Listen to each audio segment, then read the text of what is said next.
Hey my watchers, welcome. Today we are gonna see. What if Harry Potter was deadly apex predator in Twilight? Naruto x Bella x Twilight, Part 1. Join Patreon for early access exclusive content of Super Op stories, also contents that's too far for YouTube. You will get 400 content there, please do check that too. Please subscribe this channel, because definitely I will try my best to provide a valuable content for you all. Also check the description to support the original author for this beautiful creation. Bella had just arrived at her new high school.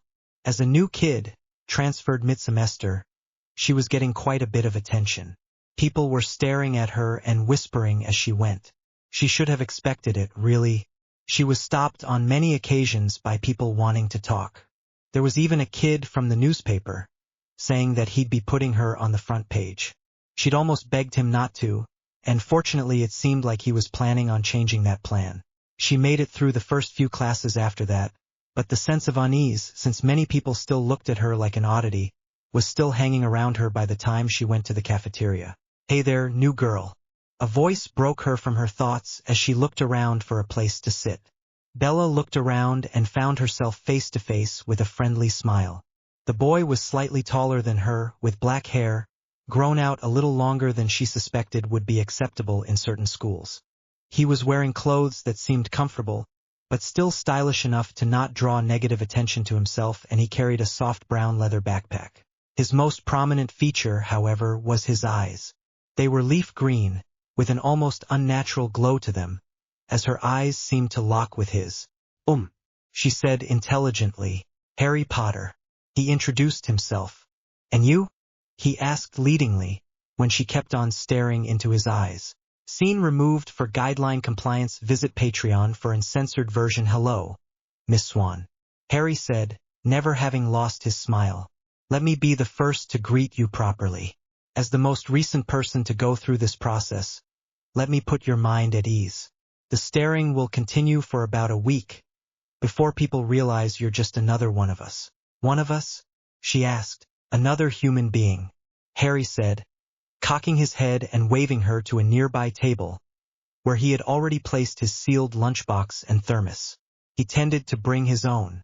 School cafeterias were not known for their stellar cuisine. Come, you can sit with me until you know what clique you want to associate with. Clique? Bella asked as she shrugged, deciding to join him, since she had no other offers.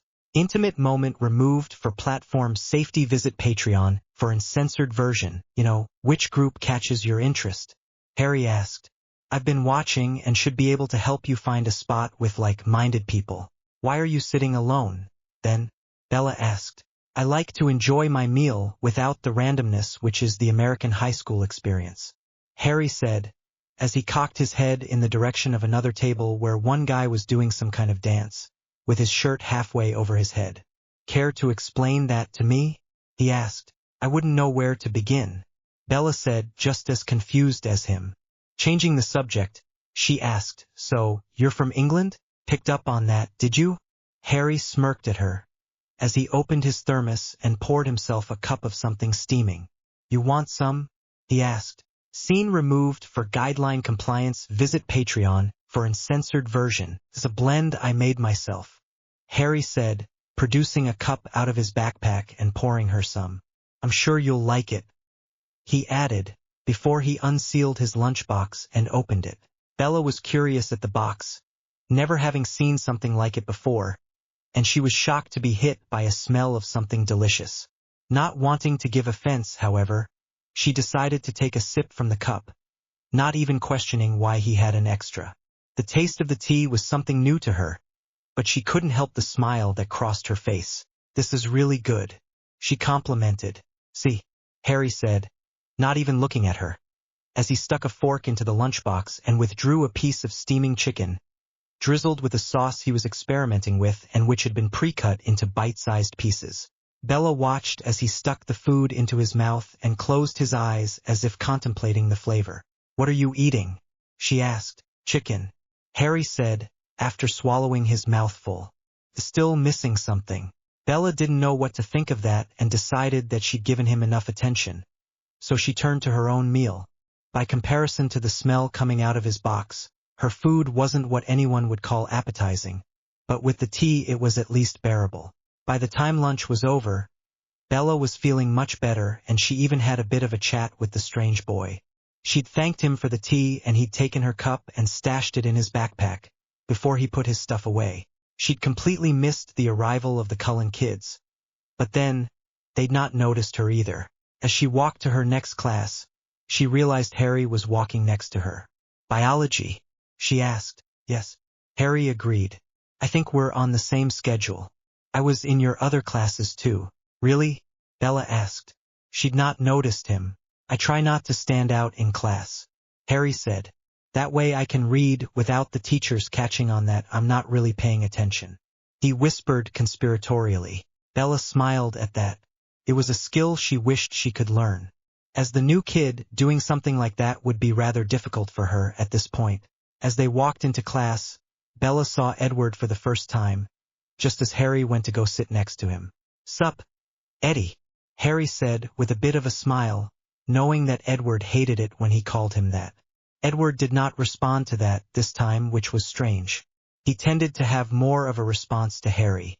Harry followed his eyes and noticed Bella standing in front of the fan. "Come on, Eddie, don't stare at the girl. I thought you were better raised than that." Edward broke his eyes from the girl and looked away. "Shut up, Harry," he finally ground out. Bella went to the only other available table and went to sit behind Harry and Edward. "Couldn't get enough of me?" Harry asked, turning around to look at Bella.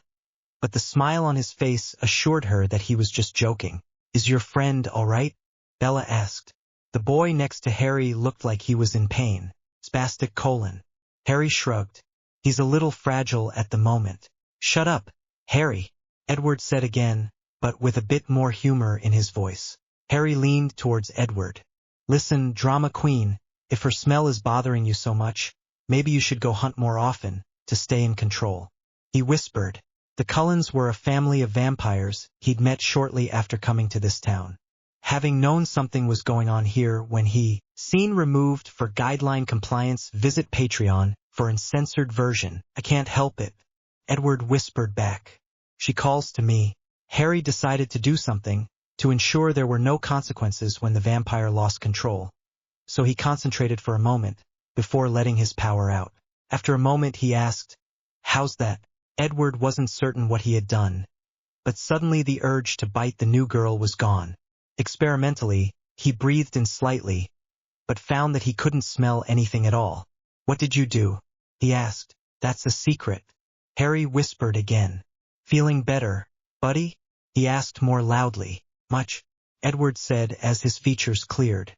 "You should take your meds before lunch so that this doesn't happen," Harry said. He turned back to Bella. "All better now. That was quick," Bella said. "It's an unpredictable thing," Edward said, also turning back. "Hi, my name's Edward. Don't call me Eddie," he added, deciding to introduce himself now that it seemed he had control. "Bella," she said. Edward looked at her strangely. Then, why couldn't he? Class soon started, and with the arrival of the teacher, Edward had to pretend to pay attention. Having been through high school multiple times, he already knew everything. His thoughts kept on coming back to the fact that there were now 2 people in his class who he couldn't read. Harry kept on bothering Edward with questions as they went through the practical lesson, but he didn't mind the distraction, since he was also trying to figure Harry out. On every other question, Harry would turn back to Bella to ask her what she thought of what they were currently busy with, and she ended up confirming that she had been through this class before, the curriculum for her previous school having already covered what they were doing. Harry noted that that might mean that she'd missed out on something else, so he suggested that she find out what else had been covered in the year so that she could self-study if necessary. When classes for the day finished, Edward was waiting in the parking lot, as if he'd somehow been waiting there for school to finish, when Harry made his way toward him. "We need to talk," he said to Harry, as he walked to where his bike stood. It was a 1959 Triumph Bonneville, the one Harry had brought with him. It wasn't serious old bike, but it was the same model, and Harry had made a few modifications of his own over the years. "Shouldn't you be planning a hunting trip?" Harry asked, not stopping. "Your current state of anosmia is temporary, so you really should get on that." "I need to know how you did that," Edward said, deciding to step in front of Harry. It's not something I can teach you, Harry said, stopping and looking at Edward with a sigh. I can do that because of who I am, but you can't rely on me to be there for you to do that every time. And her immunity? Edward asked. He'd not mentioned his talents to Harry, but he suspected he knew, especially because he was the only other person he couldn't read. Immunity? Harry asked. This was news to him. You seriously don't know? Edward asked, seeing signs of true confusion. How is it possible that he'd meet two people who were immune to his power in just 6 months? I'm afraid I don't. Harry shrugged, as he sidestepped the vampire and continued to his bike, leaving a very confused Edward behind him. The next day Edward was not at school, but his brothers and sisters were still there, and they kept on sending looks in Harry's direction whenever they spotted him in the halls. Jasper, their empath, couldn't sense any sort of emotions from Harry. Alice, their seer, was similarly unable to read anything from him. He was simply not there to their extrasensory gifts, like he didn't exist. They'd also noticed that he seemed to disappear when he went to the cafeteria. They were peripherally aware of him, but it was like their eyes slid off him when they tried to look directly at him. His voice, when he spoke to people, mostly Bella, since she'd decided that she liked his quirky nature, was lost in the din of other voices, with them unable to pick up what he was saying besides the fact that he was speaking. Bella, on the other hand, was not such a mystery. Her emotions were pretty standard for a teenage girl, and Alice had seen her coming a mile away. Her suspicion that Edward and her were somehow meant to meet had also come true. Edward was of the opinion that there was something more going on and that Harry had somehow done something, but when the others confirmed that they were able to sense her like any other person, his theory was shot to heck. Perhaps she just had a gift like some of them did? Intimate moment removed for platform safety. Visit Patreon for uncensored version. We're fine there, so he let things play out as they would. Bella was soon just as enamored to the vampire as all the other teen girls in the school. He was still her preferred lunch buddy, but she started stealing glances at Edward with a regularity that bothered Harry for some reason. It wasn't that she was giving him attention, as much as it was that he seemed to be interested in her as well. He should know better. As a vampire, he was unnaturally attractive to humans, to make them easier prey. He shouldn't be taking advantage of that, especially with how attracted he was to her blood. That being said, it was human nature to be attracted to forbidden fruit. Perhaps that was a vampire thing as well? Intimate moment removed for platform safety. Visit Patreon for uncensored version. Couldn't help yourself, could you?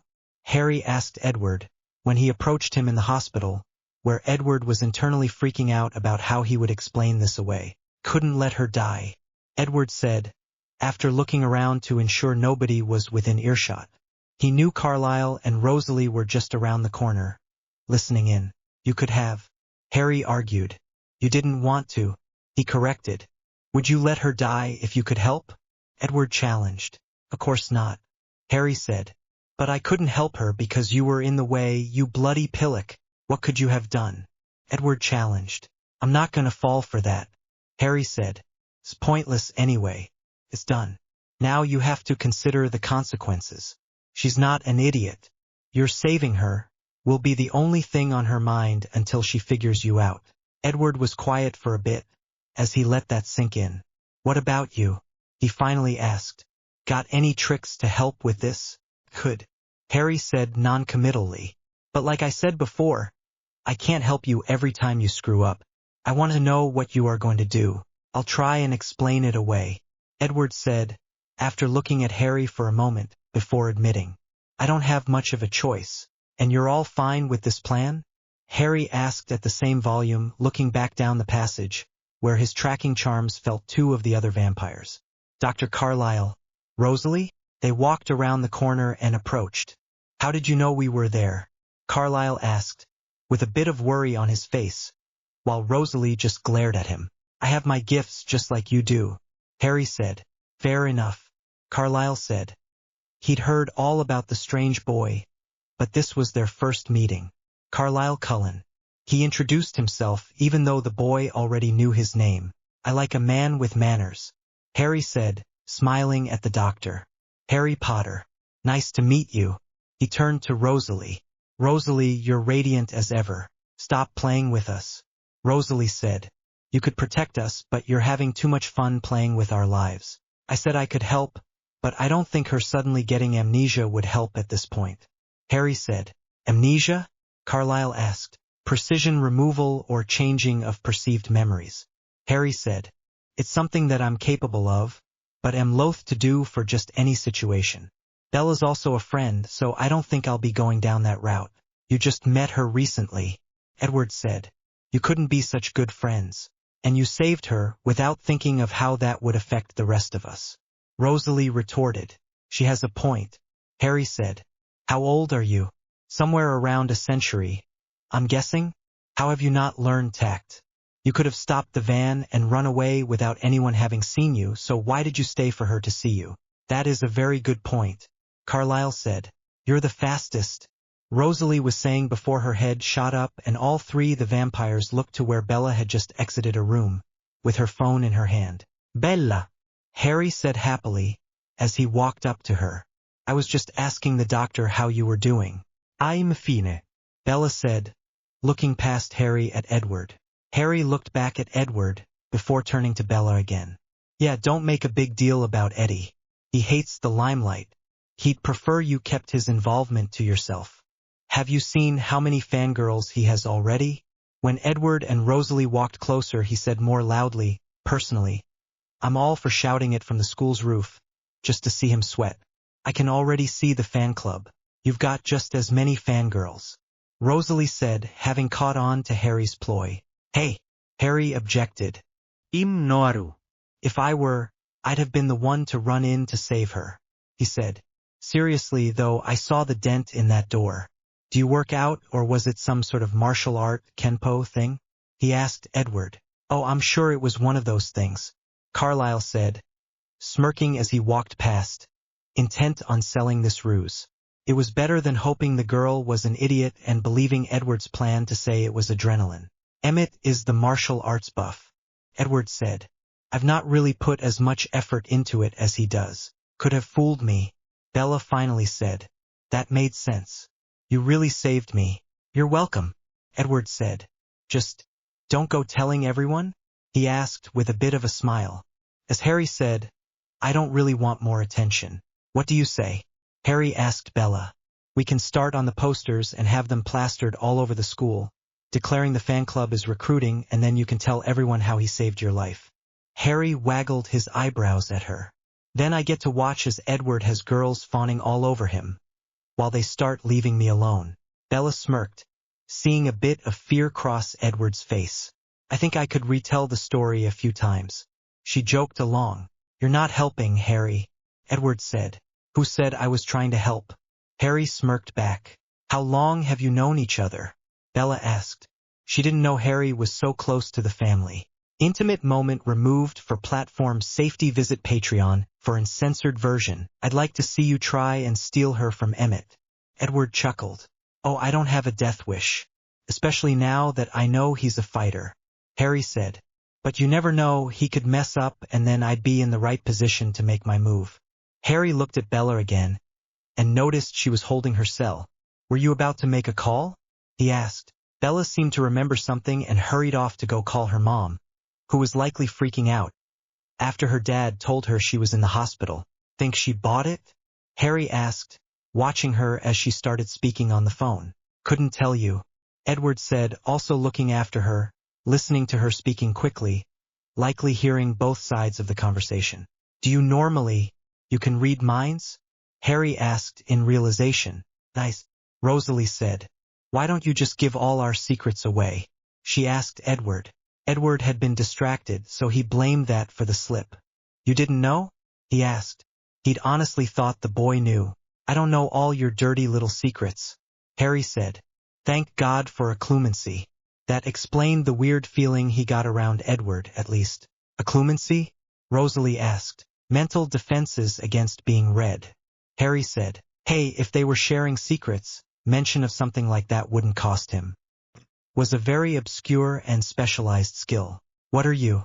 Rosalie asked with just a hint of envy. She'd love to be able to keep her thoughts private. Wouldn't you like to know? Harry smirked. Could I persuade you to teach me some of them? Rosalie asked, smiling at him invitingly. You do know that was an act, right? Harry said. To help distract her? You don't think she's attractive? Edward asked. He wasn't so much worried about Rosalie, as he was trying to figure out if Harry was immune to their natural attractiveness to humans. Oh, Rosalie is a fine specimen of the female form, but I find the idea of being attracted to someone as hard as stone, about as appealing as you'd likely find sticking your pickle in a blast furnace. Harry said. No offense. He added for the blonde vampire. None taken. Rosalie said. I can't say the same, but then you aren't a bad-looking specimen. For a juice box. She joked. I suppose I deserved that.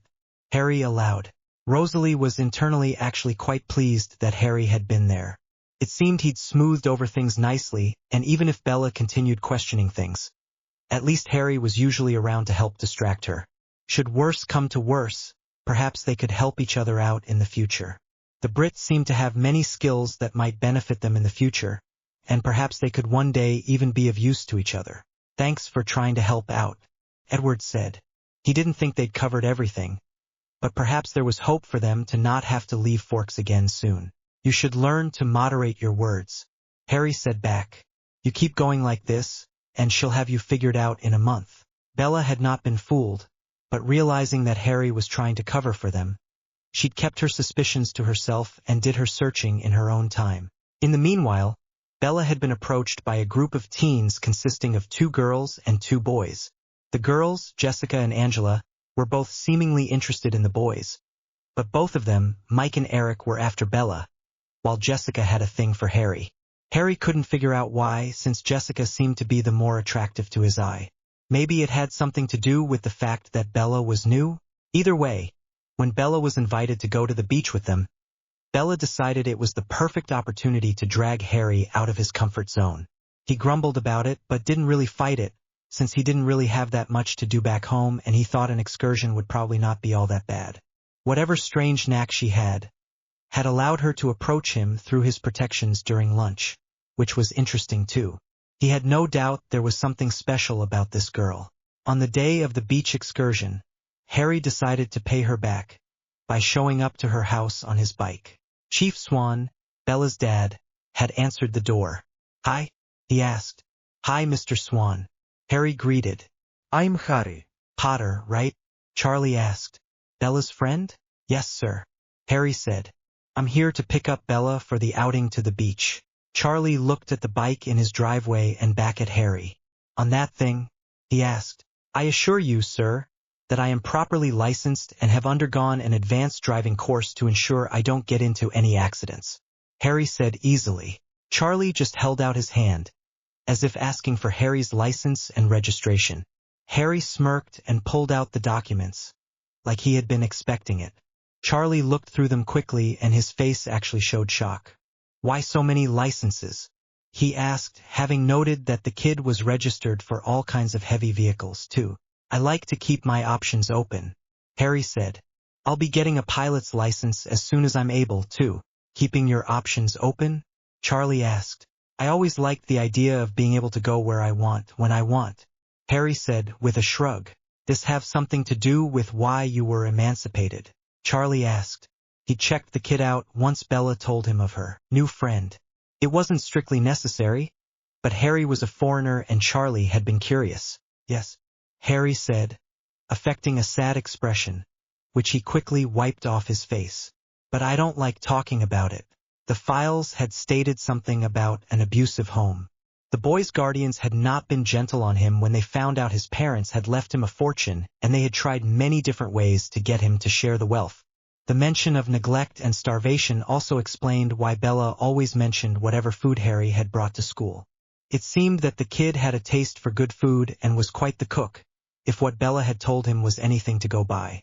Deciding to change the subject, Charlie waved Harry in and called up to Bella, who was in her room upstairs. Then he asked, I hear you bring all kinds of gourmet foods to school. Yeah, I'm a bit of a foodie, Harry said. Cafeteria food is not what I'd call appetizing. So you order special food every day? Charlie asked, trying to find out more. Isn't that expensive? It's cheaper when you make your own, Harry said with a shrug. Scene removed for guideline compliance. Visit Patreon for uncensored version. Hi Bella. Nice to see you too. Harry said with a raised eyebrow. Harry. Bella said. Intimate moment removed for platform safety. Visit Patreon for uncensored version. Here. Harry said. Fresh is simply best when it comes to most foods except for stews.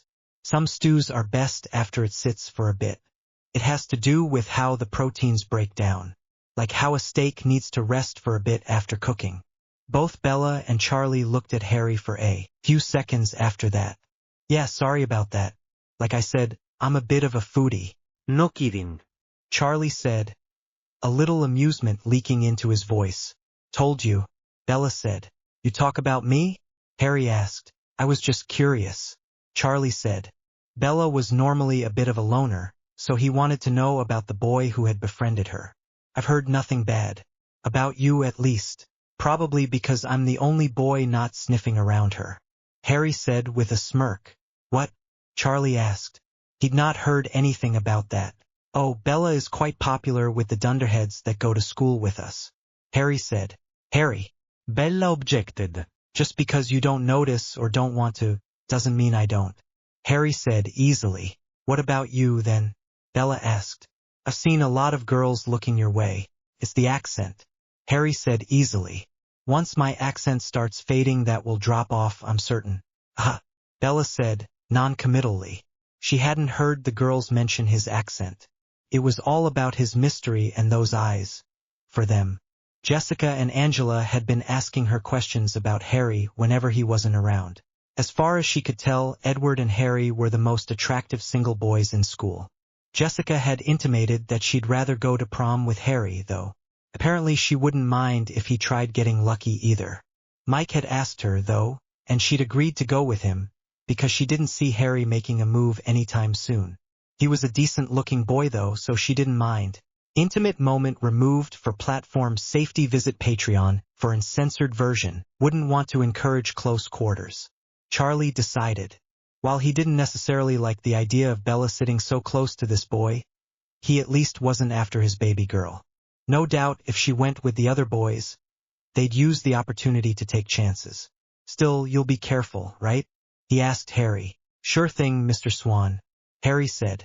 Slow and steady wins the race. Charlie said. If you get my girl in an accident, then I'll be Chief Swan. Guns and everything. Harry agreed easily, as he led Bella from the house, opening the door for her as he went. I like him, Charlie said with a smirk. You're good with him, Bella complimented once they were outside. I've dealt with his type before. Harry said, handing her a helmet, which he had brought with him. Straight shooters like him are the best kind of people. Charlie's cool, Bella said, as she put the helmet on, not seeming to mind the motorcycle, if it meant she could avoid being seated between Eric and Mike. It wasn't a long time later that they joined the others at the beach. Harry wasn't all too familiar with the outer edges of the town, so he'd agreed, so that he could explore a bit. Not long after dropping Bella off, he'd sped off again on his bike, intent on getting a look around. Bella was surprised to meet her childhood friend at the beach. Jacob and she were good friends when she was still a kid, but now he was not a little kid anymore, and he was giving her just enough attention for her to realize it wasn't strictly friendly either. And then the Cullens were mentioned. There seemed to be something going on between the TWILIGHT tribe and the Cullens. Jacob definitely didn't like them and alluded to some past event, where the Cullens agreed not to go onto their lands, telling a story about how the TWILIGHT tribe were descended from wolves. Wolves? Harry asked as he walked up to them. Cool. Jacob said. Jacob, this is Harry. Bella said. Harry, Jacob. Jacob said. He didn't like that someone else had heard that. He was certain that nobody was in earshot, though. Where'd you come from? He asked. Back there. Harry said, pointing to where the others were still having fun. Sorry if I startled you. I get that a lot. I sometimes seem to just slip into the background. Useful trick. Jacob said. How do you know Bella? He asked suspiciously. School. Harry said, shrugging. You? Childhood friend. Jacob said. Cool. Harry said. Sorry to interrupt then. No, we probably have to go before it gets dark anyway. Bella said. Bye, Jacob. I'll see you around. Bye, Jacob said, as he watched them leave. He didn't like that his time was cut short by this random guy. He liked it even less when he saw her get on the back of his bike and hugging him closely before they pulled away. He was trying to give her a subtle warning about the Cullens too. He couldn't out them, but if he got her interested enough, she might discover the truth on her own. Jacob seems nice, Harry said over his shoulder. He is, Bella agreed. Do you mind if we stopped at my place real quick, or do you want to go straight home? Harry asked. I don't mind, Bella said. Harry turned them down a road just before they got to town and drove up a hill, to the house he was currently staying in. It wasn't all that large, but it had a large patio on the second floor from where he could see all the way to the ocean and all the lights of the town. He parked them in the garage, next to a car he'd stripped down and intended to modify, but never got around to. It was an old Chevy. It was a pretty thing in all black, but the engine was shot, along with many other issues, and the guy he'd bought it from had warned him more than once that it was almost worthless. Harry wanted it anyway since he could fix anything, as long as it wasn't too advanced. He'd look up pictures of the parts online and then fix them once he knew what they were supposed to do. Nice car, Bella said. Still fixing it. Harry said. It needs a lot more work before it could be considered roadworthy. So that's why you ride the bike? Bella asked. No, I could buy another car, but I like the bike and the car is more of a pet project. Harry said, leading her to the stairs to the second story. Welcome to my home, he said as she followed him up. The place was nicely furnished, mostly tidy, and had a few personal items scattered about. The biggest attraction was the kitchen, where everything was in its place, with shiny metal tools and implements. Harry walked straight there and pulled out 3 metal containers from under a counter. Then he proceeded to switch on the stove to reheat the stew he had made the previous evening. You live here alone? Bella asked. It's my place, so I would hope so. Harry chuckled. I mean, where are your parents? She asked. They died when I was small, Harry said. I'm sorry, Bella said quickly. Don't be. Harry shrugged. You didn't kill them. Bella didn't know what to say to that. Did he mean that they were killed like murder? Don't worry about it, Harry said, seeing her discomfort. I had a rough childhood, but I finally got away from my past, and that's where I intend to leave it. Bella just nodded at that, since there was little else for her to do. It took only about 10 minutes for everything to be ready, and Harry dished up into the containers, taking care to garnish and add a bit of salt, before closing the containers up and placing it into a nearby bag. Thanks for waiting, he said to Bella, who'd been watching with some interest. What? She started. Dinner for your dad and us, Harry said. I could see that he wasn't convinced when I was talking about food, so I thought I could show you heathens the error of your ways. Bella smirked at that, but said nothing. He'd not let her taste his food before, and she'd been interested after smelling it for the first time. When they arrived at Bella's house, Charlie was waiting, but since they arrived at a decent hour, he wasn't upset. In fact, it seemed he was rather pleased when he saw his baby girl get off the bike with a smile as she joked with Harry about something or other.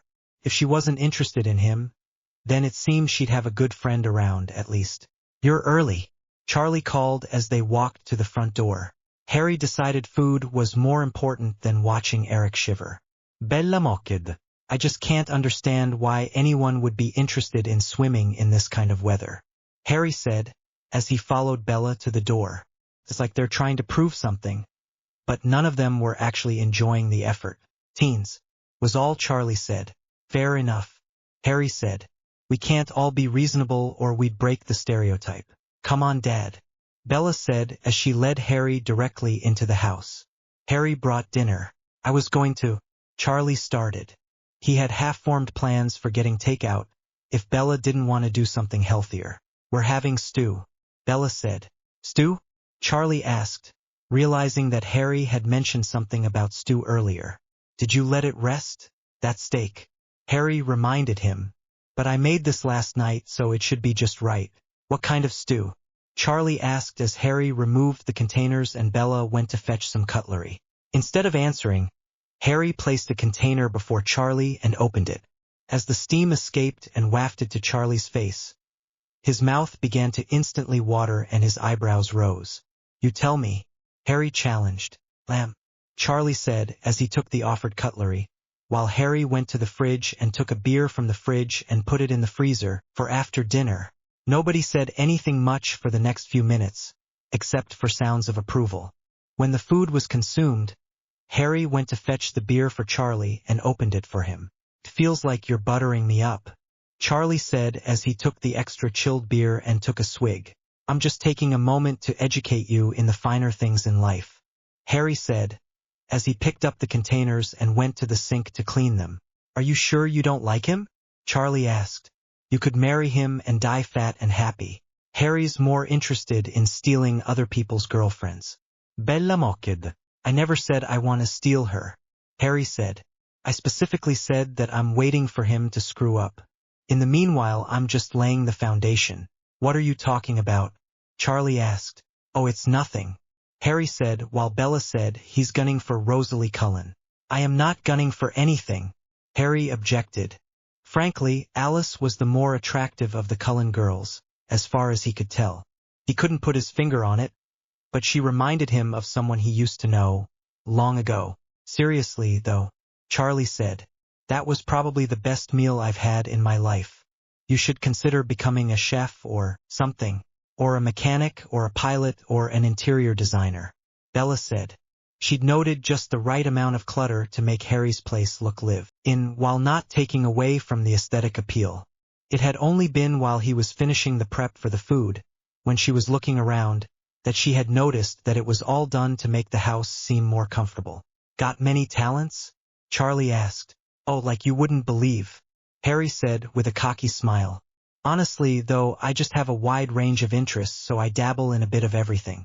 Jack of all trades? Charlie asked. Master of none, Harry agreed. It's amazing what you can do with just a bit of research, though. He's got some kind of muscle car in his garage which he's planning on fixing, Bella said. Right, a mechanic, Charlie said. Maybe him and Jacob could get along? Jacob's a nice enough guy, Harry allowed. He's a mechanic? We saw them down by the beach, Bella explained. The thought brought back their conversation, though, and Bella soon excused herself to go look something up online. She's been distracted lately, Charlie said as he saw Harry out. Probably just a girl thing. Harry shrugged. Let me know if you ever want to taste a steak done right. I'll take you up on that, Charlie said instantly. Cheers, Charlie, Harry said as he put on his helmet. Next time I'll cook at my place so we can do it right. Meanwhile, down by the docks, an old Swan family friend was having his throat torn out. Intimate moment removed for platform safety. Visit Patreon for uncensored version. It was a clear day for once, which meant the local vampire family were absent. Harry had gone to school to keep an eye as he always did, and when the girls decided that they wanted to go dress shopping, with Jessica inviting Harry to come watch, he decided he'd rather finish some chores he had back home. He wanted to work on the Chevy.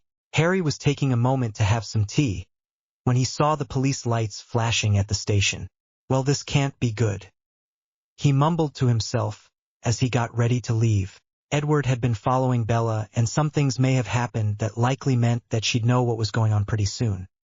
He had saved her from a gang of hoodlums in a nearby port town, and in his anger, he'd let slip about his ability to read minds. Then he took her out to dinner and did it again, finally coming clean about it. Her immunity to his power made her self-conscious of all things. It was that fact that actually gave him some hope. She wasn't so much freaked out that he had powers, rather just the fact that she seemed to be different too. When they returned, they saw the same thing Harry had and stopped by the police station. Harry was out front talking to Carlisle, and when they stopped, the conversation ended and Harry just waved at Bella, before he got on his bike and sped off at speeds that likely would have gotten him a ticket, had there been any police to catch him. When he was sure they couldn't follow him anymore, he unleashed his power and seemed to vanish from sight. His bike lifted up and he quickly went to the location where the body had been found. It had been a day since the attack happened, by Carlisle's reckoning. But that wouldn't stop Harry from getting at least something to go on. Scanning the area, he found a trace. Vampires. Or at least this new kind. Their strange energies were weak, but still there. Unfortunately, it was too weak to follow, but it would be enough for him to set up a bit of a ward, to let him know if they entered the area again. Covering the whole town would be difficult, but he could at least put something in places where such creatures would find easy victims. When he was done with that, he decided that it was about time to go visit the vampire family. He flowed back into visibility a few miles away from their house, just in case they could hear that far, and drove down the road and up the long driveway to their house. He was not surprised to see them gathered in front of the house. "Good evening," Harry said to them. "Why are you here?" Edward asked. "It wasn't us." "Of course it wasn't," Harry scoffed. "If it was, you'd be dead already." "What do you mean?" Carlyle asked, putting a calming hand on Edward's shoulder. "There are 3 others," Harry said, not responding to that. "They appeared from out of the woods and took off into it again." "How do you know?" Jasper asked. "I got my own gifts," Harry said. "Now, what do you normally do in these cases? I'm assuming you have borders or boundaries so that people don't feed in your areas." "We do," Esme said. "We're not allowed to intrude on other clans' territories." "Do you have some sort of way to let people know that you are in an area?" Harry asked. "Not really," Emmett said. "Nomadic life is not uncommon for our kind." Carlyle said. "Unless you can live in harmony with humans, or, I'm assuming, in a large enough city so that you can take advantage of the homeless or something." Harry asked. "A smart person," Carlyle started. "Vampire," Harry corrected. "Let's not pretend that I don't know exactly what you are." Carlyle's eyebrows lifted, but he finally nodded. "A smart vampire might stay in one place long enough to use such a system, but there are rules about our secret coming out, so nobody would dare stay in one place long enough to risk discovery." "So you've got oversight?" Harry asked. "Why should we tell you?" Rosalie asked then. "You aren't one of us. A human knowing about us will only bring us to their attention." "I can keep a secret," Harry said. "After all, you don't know what I am. Do you?" "What are you?" Jasper asked. "I'm not here to discuss me," Harry said. "My purpose is to safeguard human life, so all you need to know is that while I may not be your enemy, I'm not necessarily your friend either." "A calling?" Esme asked. "Like a priest or a knight, something like that," Harry said. "Except I work with impunity." "What do you think you can do?" Emmett challenged. Harry's eyes flashed for a moment and suddenly none of the vampires could move. "Anything I think is necessary," he said as he walked up to Emmett and flicked his nose. It was hard as rock, though, so Harry doubted he'd felt it. "Don't test me. When I'm around, there's no such thing as immortality." Harry released the hold he had on them and they stumbled back and away from him. "Are you here to kill us?" Esme asked. "No, he's not," Alice said for the first time. "He's trying to protect the humans and by extension, us. You seem like decent folk." Harry allowed. "Except maybe for you," he said, pointing at Jasper. "I see a lot of death around you. He's trying to change." Alice said instantly, "And that's why he still draws breath." Harry allowed. "While you all may not be innocent, Carlyle's soul is clean, and since he's your leader, I'm not going to do anything to break your family up." "Soul?" Edward asked, as something he was hearing resonated with him. He'd always feared he was a soulless monster. "Sure," Harry said easily. "You're all immortal, but you have souls. I've seen things that don't have souls. You wouldn't want to meet them. Completely incapable of rational thought and hungry for what they don't have." "You have proof?" Edward insisted. I do. Harry said. "You don't." He shook himself as the memories of Dementors overcame him for a moment. "We're getting off topic. What are you going to do about these others? We can't harm our own kind without cause." Carlyle allowed the conversation to go back to topic. They could discuss what they had learned later.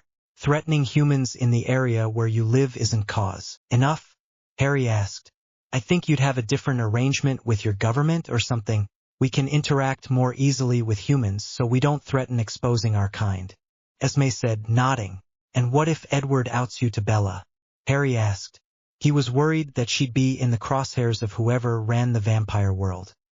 Her family and ours would be in danger if anyone ever found out that she knew.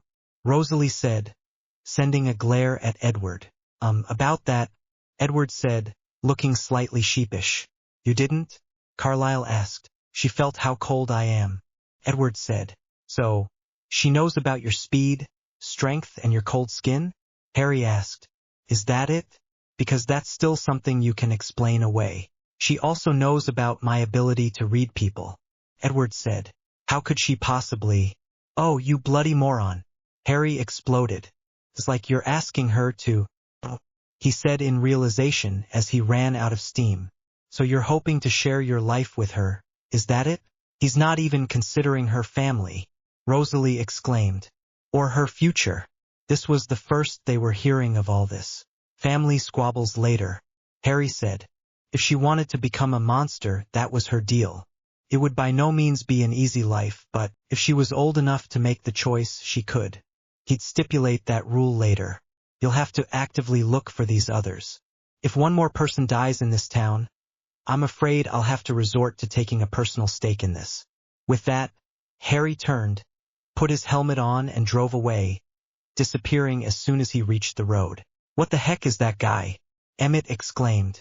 He'd never felt so powerless. I don't know, Alice said. I think we can trust him to keep his word, though. It was the very next day that Bella confronted Edward with the answer she had come to. Idiot that he was, he revealed his secret to her completely. The next week was crazy for Bella, as she spent time with Edward, asking all kinds of questions and, finally, she was set to meet the family.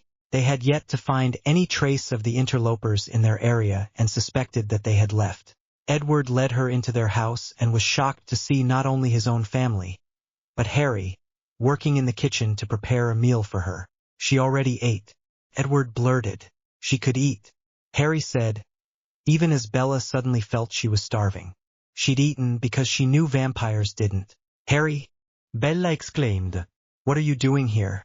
I'm helping the bloodsuckers make you something edible. As I understand it, their sense of smell and taste is so acute that they can't appreciate human food at all. Harry said with his cocky grin. Strangely, it was Alice who'd come to him, asking for his presence. You know? She exclaimed. Of course I know. Harry said before turning to Rosalie.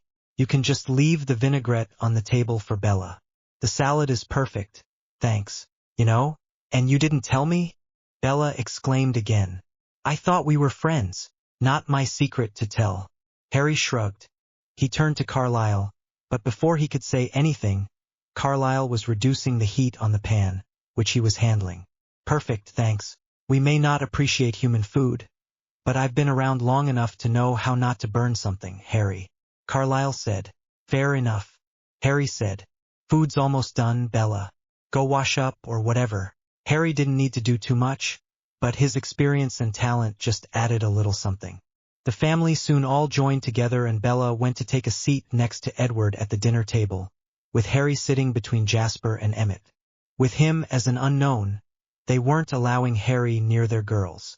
One moment, please, Harry said before he and Bella could start eating. I have a surprise for the rest of you filthy monsters.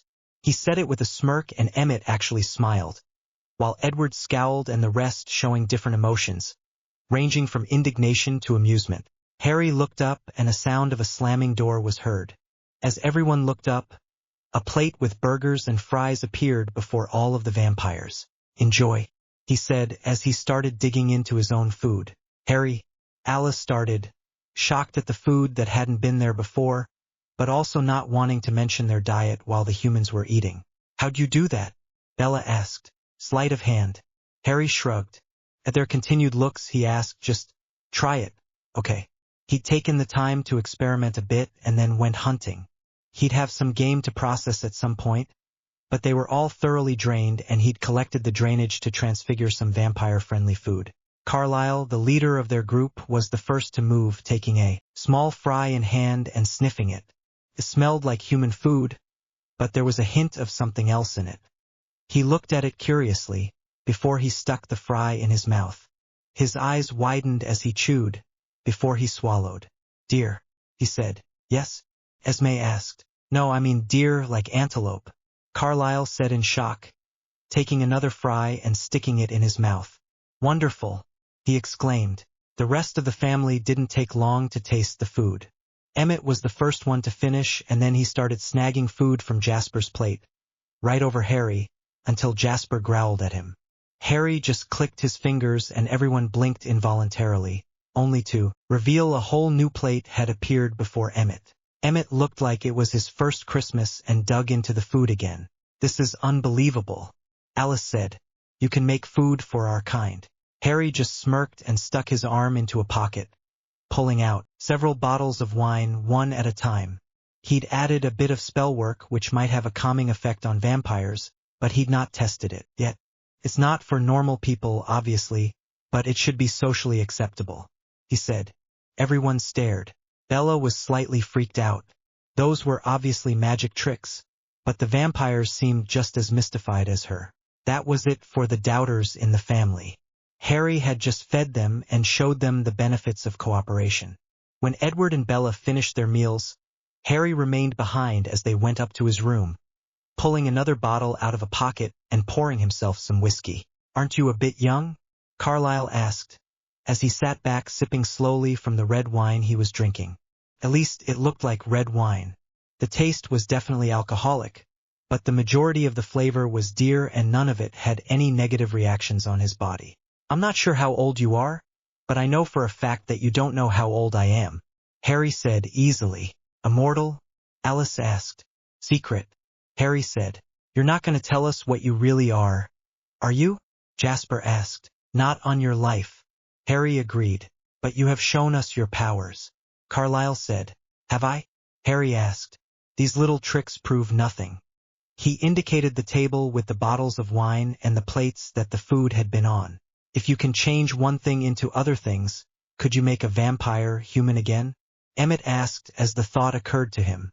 They all knew vampires could not eat human food, and the food they had eaten was definitely made from blood, or they'd not be able to stomach it. "Maybe," Harry shrugged. "It depends on factors I'm not discussing with you. We can pay." Rosalie pressed. If he could give her a chance at a human life, she'd take it in a heartbeat. "Don't need money," Harry said. "We can pay a lot." Rosalie tried again. "I'm not strapped for cash," Harry said. "I'm really rich." He'd never had a real interest in money, and when he wanted something badly enough, he tended to spend a few days using a bit of nifty divination magic he'd perfected over the years to either win a lotto or to make large bets on whatever his divination told him to focus on. He'd even once been led to a stockbroker who'd figured out a way to make millions in just a few hours with a flaw in some system or another. Harry was never one for divination, but for some reason he'd been really good at it for the last couple of years. "What do you want for this help, then?" Carlyle asked. "If you could do something for us, we'd be indebted to you for life." "Why are you pushing for this?" Harry asked, as he poured himself another large one, before pocketing his bottle again. Carlyle looked around the table, before nodding seemingly to himself. "Most of us didn't choose this life. Some of us would prefer to live normal lives with our loved ones." "What about this vampire government?" Harry asked. "Wouldn't they want to stop something like vampires going back to being humans? Surely they'd consider such a thing a threat?" "The Volturi are the reigning vampire monarchs," Rosalie said. "They make the rules and ensure that they are kept. So, things like protecting the secret, keeping humans dying too often from coming to light, that kind of thing?" Harry asked. "Yes," Jasper said. "Seems like some sort of enforcement is likely a good idea, but from your expressions, I take it they're not as benevolent as they seem on paper." Harry asked, having noted a few looks going between the family members in attendance. "There are a few things that are suspected, but couldn't be proven," Carlyle said. "If people are found to have spread those rumors, they tend to disappear. So not clean at all," Harry said. "If they disappeared, would that make things better, or would it lead to more human casualties?" "You shouldn't consider something like that," Esme said emphatically. "They have many means, and no matter how strong you are, there's very little chance that you'd come out of such a confrontation with your life. Best case, they turn you and sway your loyalties to them." Carlyle nodded. "They have done it before. I don't know everything you can do, but I can't imagine that you could withstand their full attention, and I don't want to imagine what you'd be capable of after the turn." "Fine, let's shelve that for the moment," Harry said. "Volturi bad. Kill them later." "Kill them?" Emmett asked. "Later," Harry agreed, as he snapped a finger and a tongue of flame danced above his finger for a moment. It was dark and looked angry. "Not much could withstand that. I'll keep it in reserve for the right moment." I assume vampires are flammable? There was silence at that. How many tricks did this guy have?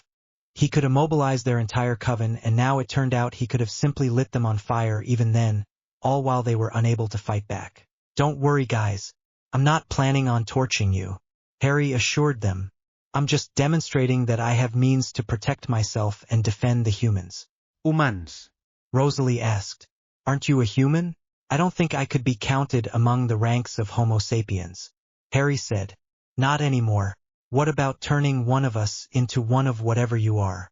Rosalie tried a different tactic. I'm not contagious. Harry chuckled. I was born human with certain advantages, much like I suspect Edward was, but with a different skill set. Then some other stuff happened. He considered their pleading looks for a bit longer before sighing. Fine, I'll put a bit of effort into looking into solutions for you, but I'm no geneticist. I'm thinking I'll likely just be able to make your lives a little better, or some sort of short-term transformation. I'm thinking sorting you with a way to handle that darn thirst will likely go a long way to helping already. If you can turn me human, I'll have your babies. Rosalie said, just a bit too firmly for Harry's comfort. Emmett's hurt look didn't seem faked this time. If I can make you human, I'll be sure to do the same for Emmett so you can start popping his spawn out.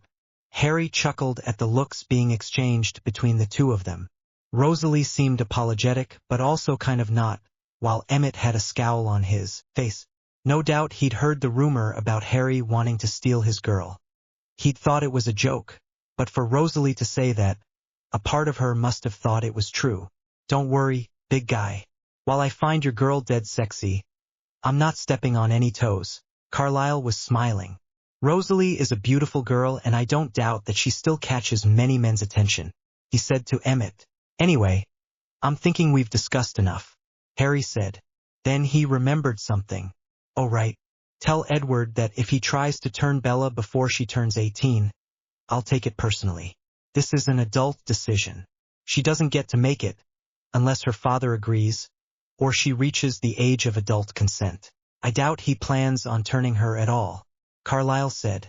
If her heart stops beating before her 18th birthday, and he's involved, I'm doing something about it, Harry said again. Then he downed the rest of his drink and stood up. Enjoy the wine. Let me know if you experience any sort of unnatural calm after drinking it. I did something in the hopes that it will chill you uptight bloodsuckers out. Then he left without a backwards glance. What do you think, Carlisle? Esme asked once Harry was gone. I'm thinking I'd like to inspect some of this wine under a microscope, he said, as he picked up his glass and went to his lab. Alice? Jasper asked. Still nothing, she reported. He's not even a blank spot. I see right through him, like he doesn't affect the timeline at all, but everything he does changes things and I can't predict them until he does them. So strange. What about the people he interacts with in the future? Esme asked. Same thing, Alice said. Only once he does something do I see things change for them. It's like he's overwriting the future with his actions, like he's somehow outside the flow of time, but manipulating things from where he is. Some kind of extra-dimensional being, perhaps?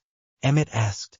You read too many comic books, Rosalie said. Chapter 2, and see disclaimer on Chapter 1. Chapter 2. Harry was shocked the next day, when the Cullens invited him to sit by their table, before he could pull his disappearing act. He shocked them right back by producing 2 more of his ever-present lunchboxes for them, along with a thermos. While he'd not prepared any food for them, he assured them that while not filling, it would at least not disagree with them.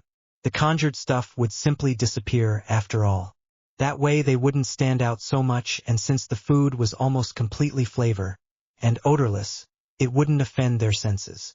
Harry was in the mood for something lighthearted after the serious conversation with the Cullens. If he'd learned anything throughout the years, it was that he could at least enjoy his ever-present youth. There would always be monsters killing people and he couldn't stop them all, but he wasn't a slave to this job. Sure, he'd help people, but he'd not spend all his time anguishing about it. So it was that Harry told Bella and the Cullens that he was planning for a bit of a party at his house during the coming weekend. It was just to blow off some steam, but he planned on music and a little alcohol and maybe even something for the vampires to enjoy as well. Since there was still a curfew, because of the animal attacks, he was planning on a pool party for the Saturday. Bella hadn't even noticed that he had a pool. The week went by quickly, and before they knew it, it was Saturday morning. Unfortunately, it seemed that this particular Saturday would be a sunny one. So before the vampires could disappear, Harry showed up and told them to follow him into the front yard. "Harry, we can't reveal ourselves," Edward was saying, even as he followed the quickly moving boy into the sunlight. "Edward!" Alice exclaimed. "What?" he asked, turning around and seeing her for the first time. "What the dash? Congratulations, you don't look like disco balls anymore," Harry said with a bit of a roll of his eyes. He'd found that particular revelation to be quite funny. A bit of obscure magic to turn the direct sunlight into soft lighting, and boom. No more stripper vampire impression. "How?" Esme exclaimed. "Secret, sorry," Harry said as he put his helmet back on. "Is this permanent?" Carlyle asked. "Should last about 2 days." Harry shrugged. "On the bright side, you'll look better in photos." "You do reflect in photos, right?" Edward scowled at Harry, but it was Alice who responded. "I'll need a whole new wardrobe," she exclaimed excitedly. "Thanks," Jasper said sarcastically. He'd be shopping with her for hours now, just for 2 days of sun. "You're welcome," Harry said with false enthusiasm, as he started the bike. "See you idiots at 11, he called behind himself as he drove off. "That young man is going to change our lives," Esme said fondly. She could handle a bit of ribbing for the good he was doing.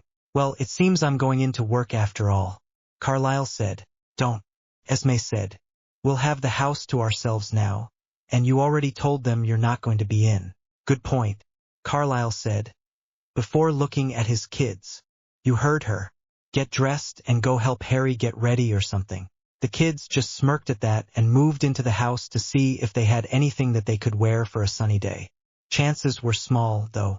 Harry was setting up a few benches with cushions out back by the heated pool, a recent addition, for the guests to sit on and around. If they got wet, he'd not have any trouble drying them, so he didn't mind. He was just on his way back into the house to go fetch a few extra towels when he heard the doorbell ring. "You're early," Harry said, looking at the smirking vampires. He'd felt them coming after all. "Esme and Carlyle kicked us out for a bit of privacy, so we decided we'd come help," Alice said easily, as she stepped into the house and looked around. "Nice," she said, before going through the house to the open back door. "Okay, this will not do. We're expecting people," she said as she decided to help their benefactor out. "Rosalie, I'll need you to go to the shop for me. We need a couple of things." "What's happening?" Harry asked. "Alice can't help herself," Edward said. "She'll have this place decorated before your guests show up and won't stop until she feels it's perfect. It's a pool party, not an open house." Harry objected. "Try telling her that," Emmett said, before he walked to the pool and stepped in, not caring that he was still wearing shoes and a shirt. Scene removed for guideline compliance. Visit Patreon for uncensored version. Content removed for YouTube compliance. Intimate moment removed for platform safety. Visit Patreon for uncensored version. Rosalie was smiling, though. Another day of acting human. Her life had become so much better since Harry showed up. "Rosalie, chop chop. We only have 2 hours," Alice reprimanded. "Edward, I'll need you to rearrange the furniture. Let's add some movement space there and we can set up the snacks at that table. Move that umbrella more this way." Harry just chuckled as he heard Alice start ordering people around. She was growing on him. Intimate moment removed for platform safety. Visit Patreon for uncensored version. Content removed for YouTube compliance. Backyard was now also fenced with a thick wooden railing, which it hadn't been before. "Seriously?" Harry asked. "You changed my entire yard for just a high school pool party? We can change everything back," Alice said easily with a smile. "I'm not complaining, but this was a lot of work for a few friends to enjoy the weather around a pool." Harry said.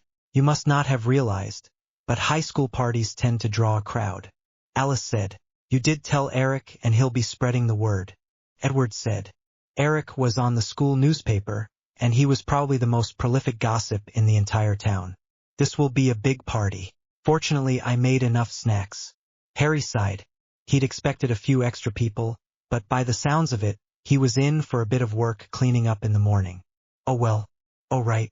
I made some snacks for you guys as well, he said as he placed a large platter of mixed snacks on one end of the table. If you leave it on that side of the table, people will ignore it, even if they're starving, so no need to force it all down before they show up. Dear again? Rosalie asked as she walked closer to inspect the snacks. Bear. Harry said. I had a bit of luck with a new trick. The bear's still alive and technically he's producing a steady supply for me to make these for you. The vampires all stared at him at that. What? He asked. You are now my favorite human. Emmett said. Seriously? Bear is my favorite. Let me know your preferences. I'll see what I can do, Harry said. Can't believe I'm catering to vampires' dietary preferences. He mumbled, knowing full well that they could hear him. Oh come on, you know you like us, Emmett said, as he slapped Harry on the back. Oh go take a swim or something. Harry waved a hand and Emmett was launched back into the pool with a splash. Telekinesis, too? Edward asked. What can't you do? How do you know this wasn't what I did when I held you in place before?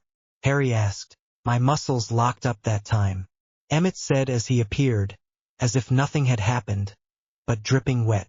He turned to his girl and hugged her. No, Rosalie wailed. I'm still fully dressed. Good point, Emmett said.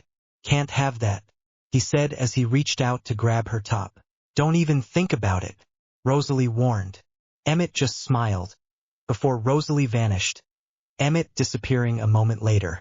Harry could feel his tracking charms flitting through the woods as Emmett chased Rosalie, before they stopped and started moving erratically, very close together.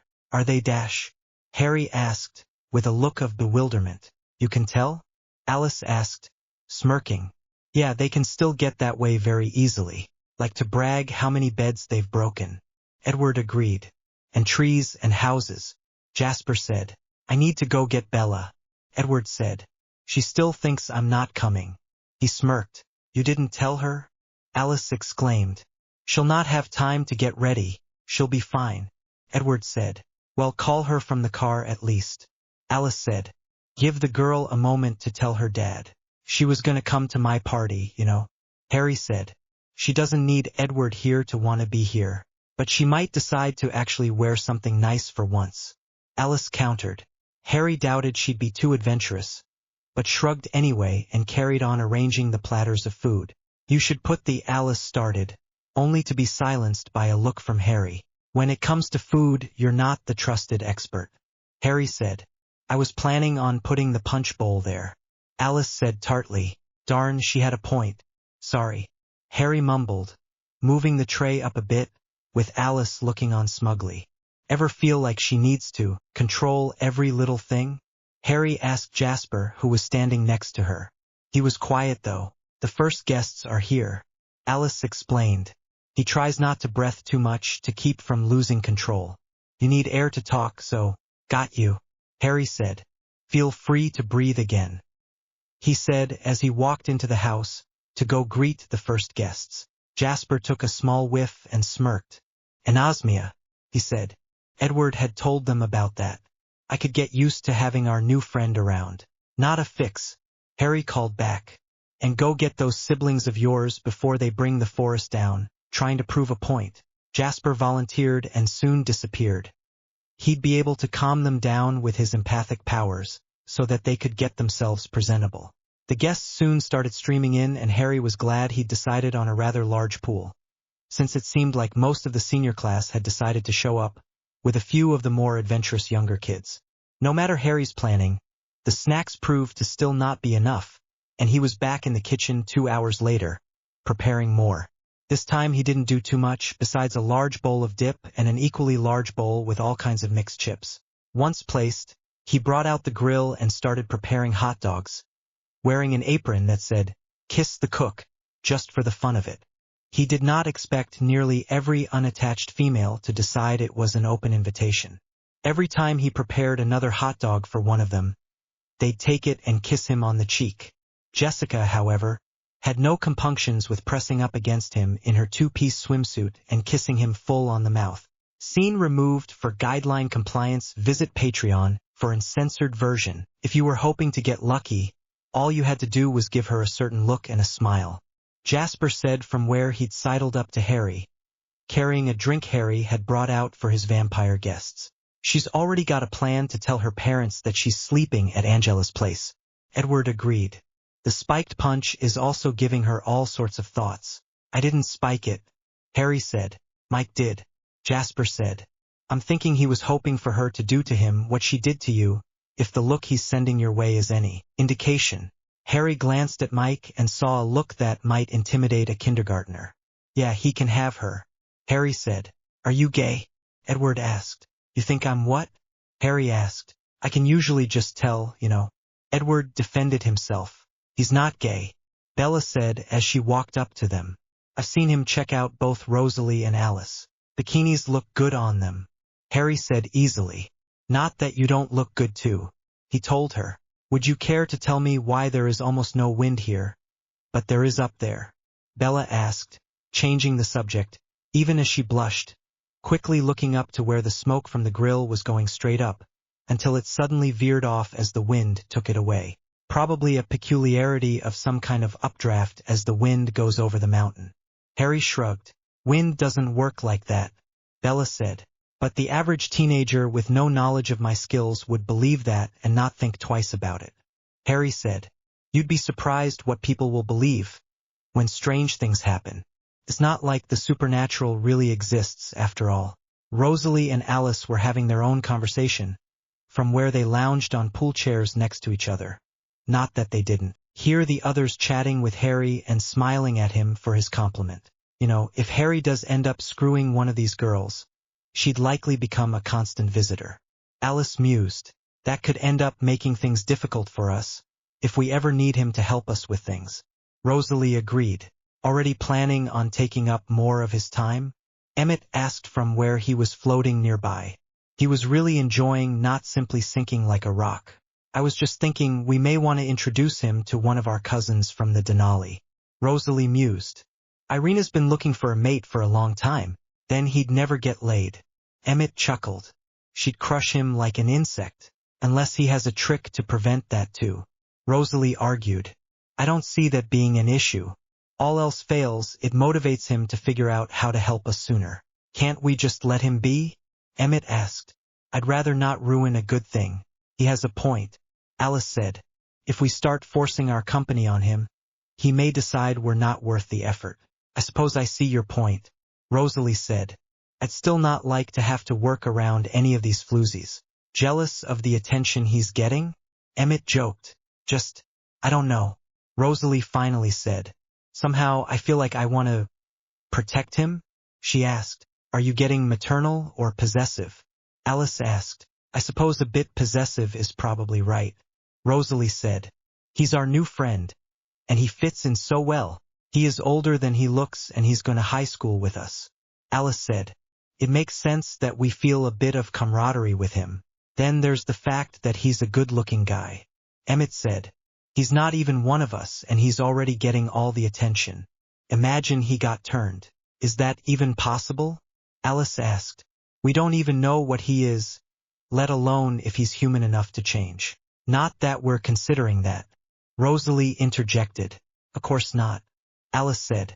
For all we know, he's something similar to us already. Harry was still at the grill, chatting idly with the other two vampires about their own gifts and how they experienced them. With most people, it's like I'm listening in to a conversation. Edward was saying. Most people have some sort of voice in their heads stating their desires or intentions. For some people it's an image or two, as they imagine those goals. Or fantasies. Harry said. Exactly. Edward agreed. It can become overwhelming. All those thoughts and images. He cocked his head to the side. Right now, Jessica is wondering how you're hung. I don't want to know that. Harry said. Do you think I do? Edward asked. Point made. Harry said. Maybe you could learn to focus it. Point me to a person who can do that and I'll be right there. Edward joked. Hi, Harry Potter, have we met? Harry asked with a smirk. You? Edward asked. But how? Mine was a learned skill. Harry said. Useful for cheating in exams. But I need to focus to use mine. It used to require eye contact, but that changed when my situation did. I'd hate to be unable to switch it off, though. Do you think you could teach me? Edward asked hopefully. Maybe someday, Harry said. And emotions? Jasper asked. Not like you do, Harry said. Mine's more about conscious thought. If someone is experiencing enough of an emotion, it can bleed through to their thoughts, but I can't feel things like hunger or shock. At least with that particular skill. Harry noticed the girls looking over at him, along with Emmett. Any chance you can tell me what they were talking about so that I don't feel like the only one that's getting half the conversation? Scene removed for guideline compliance. Visit Patreon for uncensored version. I don't know that I like you guys discussing my bedroom like that, Harry said with a look at them. Unless you want to see what I can do? He said as he wiggled his eyebrows at them. Emmett let out a bark of laughter at that, even as both girls smiled invitingly at him, playing along. Bella was off with the female contingent of her friends. And you just kissed him like that? Angela was asking Jessica. Well, it's like the apron says, she said easily. I kissed the cook. Everyone was doing it. Not like that, Angela complained. Why hadn't she done that? Jealous? Jessica asked. Was he into it? Angela asked. He didn't push me away, Jessica said. I even think I felt a bit of tongue. Bella was just keeping a smile plastered on her face. She'd not ruin her fun. Mike was off standing by the punch bowl. He'd spiked the darn thing, so he felt he deserved the lion's share. Darn that English dude for hogging all the chicks. Now that Edward was dating Bella, shouldn't there be more chicks available to him? Eric was just having a good time goofing off with some of his other friends. The pool party was a massive success. He could already see the news articles. Harry Potter, chef extraordinaire. The snacks had been out of this world. Everyone was talking about it. Everyone had seen Harry with his infamous lunchbox. The smells coming from it had people moving away from him, just so that their own food didn't smell like yesterday's rejected leftovers. The sun was getting low on the horizon by the time the guests started leaving. Harry had the forethought to serve coffee, spiked with something to help sober up the ones who'd had too much fun with the punch. He'd planned on adding something to the mix himself, but the fumes coming off of the bowl by the time he'd refilled it for the 5th time was telling him that it had turned into almost clean alcohol by the end. It seemed that more than just Mike had decided to spike the drink. The last people to leave were the Cullens and Bella. Harry waved them off when they offered to help clean up, saying that he could handle it in the morning. He wanted them to get Bella home before Charlie turned into Chief Swan. She had wisely decided to stay away from the punch bowl. Harry did a bit of cleanup, but decided to handle it in the morning. The lights under the umbrellas was definitely giving the place a very nice vibe, though, so Harry decided to go swim a bit himself. He'd been so busy watching people have fun and chatting that he never even got in the darn pool. Content removed for YouTube compliance. He was still contemplating the things he had learned when he heard a splash behind him. Turning in confusion, he spotted a shadow coming closer. His finely tuned senses didn't pick up on any danger, and he was certain this was a human. So he turned and waited for whoever it was to surface. "Hello, Harry," Jessica said as her head appeared, her hands clearing the hair out of her eyes. "I thought I'd stay for a bit longer. I hope you don't mind. Planning an after-party?" Harry asked the frisky girl. "That sounds fantastic," she agreed as she swam closer to him. "I was actually hoping you could make me another hot dog so that I could thank you again." She didn't wait for a response as she closed the distance and kissed him again. Content removed for YouTube compliance. Pulling away, he asked, "Are you completely nude?" She smiled at him and pressed herself into him. Then she grabbed one of his hands and pushed it down to her rear. "You tell me," she said, before she closed the distance again, kissing him deeply. Well, why not? He thought. When Angela showed up the next morning to come pick Jessica up, she was still a little weak in the knees and stumbled a time or two as Harry helped her to the car. As they drove off, Angela spoke. "So, what happened to you? Still drunk?" she asked. "He fucked my brains out," Jessica squealed. "I can't walk straight. Seriously. That boy did things to me that makes me wet just thinking about." Angela was shocked. She knew her friend had designs on the boy that they both liked, but she didn't think he'd go that far, or apparently be that skilled or experienced. "You're serious?" she asked. "Oh, you have no idea," Jessica said with a look of wonder as she flushed at the memories. A part of her wanted to go back and just spend the rest of the Sunday unclothed as well, but she had other plans. Sunday lunch with the family might be a little difficult if she couldn't put on her game face. It was an hour later, and Harry had already cleaned up the backyard. His skills made things infinitely simpler. That's when he heard the doorbell. "Yes?" he asked as he opened the door to find the vampires from the previous day, all standing there. "We're here for cleanup," Alice said. "Finished," Harry said. "I just have the kitchen left." "Really?" Alice asked as she moved past. She stopped in her tracks as she picked up a scent. "Is that Dash?" She trailed off as it seemed to vanish before she could properly identify it. "Something happened after we left," she said. She'd definitely picked up on the scent of something interesting. "I have no idea what you're talking about," Harry said as he walked to his kitchen. "Way to go, bro," Emmett cheered as he moved past Harry to start moving things around in prep for the cleanup. Edward started helping there, even as Jasper and Alice moved past to go check out the backyard. Finding it spotless and neat, they returned to find Harry had started cleaning his counters. "Who was the lucky girl?" Alice asked. She had tried, but couldn't pick out a specific scent over all the lingering ones from the previous day's party. "A gentleman doesn't kiss and tell," Harry said.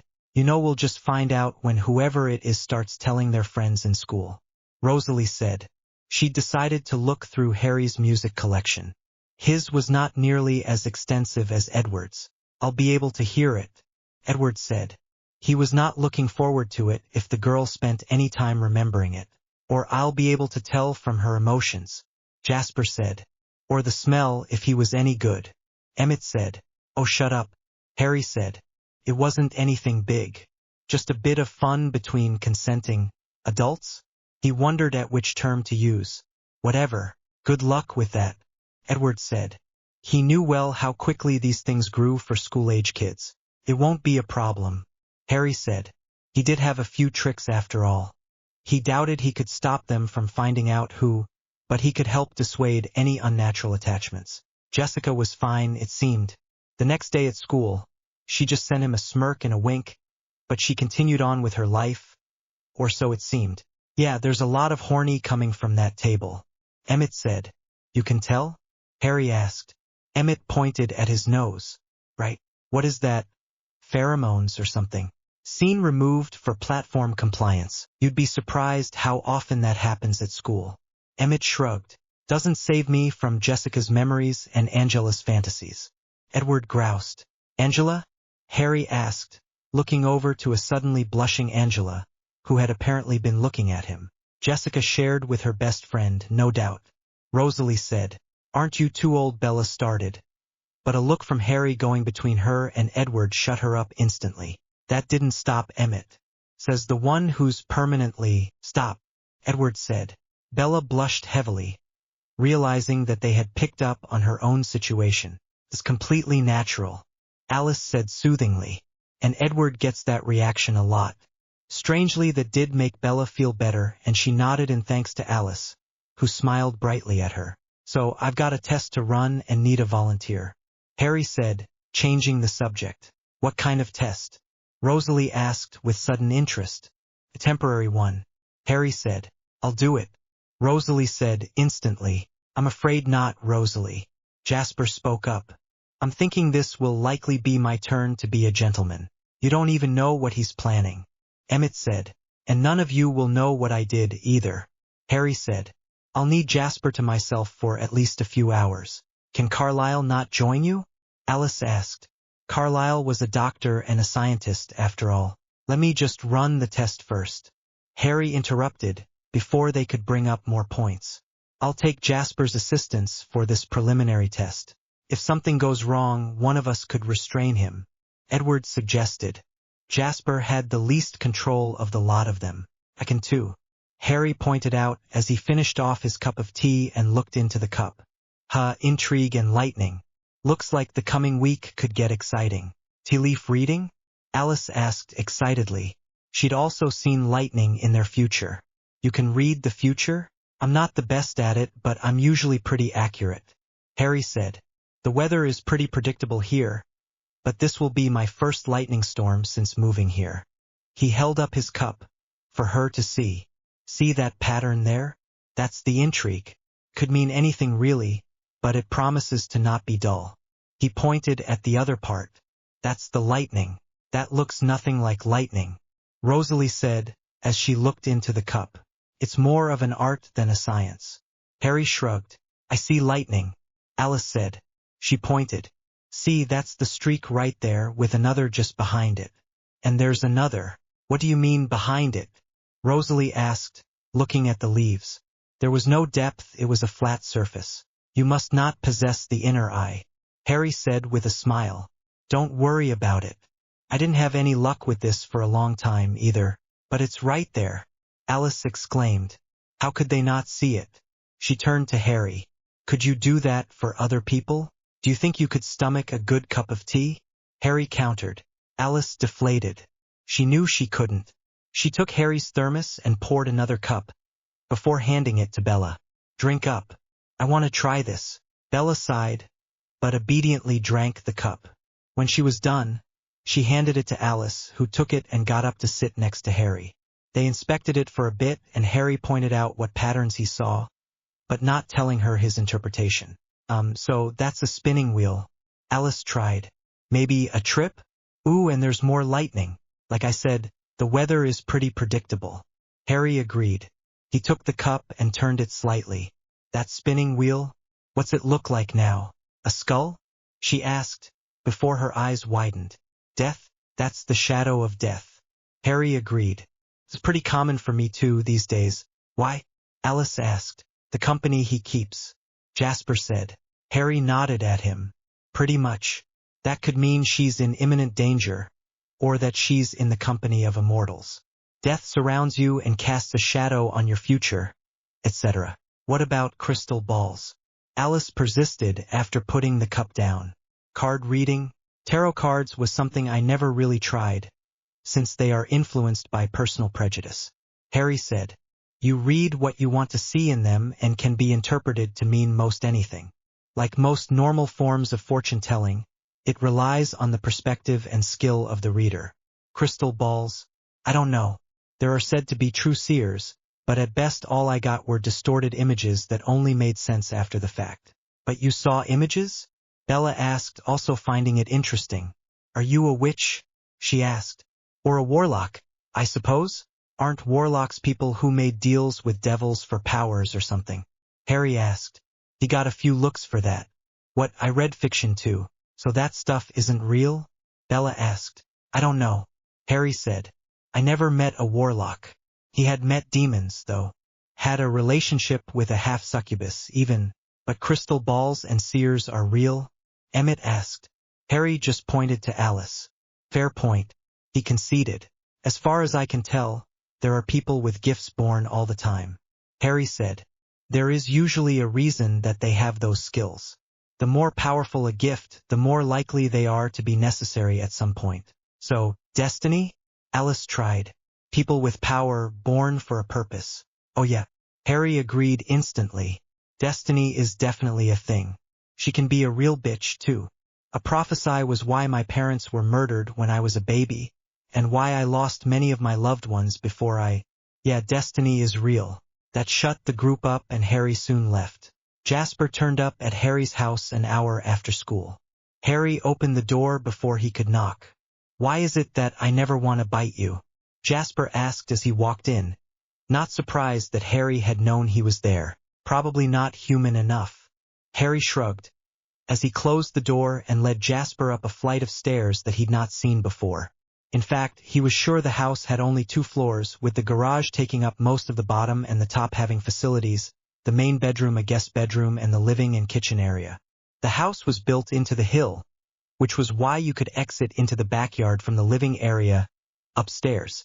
You're just full of surprises, Jasper noted, looking around the large single room. It looked like a storage area of some sort, with boxes and trunks and even some unused furniture. A large portion of the floor had been cleared and in the center was what looked like an operating table, with leather straps. You don't know half of it. Harry agreed, walking to the table. Get on. We're about to start. Should I be worried?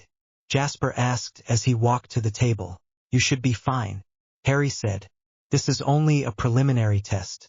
I'll try a couple of things while you are out. Vampires don't lose consciousness, Jasper countered. Harry just smirked as Jasper's world went black. When next he saw, he could tell a couple of hours had passed. You can knock our kind out? He asked as he sat up. He was not strapped in, but he noticed a few marks in the floor that had not been there before. You weren't unconscious all that long, Harry said. You definitely weren't yourself after we started. What did you do? Jasper asked as he inspected himself, to ensure he was all there. Just a couple of tests. Harry shrugged. On the bright side, one of them worked, if not as expected. He pulled out a vial with what looked like blood in it. What's that? Jasper asked. Your blood, Harry said. Well, your human blood, at least. How? Jasper asked, as he reached out and Harry allowed him to take the vial. He was shocked that he didn't instantly want to drink it. In fact, he felt remarkably in control of himself. It's just something I extracted during the test, Harry said. I'll need it to continue working on this, but with it, I'm fairly certain I can sort you out with something pretty soon. You've already got something planned? Jasper asked. I first need to see if this stays human, Harry said, taking the vial back. Kind of hinges on it, actually. Why can't I remember? Jasper asked then. He could pick up his own scent all around the room and worried what he might have done. Are you okay? He asked. Just a couple of bruises.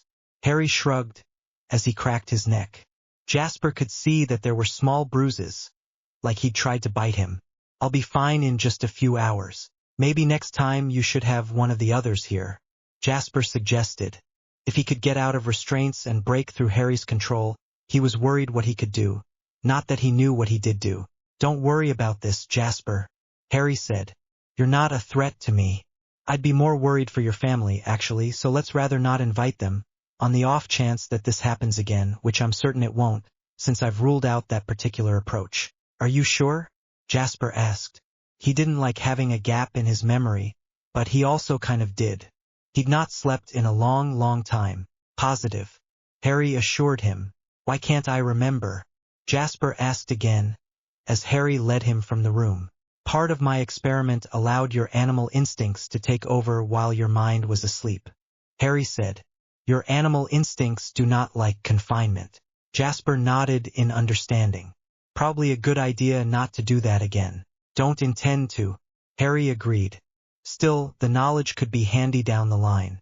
How could you use this to help us?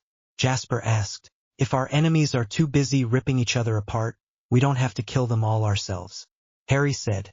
Monstrous, Jasper said, before a wicked smile lit his face. I love it. Thought you might. Harry smirked back, as he poured a drink for them both, from different bottles. It's not human, but it might sate you better than my normal stock, he said, passing what looked like whiskey over to the vampire. Jasper sniffed it. I don't think I've had this, he admitted before taking a small sip.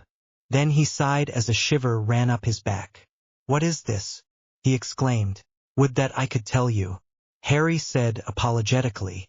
It's not something found in nature, kind of.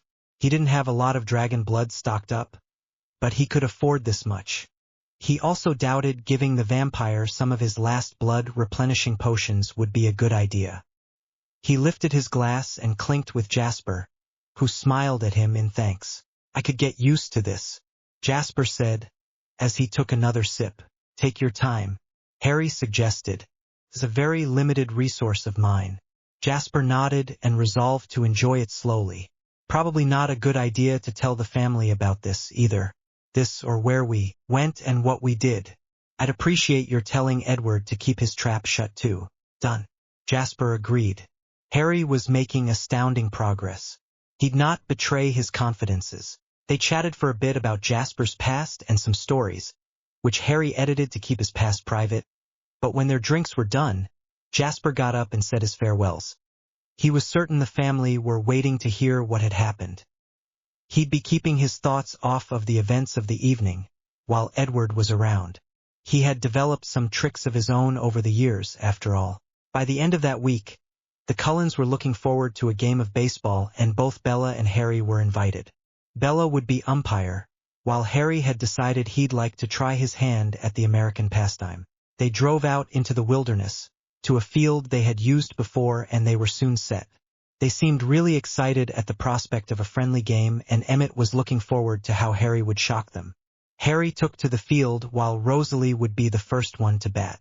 He didn't know all the rules, but that would be part of the fun for him. The fact that they had to wait for the lightning before they could play made sense after the first hit. The game was in full swing, and Harry had yet to have a ball come his way when Alice, the pitcher, stopped after Rosalie hit, which for normal people would be a home run, and called them all together. "Stop!" Edward saw what she was thinking and was by Bella's side instantly. They were leaving, then they heard us. Alice reported. "Let's go," Edward said, indicating for Bella to follow. "What's going on?" Harry asked. He was the slowest to catch up with his mere human speed. "The others are coming," Jasper said. "So?" Harry asked. "They will not understand Bella's or your presence," Carlyle said. "If they attack or decide to report us to the Volturi, they won't," Harry said easily. All of them looked at him in shock. "Trust me," he insisted, smirking. Soon 3 vampires walked out of the forest, carrying the ball. "I believe this belongs to you," the black vampire said. There was a bit of back and forth until it was decided that they would join the game. It was all fine until the blonde man, James, picked up on Bella's scent. "You brought a snack," he said excitedly. "She's a friend," Harry said easily, even as Edward and the other vampires squared off. "They don't eat humans," Harry continued, indicating the golden-eyed vampires. "Another human," Victoria, the red-haired vampire female, said, smirking. Laurent, the black vampire, seemed hesitant, looking between James and the human girl. Victoria was walking up to Harry in interest, feeling no fear from him, as he pulled out a stick of gum from a pocket and popped it into his mouth, offering her one as well. "Gum?" he asked. "I'd rather have some of you," Victoria said. "Are you single?" Harry asked. "That's not what I meant," she said through a smirk. Intimate moment removed for platform safety. Visit Patreon for uncensored version. Chill out, Eddie, Harry said. He turned back to Victoria. "Go ahead, take a pull," he offered, turning his head to the side. Victoria was nobody's fool. "What are you doing?" she asked. "I'm offering you a free drink," Harry said. Even James was now looking at them, slowly straightening out. "What, afraid I'm too much of a man for?" He was cut off as Victoria lunged at him and sunk her teeth into his flesh. "Well, she tried to." "Ah!" She yelled in pain as the broken pieces of her teeth fell from his unblemished skin. "Like your steak a bit more on the raw side, I'm guessing," Harry said with a smile. James didn't say a thing as he rushed at Harry and punched him. Harry went sailing back, but flipped in the motion, and when he landed, reasonably softly, he was holding something. It was an arm. "Missing something?" Harry called back to the stunned vampires. "What is going on here?" Laurent asked. "We did not come for a fight." He did not know what was going on, but he really didn't like being outnumbered and with some thing like that on their side. He could have sworn it was a normal human. It even had a heartbeat. "Relax, buddy," Harry said. "I'm willing to give the arm and teeth back for a few concessions."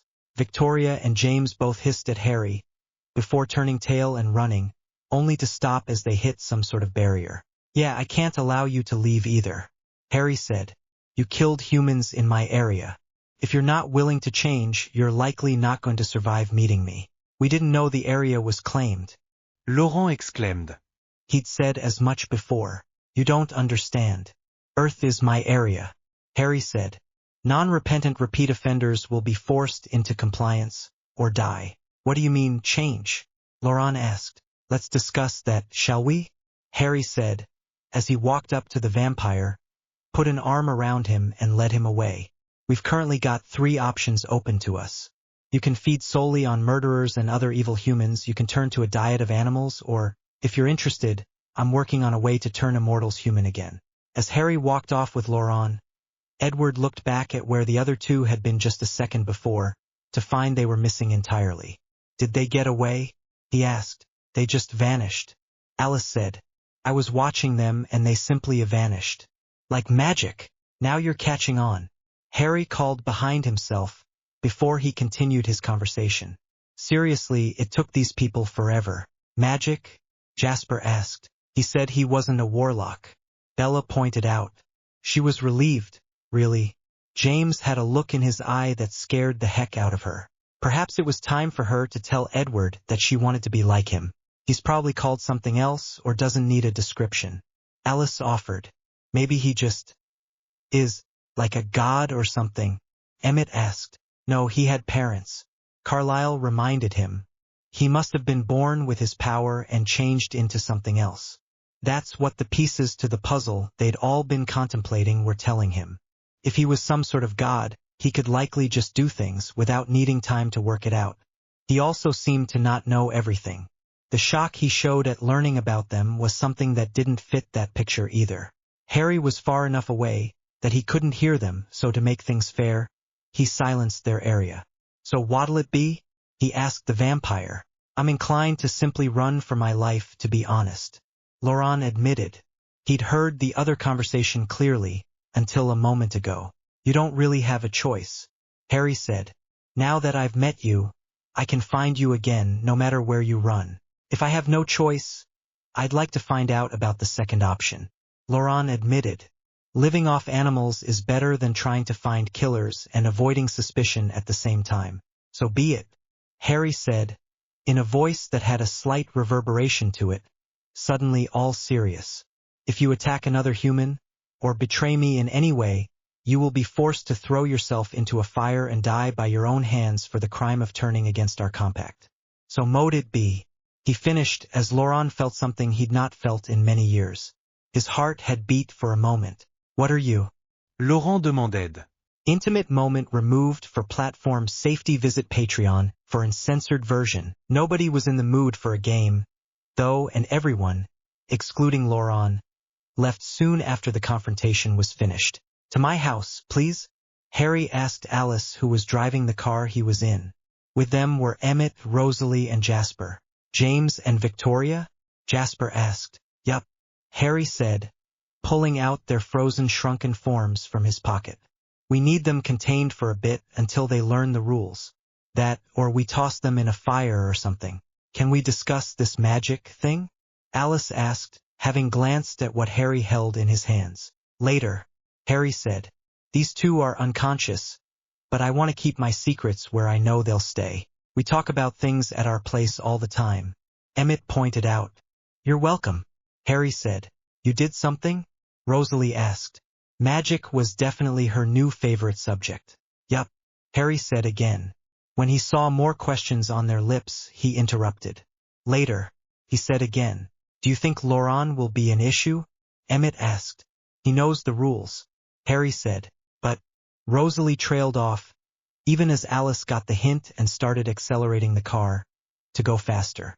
Back in the other car, the others had heard everything and started accelerating too, with Bella asking questions the entire time. Content removed for YouTube compliance. How is he not breaking the glass? Bella asked. Harry quirked an eyebrow at her. Right. Magic. Tell us everything. Alice exclaimed excitedly. That will take years. Harry said. I don't intend on revealing all my secrets either. But we know now. Rosalie exclaimed. They were so used to getting their way that his silence seemed to be driving her up the walls. You know only as much as I've ever offered. Harry said. Magic is only a small part of who I am, and for the purposes of this conversation, not even the most important part. My name is Harry James Potter. I was born in a world with magic. I was a magical. I lived, I made friends, and I had a life. There was a legend about some items that would turn the holder of the items into the master of death, or something stupid like that. I made the mistake of owning all three at some point. When I died years later, after defeating my enemies and losing many companions, I woke up again, in a different world. Now, I'm not going to bore you with the details because they are irrelevant. Suffice it to say, I made friends again. I thought it was just a strange occurrence, or a second chance. until I realized that I was unable to die. Knowing that, I used my seeming immortality to help my new friends save their world from certain doom. Since then, I've gone through a few different worlds. I tend to spend about 50 to 100 years on any given planet, before whoever is in charge sends me to a new place, where I can't help making new friends. Harry sighed there. Do you see a pattern forming, Master of Death? Esme whispered, with a sad look on her face as she burned with empathy for the poor boy. More like Death's bitch. Harry scoffed. To be fair, though, I do tend to have quite a bit of fun wherever I go, and I get to bring a few things with me after I learned a few tricks. My house, for example, was the something I brought this time. How many floors does it actually have? Jasper asked. Infinite. Harry said. I can literally stretch it into infinity. There's a trick with how time and dimensions. Well, let's just say that I don't really have any storage limitations. And that's magic? Carlyle asked. Nope. Harry said. Technology. Picked it up in a world with funny little aliens. They weren't very social. But man, were they smart. One of them helped me add it to the house. And it doesn't need power or something? Edward asked. There were natural laws that seemed to be broken by this concept. Carlyle nodded along, having similar thoughts. It's not something I can explain, Harry said. He tried to explain it, but it went right over my head. Something about the infinity being able to power itself infinitely? Sounds like science fiction. Emmett said. Oh hi, Mr. Vampire. I think the pot just called the kettle black. Harry mocked. But that's biology. Science. Carlyle said. Harry pointed at Alice, Jasper, and Edward. Fair enough, he said. Anyway, Harry said. My point is this. I was brought here to fix something and I'm thinking I wasn't put in forks for the stellar. Cuisine. You think you were brought here to help or stop vampires? Rosalie asked. Or stop deforestation or help the third world? Harry said. I never know what I'm supposed to do. I just know there's a reason and I like helping. It's better than getting drunk the whole time or running around trying to freaking every cute girl I see. Have you ever had any children? Rosalie asked. Once or twice. Harry said sadly. It's never easy to leave the family behind when my time to leave comes, and I've never been able to bring an intelligent living creature with me. Since I picked up that trick. Rosalie actually looked close to tears as she leaned forward and hugged him. I'm so sorry, she said. It's okay. I know they lived out their lives and died happy. Harry said. That's a gift I was very grateful for. What gift? Carlyle asked. It's an ability. Harry said. I can communicate with the spirits of the dead. Nobody seemed to know what to say to that. After a few moments, Bella asked, so what now? Now we go back to our lives, while I use my new test subjects to figure out how to give Rosalie the option of children. Harry said, smirking. Now that we know your secret, can you tell me how you intend to do that? Carlyle asked. Cloning. Harry said easily. Make a human clone, transfer the consciousness and soul and voila. Human again. My blood. Jasper said. I need to ensure it is stable in human form before I take out the sequencer and print you a new body. Harry agreed. I'd love to see this technology. Carlyle said. And I'm not showing it to you. Harry said. It's not anything personal. Showing you things this world isn't ready for is something I already learned I'm not supposed to do. So you're an immortal magical alien from another universe? Emmett asked. Something like that. Harry agreed. Cool. Emmett said, sitting back with a huge grin on his face. Did you use magic to make all the girls at our school like you? Bella asked. Natural charm, I'm afraid. Harry said. Sorry. Sorry? Esme asked. She said all the girls. Harry pointed out. That includes her. Emmett laughed. He turned to Edward. Sorry, bro. It seems your girl has a crush on the all-powerful alien. Bella blushed as she realized what she had said. If she was honest with herself, the thought had run through her mind a few times, especially since the rumors about his time with Jessica started. But that was normal, right, for a teenager? Oh, I'm sure I could take him in a fair fight, Edward said. Define fair. Harry prompted. The conversation from there turned to less serious topics, and pretty soon it was getting dark. Edward needed to get Bella home and Carlyle and Esme went with them. The others would be staying as long as they could. They had so many questions, still. Harry didn't really mind the company, so he decided to go for a dip out back. The others followed him out, to see that his backyard looked like it was still in the middle of a clear summer's day. Awesome! Emmett exclaimed, as he ran and jumped in the pool. Shoes! Harry called after him, as his outfit seemed to melt away and turned into swimming trunks. That's the coolest thing I've ever seen, Alice said in awe. You can wear anything you want by just making it appear. She would react that way to clothing, Rosalie said with a sigh. Harry winked at her and her clothes did a similar transformation, until she was wearing the same swimsuit she had worn before. Do me, Alice begged. Alice! Harry exclaimed. Jasper standing right there. She just mock frowned at him, before shooting him with the most amazing set of puppy eyes. Point those somewhere else, please. Harry begged with a bit of humor as her clothing did the same thing. No. I've worn these, Alice whined, reaching for her purse, to get her phone to look for something new, only to realize it was gone. Hold on, where's my stuff? She asked. Harry pointed by the deck chairs and her stuff appeared there. She quickly went to fetch her phone and pulled up a few designs. Over the next half hour, she tried on what felt like hundreds of new outfits, before she settled on something and had Harry modify pieces here and there. Jasper didn't think Harry knew what he was getting himself into. They had a couple of drinks and Harry prepared them each something to eat, before he got tired of swimming about an hour later. He wanted to finish a bit of work on the Chevy, before he called it a day. After another impromptu fashion session for Alice, Harry led them down to the garage. 1970 Chevy LS6. Emmett said in appreciation. Nice, he said emphatically. I'm doing her over. Needed to strip the engine and magic up some parts. But I'm still struggling with this part here. Harry said pointing. You've got the wrong part, Rosalie said. This engine has been modified for a different kind of turbo. Harry stared at her open-mouthed. What, just because I'm a girl I can't know about cars? She challenged. No. Just why didn't I figure that out? Harry asked as he finally looked back at the car. No wonder the parts one keep making aren't working. Pretty soon Rosalie and the boys were helping Harry figure out how to fix the car.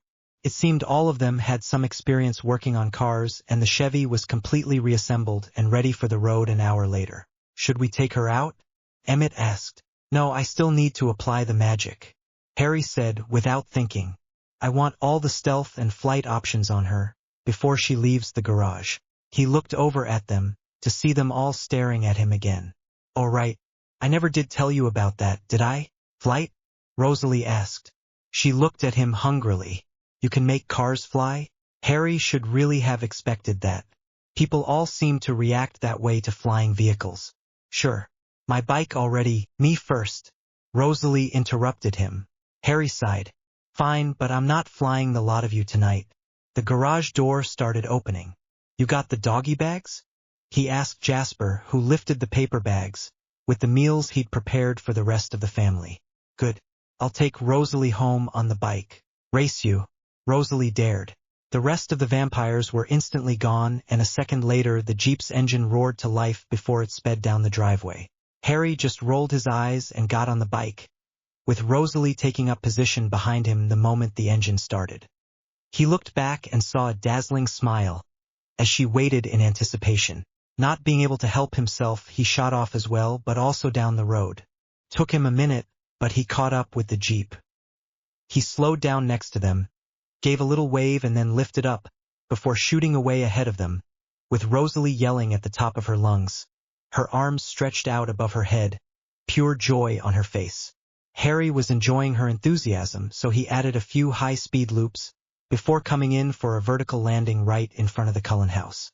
That was awesome, Rosalie yelled, before she hugged Harry tightly. Thank you, she added.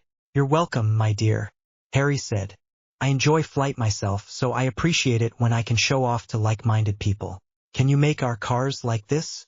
She asked hopefully. I don't know that I want to, Harry said. I like a pretty girl pressed up to my back, as I go for a flight. Even if you were a little hard on my back. If I gave you the ability, you'd not need me for that anymore. The boys will likely want to try that as well, Rosalie pointed out as she finally got off. They'll just have to wait for the Chevy. Harry said, You have a good point, though. I'll look into it. Maybe we can do something like convoy magic so we can have a few cars up while I'm in the air and going with you. Intimate moment removed for platform safety. Visit Patreon for uncensored version. Gotta go before I get any more demands. Harry said, as he revved the engine and shot off again, before activating stealth. Darn! Emmett exclaimed as he got out of the Jeep. I was gonna ask if I could catch a lift back. I wouldn't mind a hike home. For the chance. Apparently he prefers female passengers on his bike. Rosalie said. He said you'll have to wait for the Chevy. Could he do that for our cars? Emmett asked. Apparently he's thinking about it. Edward said. From the door. They'd all been listening since the bike appeared. Harry sent us bearing gifts. Jasper said as he passed Edward the bag.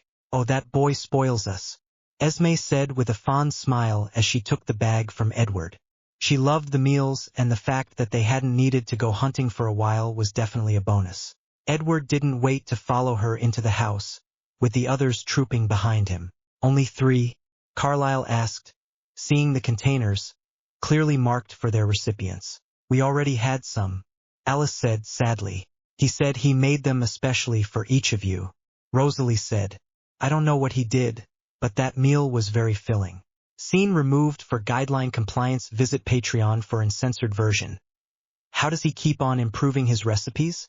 Esme asked, having noted something similar. This smells like real food to me, but it's only making me hungry. Whoever sent him did us a massive favor. Emmett agreed, slightly jealous, but not wanting to spoil their meal by acting like it. We should find a way to repay him for all his trouble. Esme decided. He doesn't need money, he's got his pick of the girls at school and he can build flying bikes and cars. Alice said, I don't know that there's anything we can do for him. What about the Denali? Rosalie asked. I was thinking Irina might like him. She'd mentioned it before, but then it was mostly as a joke. Now it seemed she was serious about it. She'd still not be able to go with him when he left. Esme pointed out. Then he just doesn't make her human. Carlyle pointed out. Maybe, if her heart's not beating, it could get around the limitations. That's it, Alice exclaimed. He can't take his family with him. All we need is to help him overcome that issue and then we go with him. Or we help him find another way to do it. Carlyle nodded. He really liked that idea. It might also be nice to not have to hide what they were anymore. True freedom for his family. In the meanwhile, we could also help him with the other vampires. Jasper said. He doesn't know everything he'll need to make a proper plan. He doesn't seem opposed to our existence, as long as there's limitations and some form of oversight. Rosalie agreed. Maybe we can help him after all, she said with a smile.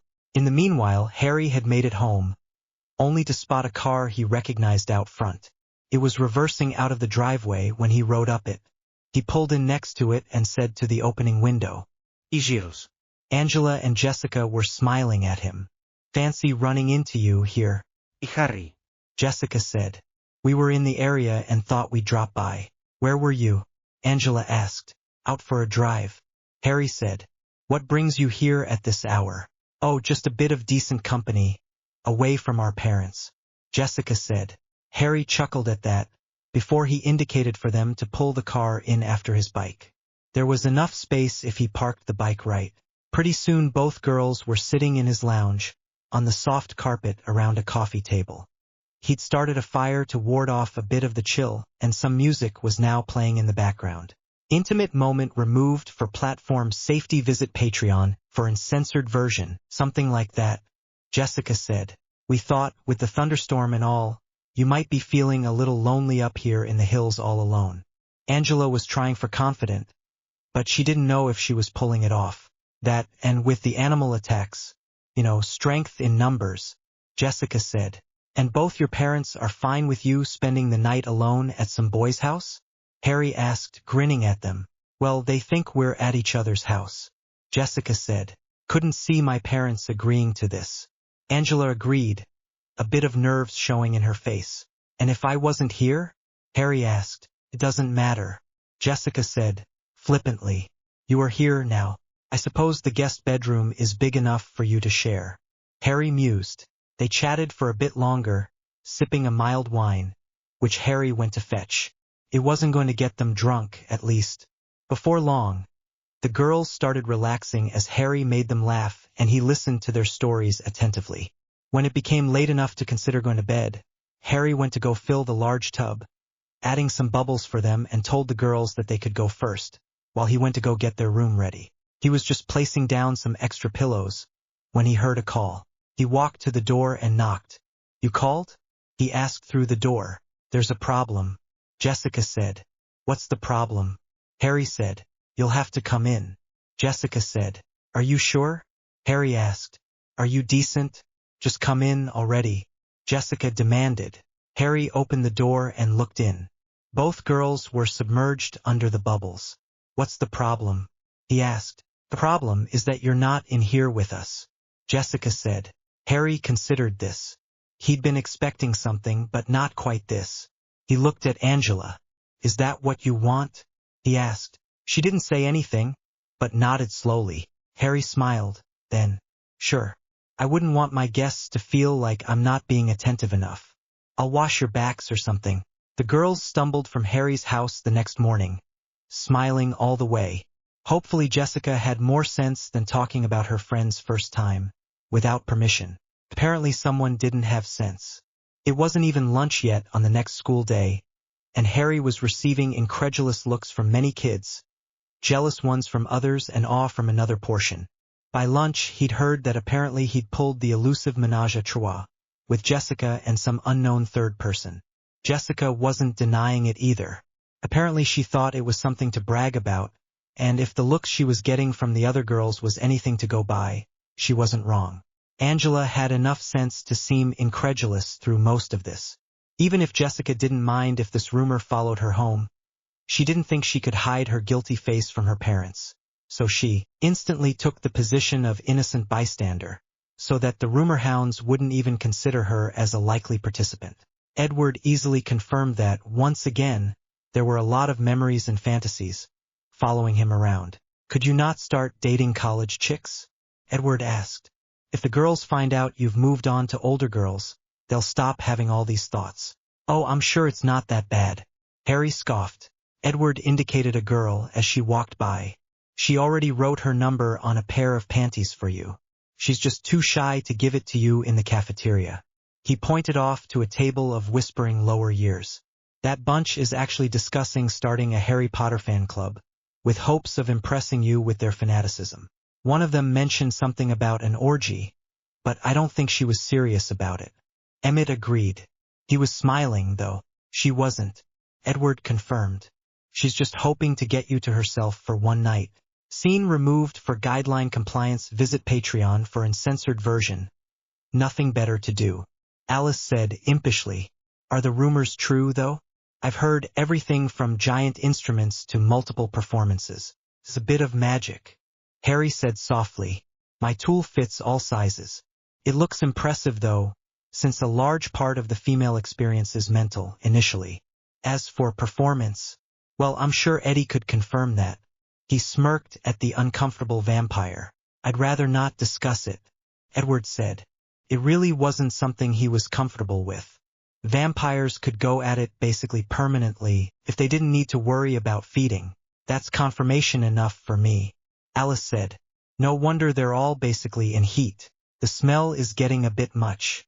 Rosalie agreed, even as she ate a fry from the lunchbox Harry had produced for them to share from.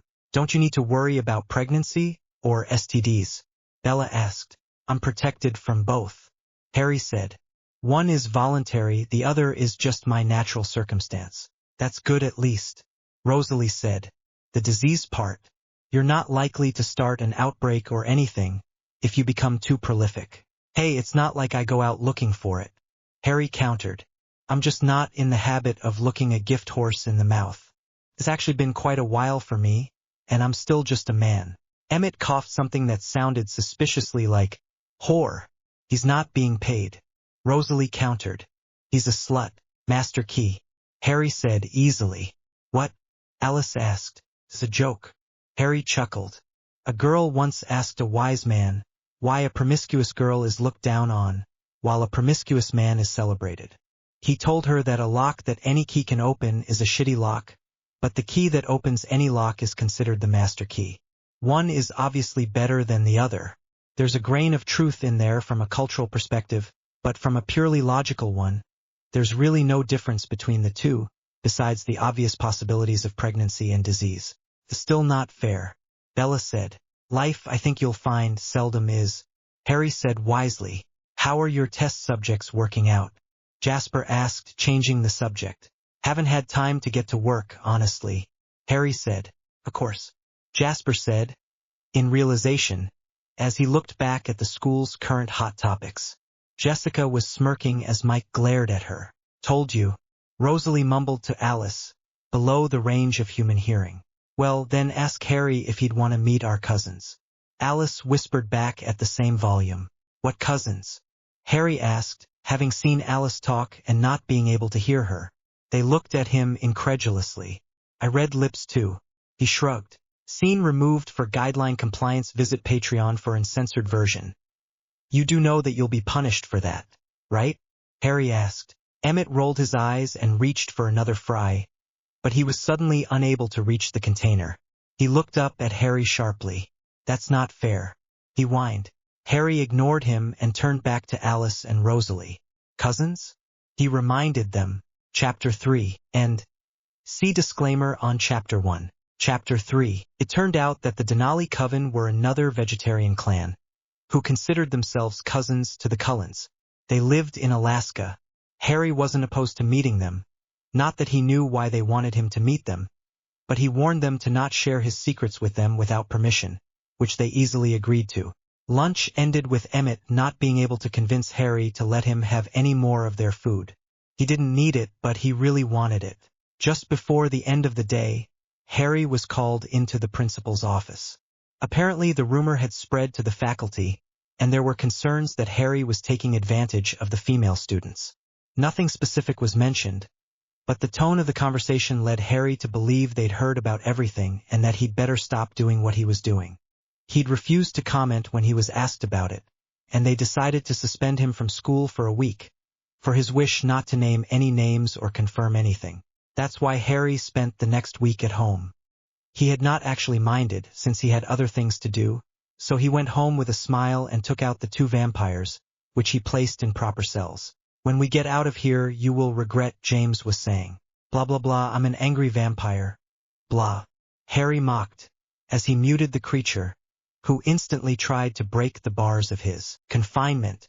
He was completely unable to do so, but he was trying anyway. Turning to Victoria, he asked, And you? What do you plan to do with us? She asked calmly. Well, as long as you're able to speak and think rationally, we could come to an understanding. Harry said. Lauren is currently learning of the freedoms of an alternate immortal lifestyle.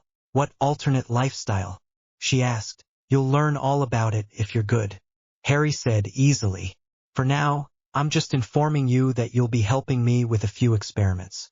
I'll start with James because you at least seem capable of talking without threatening me, simply for protecting my friends. If you kill him, I will do more than threaten you. Victoria promised. I'd expect nothing less. Harry said. For now, why don't you take some time to sleep? Vampires don't. She started to say before she fell over, unconscious. As for you, Harry said, as he looked at the other vampire.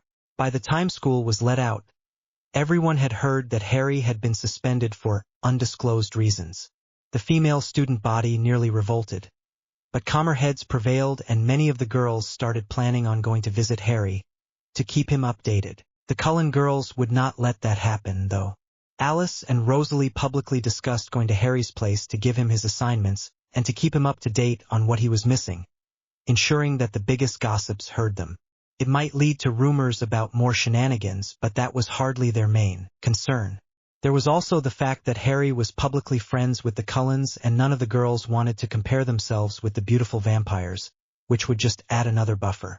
So it was that the Cullens, minus Bella and Edward, showed up at Harry's house.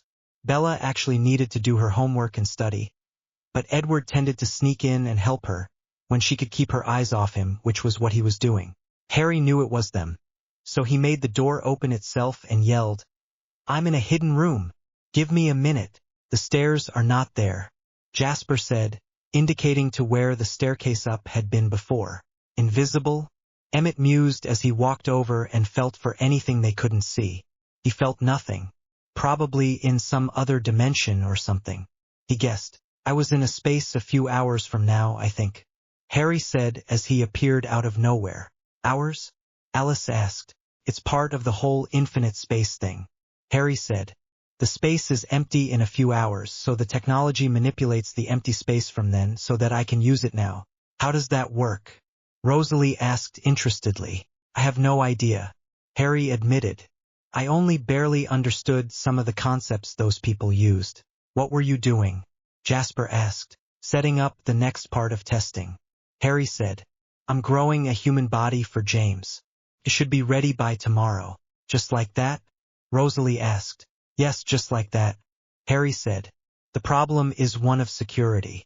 If I made one of you human, the Volturi might decide to either kill you, to maintain the secret, or turn you again, if they ever found out. I need to test a few things to ensure that doesn't or can't happen, before I proceed with a solution for you. I also need to see how his mind reacts and a few other factors. Fortunately, he's a bit on the irredeemably evil side, so I have no problem experimenting on him. And Victoria? Alice asked. If I don't need her for testing, I'll likely make her human once I've achieved success, and then set her free. Harry said with a shrug. He'd not trust that woman if her mate died in testing. So what are you all doing here? He asked. We heard you got suspended. Emmett said. The girls wanted to make sure you don't get too many unwanted guests. So they volunteered to bring you your school assignments. Cool. Harry said, as Rosalie handed him a few pages of paper. He looked at the papers, reading them over and placed them on the table, where another piece of paper appeared and writing started filling the page, until it vanished and another page appeared. Your homework does itself? Jasper asked. Why would I want to do it? Harry scoffed. I've got other things to do. He went down to the garage with the vampires following him curiously, and started laying his hands on the Chevy, as he focused his power into the vehicle. You're making your flying car, right now? Emmett asked excitedly. I've suddenly found that I have a week to do as I want. Harry said with a shrug. Might as well go meet these mysterious cousins of yours. You could take the bike. Jasper suggested. Shut up. Emmett said instantly. Too cold out that way. Harry said, smirking at Emmett. I also like music on long trips. Dibs. Emmett said instantly, pointing at the front passenger seat. You can take turns if you're all going along. Harry said. I suspect Carlisle will stay to keep up appearances. He might take a few days off for this. Jasper said. It's been a while since we've had an opportunity to see the cousins. Alice agreed. Edward will likely stay behind with Bella, and Esme wouldn't go without Carlisle. Rosalie said. When will the car be ready? She asked, looking at the seating and space. It would be cramped if there was any more than those currently present. I could finish it by this evening, but I want to get the test with James finished before I leave. Harry said. So we could leave in about 2 days? Alice asked. Probably. Harry shrugged. There's no rush, of course, but I've got this free time, so best take advantage of it while you have it. Jasper agreed. He'd love getting away from all these humans. The temptation was still always lurking at the back of his mind, and he was never able to really relax. I'll call ahead and arrange things. Rosalie volunteered. You're set on 2 days? Should be fine. Harry nodded, as he bent over and placed his hand on one of the wheels. What are you doing now? Emmett asked. I like to have my car react in the sky, like when I'm on the road, so I add something for that. Harry said, as he focused his power. Over the next couple of hours, Harry spent a lot of energy on his new toy. They'd only started it up the once, but it was purring beautifully, and his power informed him that everything was working as it should. Better even, since he'd hardened certain parts against wear and tear and added resistance to metal fatigue and exposure to too much heat. He'd be able to open her up all the way without fear of the engine sustaining any damage. By the time he was finished, Harry was ready to test drive the Chevy. The others quickly entered the car, before Harry could object, but he wasn't going to complain. He'd started liking their company enough that he wanted to share this with them.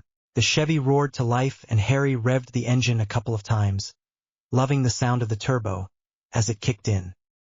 He opened the garage and exited slowly, waiting for it to be closed, before he opened her up and sped out of the driveway at speeds that would be considered reckless to anyone besides the vampires in the car with him.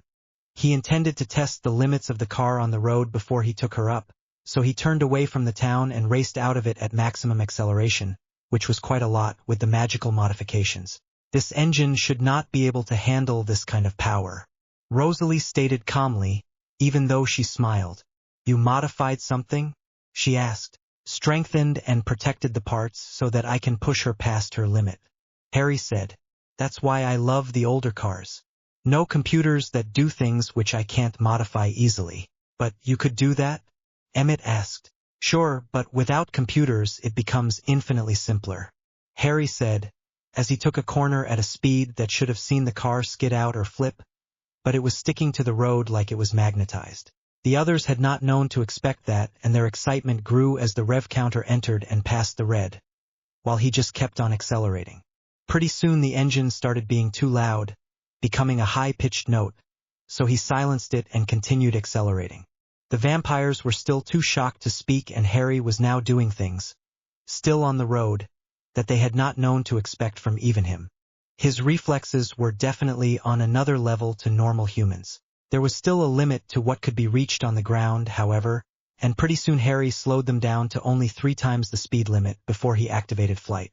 The vampires were completely silent, as they became the first flying passengers in Harry's car. He took them up and started accelerating again.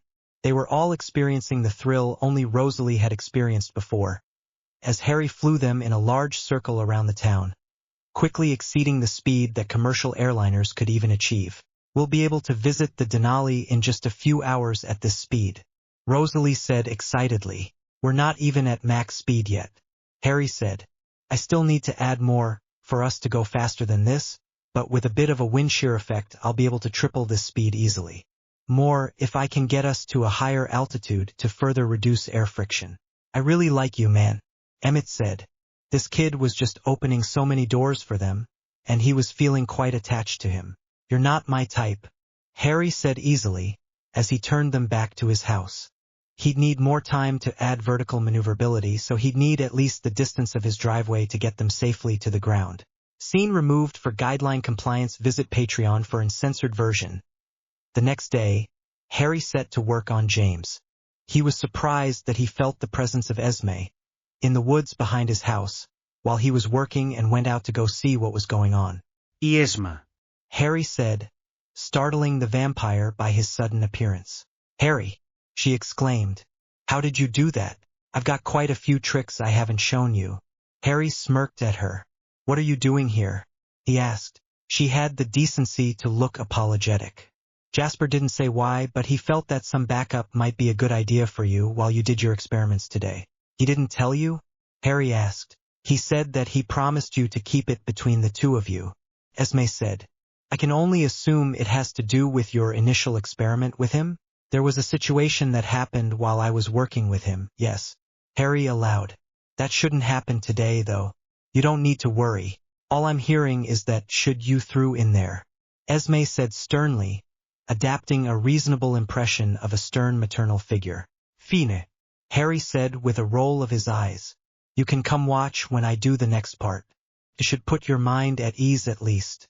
He led her into the house and into a new room on the hidden floor, where he asked her to stay behind the glass doors to the clean room. He went in and went through decontamination, before he donned a lab coat and entered the room proper. On 2 futuristic-looking medical examination tables lay 2 identical James bodies, except one was not as pale and it definitely looked human. They were both in medical gowns and they both looked asleep. I was just about to start the mental transfer, Harry said, as he placed what looked like 2 diodes on the vampire's temples, before doing the same with the human body. Going to a control panel, he pressed a couple of keys, confirmed a couple of things, and then nodded. There you go. The memories are being copied. According to the program, wow, it'll take 12 hours. I've never seen it needing more than 1. He said through the connected communication system. Is that going to be a problem? Esme asked in concern, from where she was watching Harry work. I don't know. Harry said. I don't understand this. We'll likely need to see when it completes. Will he stay under for that entire time? Esme asked. Both him and the clone are under until I release them, Harry said, as he appeared next to Esme. All we can do now is wait, he added as he removed the coat and placed it in a bin, which would clean it and return it to the clean environment. This is all very impressive, Esme said, indicating the lab environment. Do you have any qualifications? Not in this world, Harry said. I could probably qualify for a few things, but I try to stay away from the sciences, because I don't want to be tempted into interfering with a world's natural technological development. You just build flying cars and clone humans, Esme said, with a raised eyebrow and some humor in her voice.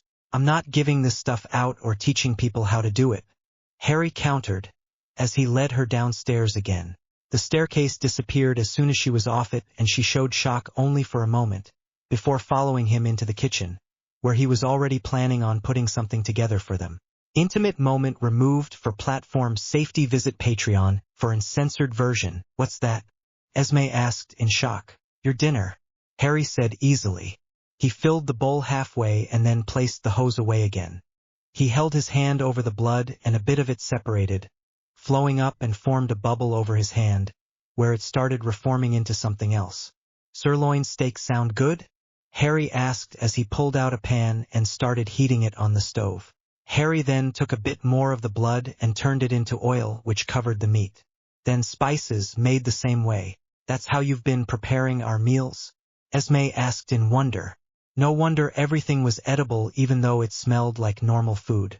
Well, it took a bit of experimentation, but I got it in the end, Harry said. Turns out I shouldn't try to make the meal all at once like I used to. Using my actual skills with parts separately prepared makes it come out much better. He continued preparing the meal, and once it was done, he placed it in a container, which was not just a simple vacuum-sealed device, as much as it was spelled to keep things fresh until it was opened. He next prepared a glass of red wine the same way, placed it in the container and closed the lid. I'm thinking a nice Cabernet Sauvignon will pair nicely with this, Harry said with a thoughtful look. Does Emmett still like the burgers better than the steak he had last time? You put that much effort into our individual meals? Esme asked. Harry always tended to send different meals along for everyone. She hadn't known he put this much thought into it, though. It gives me the opportunity to work my skills, Harry said offhandedly. I'm thinking he'll likely be in the mood for something a bit spicier this time. Maybe a chili sauce with a milkshake on the side? Scene removed for guideline compliance. Visit Patreon for uncensored version. Creamy milkshake, which went into a tall glass, which went into the container. Why do all this for us? Esme asked.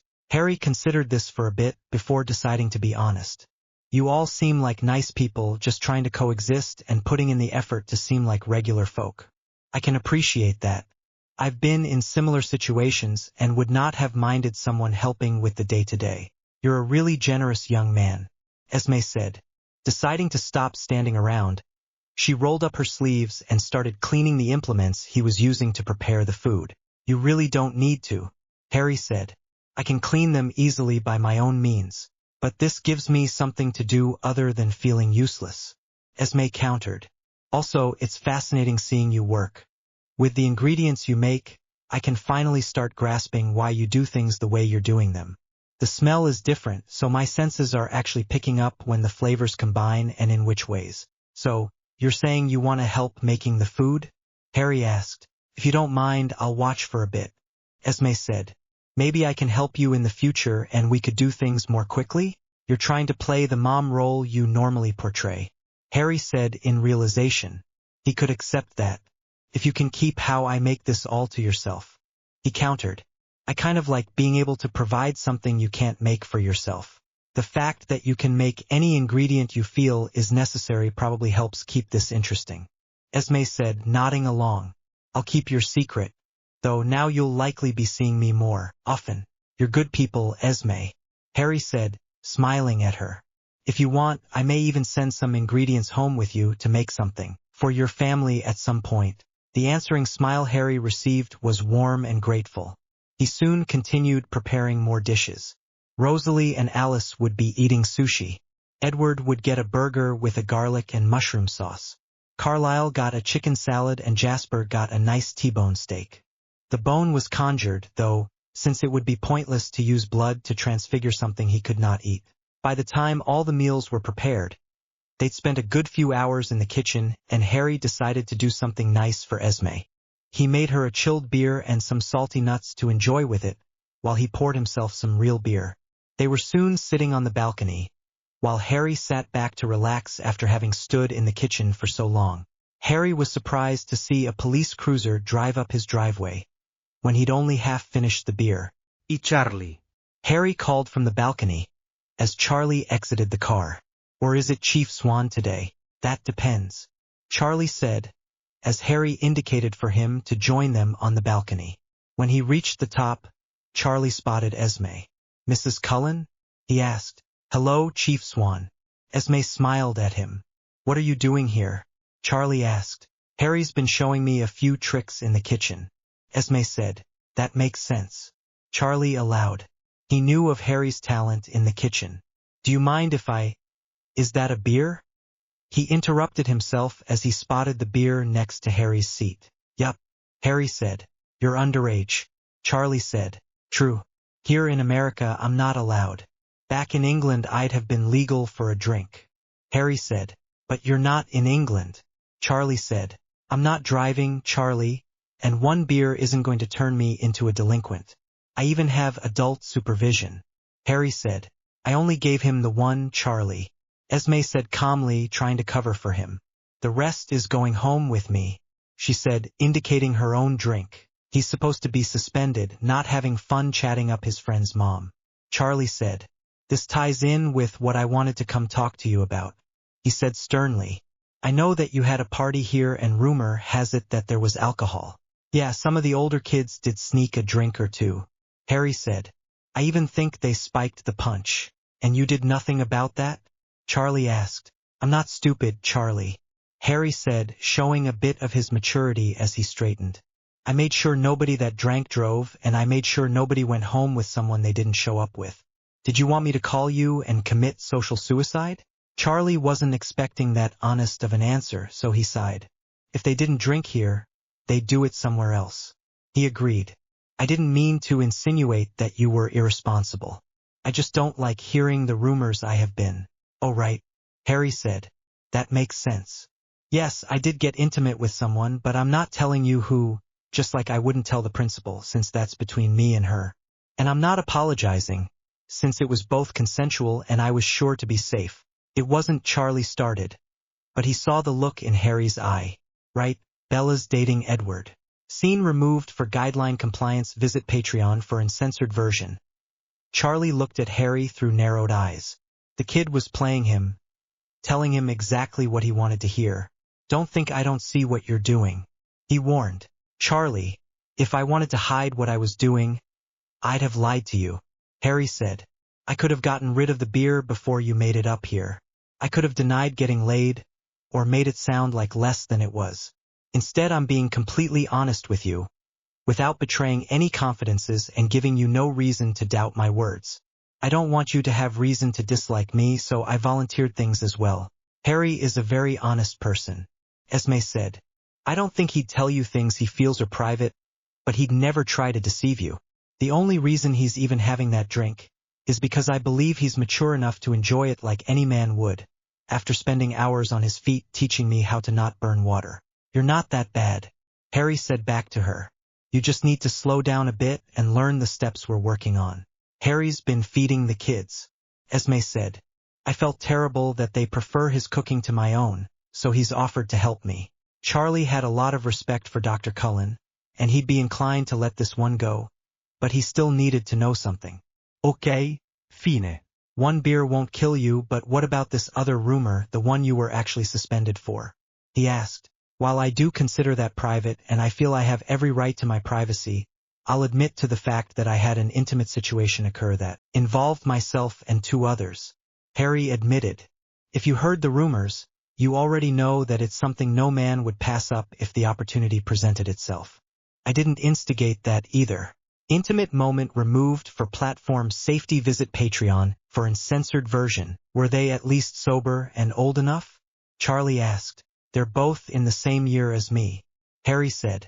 And I ensured to be careful and safe. You're seriously telling me that 2 girls showed up at your house asking for you to, Charlie said, not being able to finish the sentence.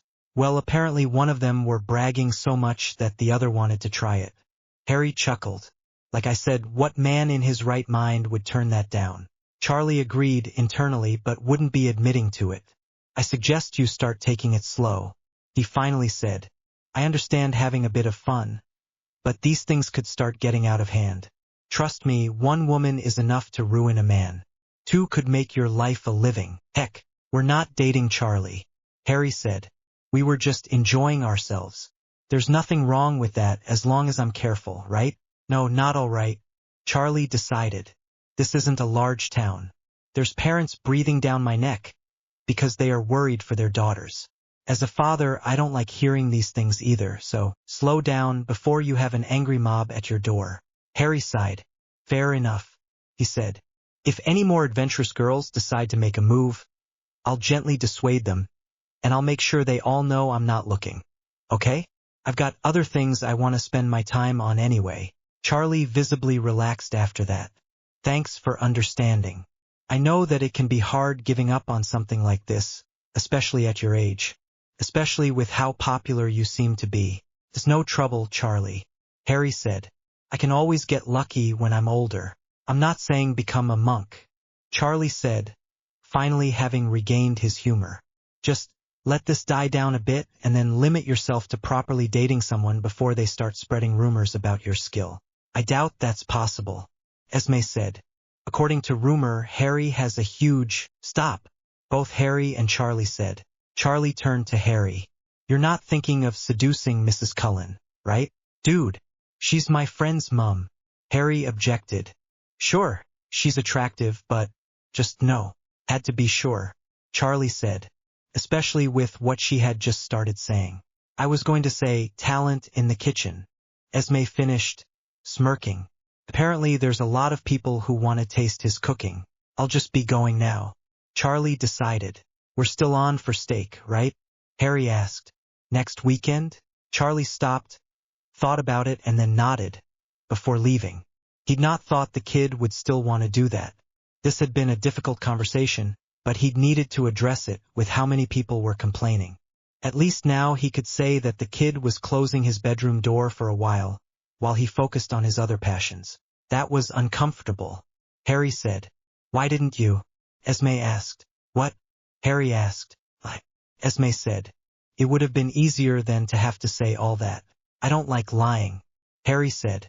Lies tend to spiral out of control, and the more secrets you have, the easier they all start crumbling, until you have to resort to other evils to keep your secrets. Scene removed for guideline compliance. Visit Patreon for uncensored version. Scene removed for guideline compliance. Visit Patreon for uncensored version. You really like using your skills, don't you? Esme asked. If you could fly, wouldn't you do that every day? Harry countered. When Esme returned home shortly before evening, she was loaded down with dinner and some fun new information, but she kept her promise and kept from mentioning what he was doing in his lab and how he was preparing their food. Apparently the kids had decided to spend some time on their own pastimes, since Esme was keeping an eye on Harry. The revelations about his character didn't shock anyone. Harry was a stand-up guy and they all knew it. Esme did mention that Harry was teaching her how to cook like he did. Preparing the ingredients would still be his job, but Esme might soon be able to prepare food for them like Harry did. This was actually a shock to them, as they had assumed it was magic or some advanced technology from a different world. They did ask after it, but Esme refused to betray his confidences. The food was appreciated as always, and after everything was consumed, the containers were cleaned and the kids were sent to go return them to Harry. When Harry opened the door for them, Rosalie was the first one in. She actually hugged him in thanks for the meal. I think I may actually have a favorite food now, she exclaimed. Like the sushi, did you? Harry asked with a smirk. I couldn't get enough. Rosalie agreed. If there was something to make our meals more delicious and satisfying, you've discovered it.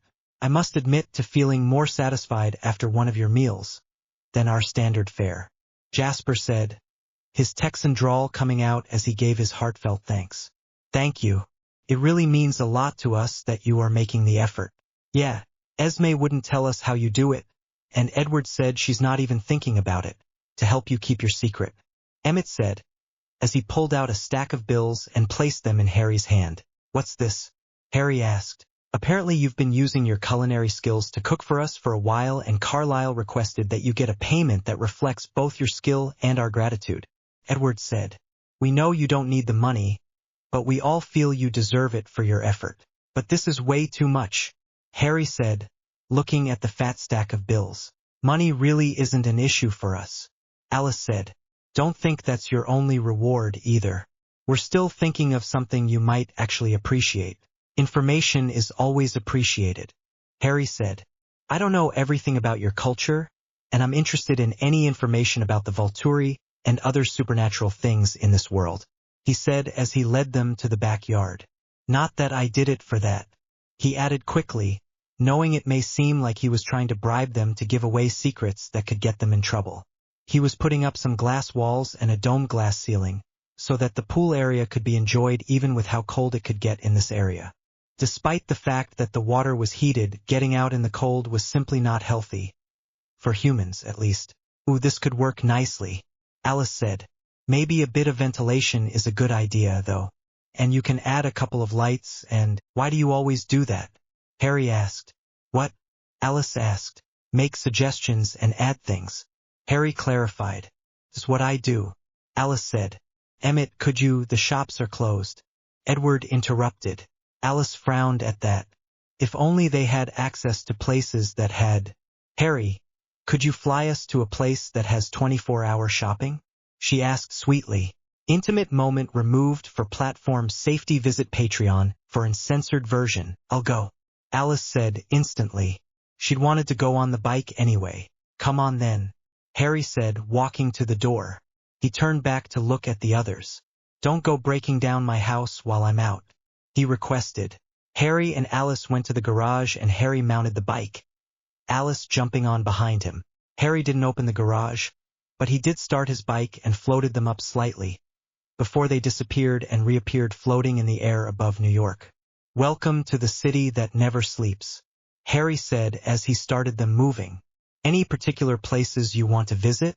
Alice was quiet, and when he looked back, he saw that she was just staring at him again. Teleportation? Really? She finally asked. We called it something else back in my original world, but it is pretty accurate to call it that. Harry allowed. You can just go anywhere you want? Alice asked. Anywhere I've been, Harry corrected. It has to do with something I added to the bike. I don't want to waste too much energy right now, and I need to reserve what I have for the completion of my test in a few hours.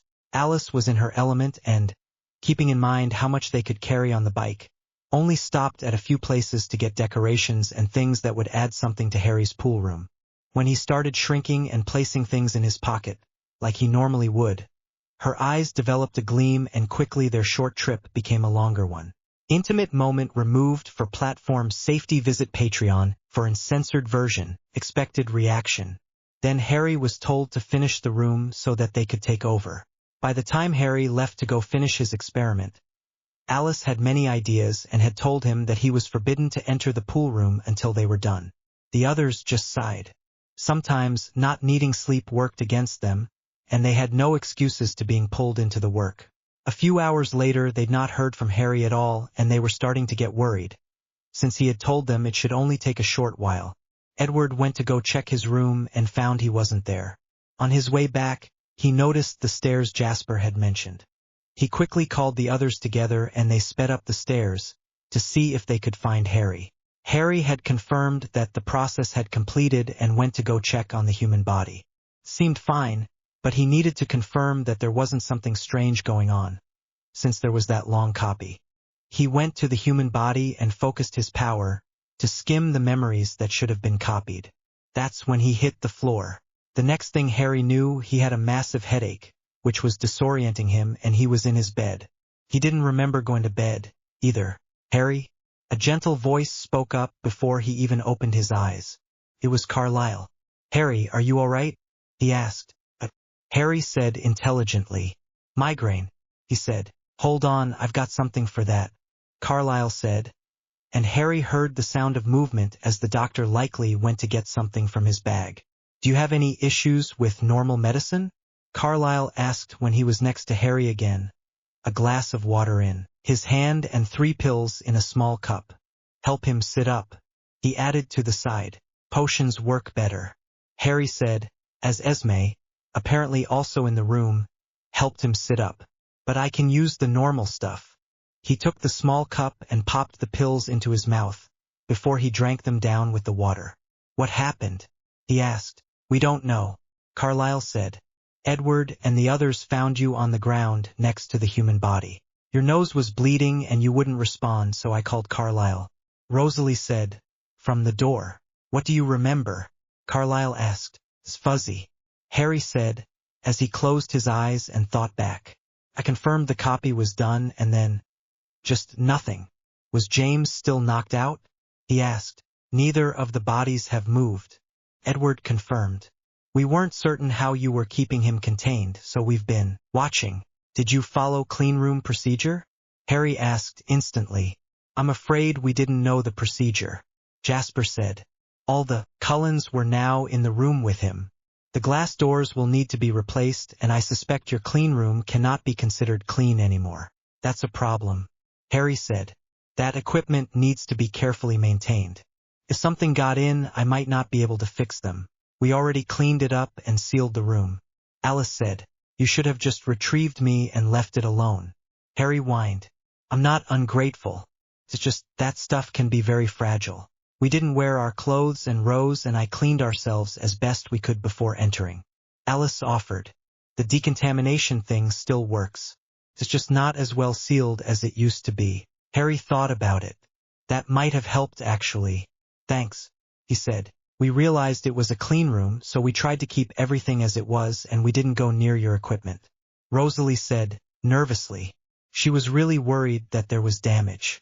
If he needed that equipment to help them and they damaged it, she'd not be forgiving herself anytime soon. There was silence for a bit as they waited for the medication to work. When the headache faded a bit, and Harry found he could focus better, he did so and a bottle appeared hovering before him. Carlyle took it and looked at it. Is this the potion? He asked. There was a label, but it was really faded and even his vampire eyes couldn't make out what it said. It's a headache potion. Harry agreed. How much? Carlyle asked. He was concerned that it might be affected by the medication and he voiced his thought. It is a magic potion, Harry said. It doesn't work like medication, so it can't react. 60 milliliters should be enough. Is that considered a high dose? Carlyle pressed. It's standard for what I'm experiencing, Harry said. Carlyle opened the bottle and instantly regretted it. The smell was awful and it smelled toxic to his vampire senses. Nevertheless, he measured out the dosage and handed Harry the beaker he had used. Harry drank the potion in one go, shuddering at the taste, but then relaxed as it instantly started working, as designed. That feels so much better. Harry sighed. What's in that stuff? Edward asked with a look of disgust. They'd all smelled it. You don't want to know, Harry said. Seriously, if I think about it now, I might need another potion to settle my stomach, and I like drinking that even less. Are all magic potions like that? Alice asked. Intimate moment removed for platform safety. Visit Patreon for uncensored version. What? Esme asked. Your minds work differently, Harry said. That was the reason it took so long to copy. There's too much detail with your enhanced senses, and as a result your minds have adjusted. How did that affect you? Carlyle asked. I tried to read James's memories, to ensure the copy worked. Harry said. The amount of detail and the compact nature of the stored memories caught me off guard and overloaded my mind. You tried to read his mind? Carlyle asked. He didn't understand why that was necessary. I needed to know that the human mind was working after that long process. Harry said. Unfortunately, this might be a problem. His mind is there, but his human physiology will not be capable of handling it like mine couldn't. I'll need to try something else. He turned to Rosalie. I'm really sorry. You'll have to wait longer while I try and get around this.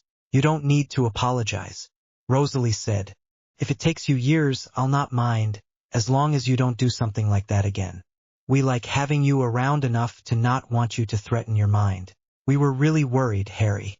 Alice said. You're so unique, we didn't know what to do. We just found you. We don't want to lose you to some silly mistake. I wasn't in any danger. Harry said. These things happen when you learn about new sciences. I just need to figure it out, or at least figure out an alternate solution. Then do that. Rosalie demanded. I suppose I could extract some DNA from you and Emmett and have the sequencer create a baby for you in the meanwhile. Harry allowed. It's not the human life you wanted, but it will give you oomph, he exclaimed as Rosalie was suddenly attached to him in a death grip of a hug. He wheezed out. Rosalie's hold lessened, but she refused to let him go. You can't say things like that to her and not expect that reaction, Emmett said, with a soft smile Harry had not seen on his face before. She wants children really badly. Well, babies aren't all that difficult. Harry allowed. You won't be able to carry it yourself, of course, but maybe I can set it up so you can be around during development? When? Rosalie asked, eagerly, as she moved back, to look him in the eyes. I need to check the equipment, and then I should be able to start on something like that as soon as tomorrow. Harry said. The only problem being that there's still that pesky vampire government that will likely kill any humans that know about vampires, including your baby. Rosalie's eyes flashed at that. So when do we start killing them? She asked lowly. I never said I want to wipe out vampires. Harry said. I just want to be sure that things are kept in check. If we can get the Volturi to change their ways and enforce different rules, I don't see why we can't keep them alive. Aren't you supposed to protect humans? Edward asked. I'm just a visitor to this world, Edward. Harry said. I'm not the ultimate authority. I can't set up a system that will just fail once I'm gone. If you kill all the vampires that kill humans, or make it so that they can't, that will provide a safe system. Alice suggested. Nah, there are always reasons to kill humans. Harry said. I don't mind the destruction of evil people, after all. I'm actually all for that. In my time doing my job, I've killed millions of humans. There were shocked looks all around. What, did you think I was some sort of saint? Evil only flourishes when good people do nothing about it. I'm really starting to like you, Edward said. Harry had confirmed that he had a soul and that he wasn't as evil as he thought himself, because he once did rebel against Carlisle and killed people, but only ones he could tell were evil. Rapists, murderers, and the like. You know what, Eddie? Harry asked. You're not so bad yourself. Move your house. Alice exclaimed then. Harry looked at her in question. You could move your house, right? Move it, so you're our neighbor and then you can keep any kids we decide to have safe. And end up being a permanent cook and babysitter? I don't think so. Harry declined. I like my house where it is and I have just the right amount of privacy. What will you do when your kids want to make friends and go on dates and get married? Do you think you'll never want to see them again? He makes a valid point, Carlisle said. I think we'll need to think more on this. In the meanwhile, you should get some rest. Harry looked like he was going to object. Doctor's orders, I'm afraid. He insisted. Can he at least come see what we did with the pool room? Alice asked. Carlisle pretended to consider it before nodding. Fine. He wanted to see it anyway. Knowing Alice, she'd done something extra special. Harry was allowed to stand up on his own, now that his headache was gone, and they took him through the house to the pool room. Harry was impressed with their work. Not only did all the windows now have curtains for privacy, but the angled roof had some form of shutter system, with railings for the wooden boards that had been used to create the shutter system. Alice flipped a switch and the shutters started moving automatically to close, all moving from the side closest to the house. The curtains were apparently also automated and with another switch flipped, they started closing as well. As soon as everything was closed, she flipped another switch and hundreds of tiny lights appeared in the corners of the room, giving just enough illumination to make everything out. Emmett walked to a corner, where there was now a bar, with the pool table set up in front of it, with stronger lights suspended above it. You'll need to stock it yourself, but in the meanwhile there's some drinks for you in the mini-fridge. I didn't buy a mini-fridge, Harry said. It's from our house. Rosalie said. We don't really need it since it's mostly for show, for when we have guests. That was really nice of you, Harry said. Thanks. This all looks amazing. That's not all, Alice said excitedly, as she flipped the light switches and they were left to stand in darkness for a moment, until Harry's eyes adjusted and he saw, for the first time, a grand design in glowing patterns on the ceiling shutters. It was all curves and swirls, with patterns that melded seamlessly into each other, somehow looking like distorted stars through glass. Nice, Harry exclaimed. Did you take inspiration from Van Gogh? He asked. You know your art, Carlyle said with a smile. I've been to a few worlds that had him in the history books, Harry said. You can't not pick things up with enough exposure. Yes and no, Rosalie said. Alice has a real eye for details and she did most of the detail work, but we all helped out in our own ways. I imagine vampire dexterity comes in handy with that, Harry noted even as he still looked at the design. This is beautiful. All I wanted was a bit of protection from the weather. The next time there's a party, people won't want to leave. You're welcome, Alice said smugly. She was glad they could pay him back a little for all he was doing for them. There's still a lot we can do with the space and I'm thinking you could likely help make some impossible things possible with your skills. Okay, I'm thinking this is enough, Carlyle said. Then, Harry really needs his rest. He's still got patients he needs to take care of in the morning. We're staying, Emmett and Rosalie said. Just in case there's trouble. Rosalie added. I don't think Harry started. We know you think it's not necessary, and we believe that you believe that. Rosalie interrupted. But look what happened last time. Emmett said. I'd not want to risk my meal ticket. He smirked. What about the term immortal do you people not understand? Harry asked, even as he smirked at Emmett. While he was joking, Harry also knew he was serious to a degree. Fine. The guest bedroom is soundproofed and furnished and the bed is unbreakable. So go nuts. And the floors and walls? Emmett challenged. Yes, Harry said easily. Awesome, he said, as he took Rosalie by the hand and they disappeared. He'll be proving that they can make a mess anyway, Alice pointed out. Content removed for YouTube compliance. The next morning, Harry awoke to the smells of food and curiously walked out of the room. They'd made perfectly brown toast with scrambled eggs and coffee. Don't look at me that way, Rosalie said. I'm gonna need to learn if I'll be cooking for the kids one day. Back when I was training to be a wife and mother was still part of the culture. Let me teach you a better scramble then, Harry said, as he sat down and started eating. And how to season, he added, summoning the salt and pepper. I'm not going to object, Rosalie said. If what you make for us is what it tastes like for normal people, I can learn a thing or two from you. Emmett smirked at Harry. Sorry about the room, he said. Harry looked to the hall and the door closed on its own. Looks fine to me, he said. Emmett frowned before going to check. No way, he exclaimed. Self-repair is built into certain rooms in my house. Harry explained. I don't like cleaning up after guests, so it does that on its own. That's unfair, Emmett said. After we spent all night wrecking the place, you just close the door and it's all undone. Still useful to have soundproofed rooms, Rosalie said. We could use something like that at home, right? Harry said. Vampire hearing probably meant there was no such thing as a private moment when you were home. I'll hook you up, he promised. You'll need to still clean the room yourself. The magic that fixes the room is bound to the functions of this house. Thanks, Harry, Rosalie said. Any chance you can do that for the others? I'm thinking I'll skip Edward's room for now, Harry said. I don't think he and Bella are ready for the next step. Bella's ready. Emmett smirked. I don't want to know that, Harry said. Is it even possible for them?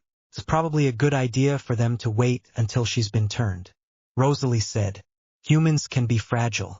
I get that. Harry nodded.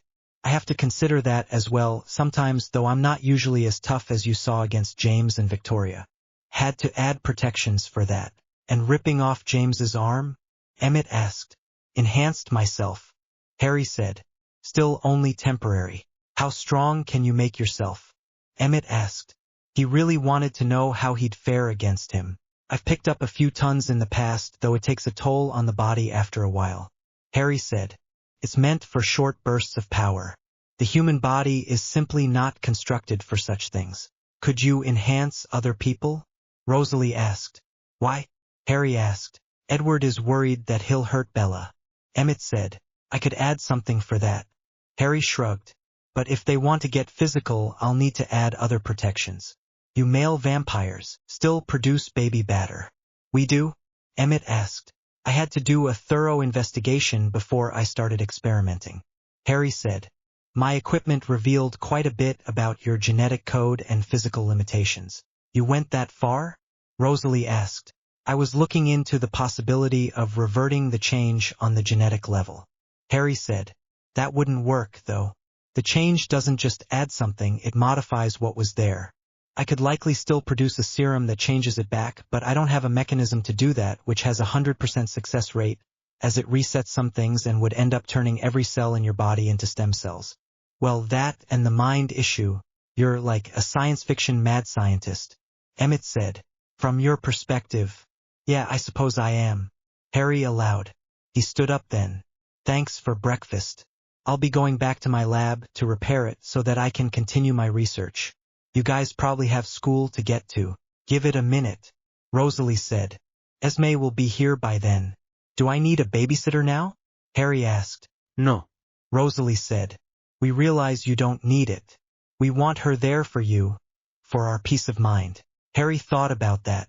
If he could help them live normal lives, then obviously it would put their minds at ease if they had someone around to protect him from things he didn't know about in this world. I'll allow it, but I'm not a child, so no telling me how to live my life. He warned, as Emmett walked to the door. And I don't want a minder at all times. I want to explore a bit on my own and learn things for myself. That's normal. Esme said from the door, as Emmett opened it. Hello, Harry. Y Esma. Harry said. Come on in. He said, realizing she was not coming in, since he'd not given her permission. Perhaps they knew to respect his space after all. She had been watching out for him from outside the house, last time. Thank you, Esme said, smiling at Harry. Bye, Esme, Rosalie said, as she and Emmett left. Bye, Harry, she called back. Bye, guys, Harry said. That day was long for Harry. Fixing the doors to his lab was easy. Going through every piece of equipment was a hassle. In the end, he found that everything was in perfect working order, though. Then he went to feed his test subjects with food he and Esme prepared. What's this supposed to be? Victoria asked with a scowl. Eat up, dear, Esme said. It's made for our kind. Human food? Victoria asked. There's a trick to it, Esme said, as she picked up a piece of shredded lettuce from under the bars and put it in her mouth, chewing it and swallowed. Completely immortal friendly and even gives us what we need. You're too nice to her, Harry said. He walked to James's cell, shoved the food under the bars and said, Eat that or die from starvation. Then he walked back to Esme. See, while they are prisoners for now, it won't hurt you to treat them like a civilized person. Esme said, You do intend to let them go after all, if they behave, Harry allowed. And only once I've had time to finish my tests. He could wipe all their memories and then move their souls across, after all. It was the only safe way to make vampires human at this point. He'd be testing that last, though, probably on James, first. If they forgot everything, it wouldn't matter how he treated them. What if James and I took the deal you gave Lauren? Victoria asked. James isn't just a vampire. He's also a sadistic, evil person, Harry said. Edward told me what he intended to do. Bella would have been his target so that Edward would suffer when he killed her. We're predators, Victoria said. What's wrong with enjoying the hunt? If you enjoy torturing people, you'll likely not be allowed to live when I'm done with my tests, Harry said calmly. And Lauren? Victoria asked. I could tell that he was not a threat. He finds the way the Cullens live to be fascinating, Harry said. He'd asked after it, and Edward had confirmed that he'd had good instincts when he let him go. He now had both the opportunity and only the one choice open to him. Apparently he'd even gone to the Cullens to discuss with them their lifestyle, once Harry was home. He did not want to be there when Harry was there, so offer her the deal, Esme said. It's not as if she could break her word with your skills. Maybe once I'm done. Harry said, deciding to leave. There's only a few more tests to go.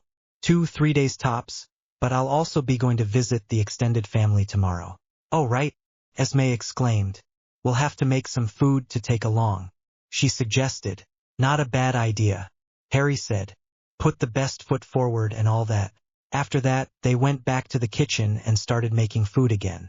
This time, Harry was making a large stew on the side, which he intended to take with for the Denali, while Esme, who had apparently been spending time reading up on recipes and food preparation, started on the other meals. By the time everything was set, with Harry remembering to add more of his power to the stew, so that it could last longer, they went outside for another drink. This time they had tea, but he also remembered that he wanted to try something, so he did it the correct way so that he could do a reading for Esme. Her cup showed him some fair weather coming up, much like his own had, but also something strange. Unexpected guests? He asked. He'd not seen that in his own cup, so it was likely centered on the Cullens. His had shown intrigue again, but that was pretty standard for him. We're expecting guests? Esme asked, having heard of his ability from her children. It doesn't say who, but it does indicate someone arriving or showing up. Harry said. Could be good or bad, so be careful not to do anything that could attract the wrong kind of attention. That should tilt this forecast in your favor. I'll keep that in mind. Esme promised. So it worked? You can read our futures with this as well? Yes. Harry said. It seems so. He added. While he'd heard all about Alice and her ability to see the future, he'd also heard he was exempt from her visions, actually changing things for her sight as if he was a hurricane blowing by and changing the landscape. His predictions were based off his ability, though, so it included him. Whoever was coming likely had connections to the vampire world, or the Cullens specifically. His own cup, showing intrigue, could include meeting new people, but it was vague enough that he couldn't discount the possibility. Perhaps it was time to take a hand in Destiny's plans. There was one other way to read her cup. Perhaps it would be better to take the whole clan to visit the family. Scratch that, Harry said. I'm taking the whole family to visit the Denali. What? Why? Esme asked. Just trust me, Harry said. I'm an old hand at dealing with fate. Call Carlisle. He's not coming in to work for the next 3 days. If he needs to make preparations, he'll appreciate the forewarning. He then got up immediately, planning on starting on something he'd meant to get to eventually. Where are you going in such a hurry? Esme asked. His actions were worrying her. He seemed worried, too. I'm going to work on the Chevy, Harry said. We'll need more room to fit you all. That evening, Jessica paid him a visit. He'd kept his promise, though, and told her that he was taking a break, so that the rumors would die down. He even mentioned that Charlie had stopped by to request it. Jessica wasn't happy, but she didn't want to cause problems for Harry, so she said she understood, and she and Harry enjoyed a bit of a visit. He even showed her the new pool room. She still flirted heavily and he joined in, but he didn't let it go further than the kiss on the cheek he gave her when she left. The next day found Harry driving to the Cullen house to pick up his passengers. He stayed on the ground and saw a few envious looks at his purring Chevy, which made him smile and rev the engine a bit. By the time he arrived at the Cullen house, he was wearing a large smile. You ready for a trip? He asked the vampires as they met him outside, having heard his car coming. Do you think we'll all fit? Carlisle asked. In response, Harry popped the trunk. I'm not getting in the trunk, he said, flatly. Harry smirked. This meant for any luggage and maybe Emmett, he said. Hey! Emmett objected, even as Esme placed a bag in the trunk. When the others started placing their things in the trunk, they noticed that there seemed to be space left, no matter how much they packed. Trying for funny, Emmett actually climbed in the trunk, which fit him easily, and the trunk closed on him almost instantly. Open the trunk or I'm getting out through the back seat, Emmett yelled. Harry could hear the smile on his face, though. The trunk popped open again and Emmett was instantly out. Who gets front seat first? Harry asked. I beat them to it, Carlisle said, as he opened the door for Esme. So I gave it to my lovely wife. Weissman, Harry said. The rest of you get in the back, he said. Scene removed for guideline compliance. Visit Patreon for uncensored version. It's like the trunk? Esme asked. It's like the trunk. Harry confirmed, as he started the engine and protected the car from view, before instantly starting to rise. You've changed it? Rosalie asked. I finished it. Harry corrected. His bike can do this too. Alice confirmed. And nobody will see us? Jasper asked, protected from view. Harry said, as he started accelerating. Could you do this with people? Edward asked. I'm not making it so you can watch Bella in the shower, you pervert. Harry said. I'll have you know I can be a perfect gentleman. Edward said. Yeah, and he's probably already snuck a peek. Emmett laughed. Then again, from the smell of her, all he needs to do is ask. Emmett, Esme said in warning. Emmett rolled his eyes, but said, Okay, to answer your question, yes, I could do this with people. Harry said. It's not something I need. I tend to just make people ignore me. It works much better, because that way I don't shock people when I reappear and I don't need to worry about when it expires. That's what you do in the cafeteria. Alice said in realization. I hate being stared at while I eat. Harry confirmed. They drove for a bit, before Esme asked, What's going on with your guests? They're still back home. Harry said. Aren't you worried that something might happen while you are away? She asked. Besides the security on their cells and the fact that thieves will overlook my house, I've got security cameras hidden all over the place. Harry said. Wait, Rosalie objected. Even in your lab? She asked. Oh yeah. Harry agreed with a smirk back at the passengers. He hadn't checked the footage of them cleaning the lab in the nude to protect from contamination, but he could keep that to himself for a bit.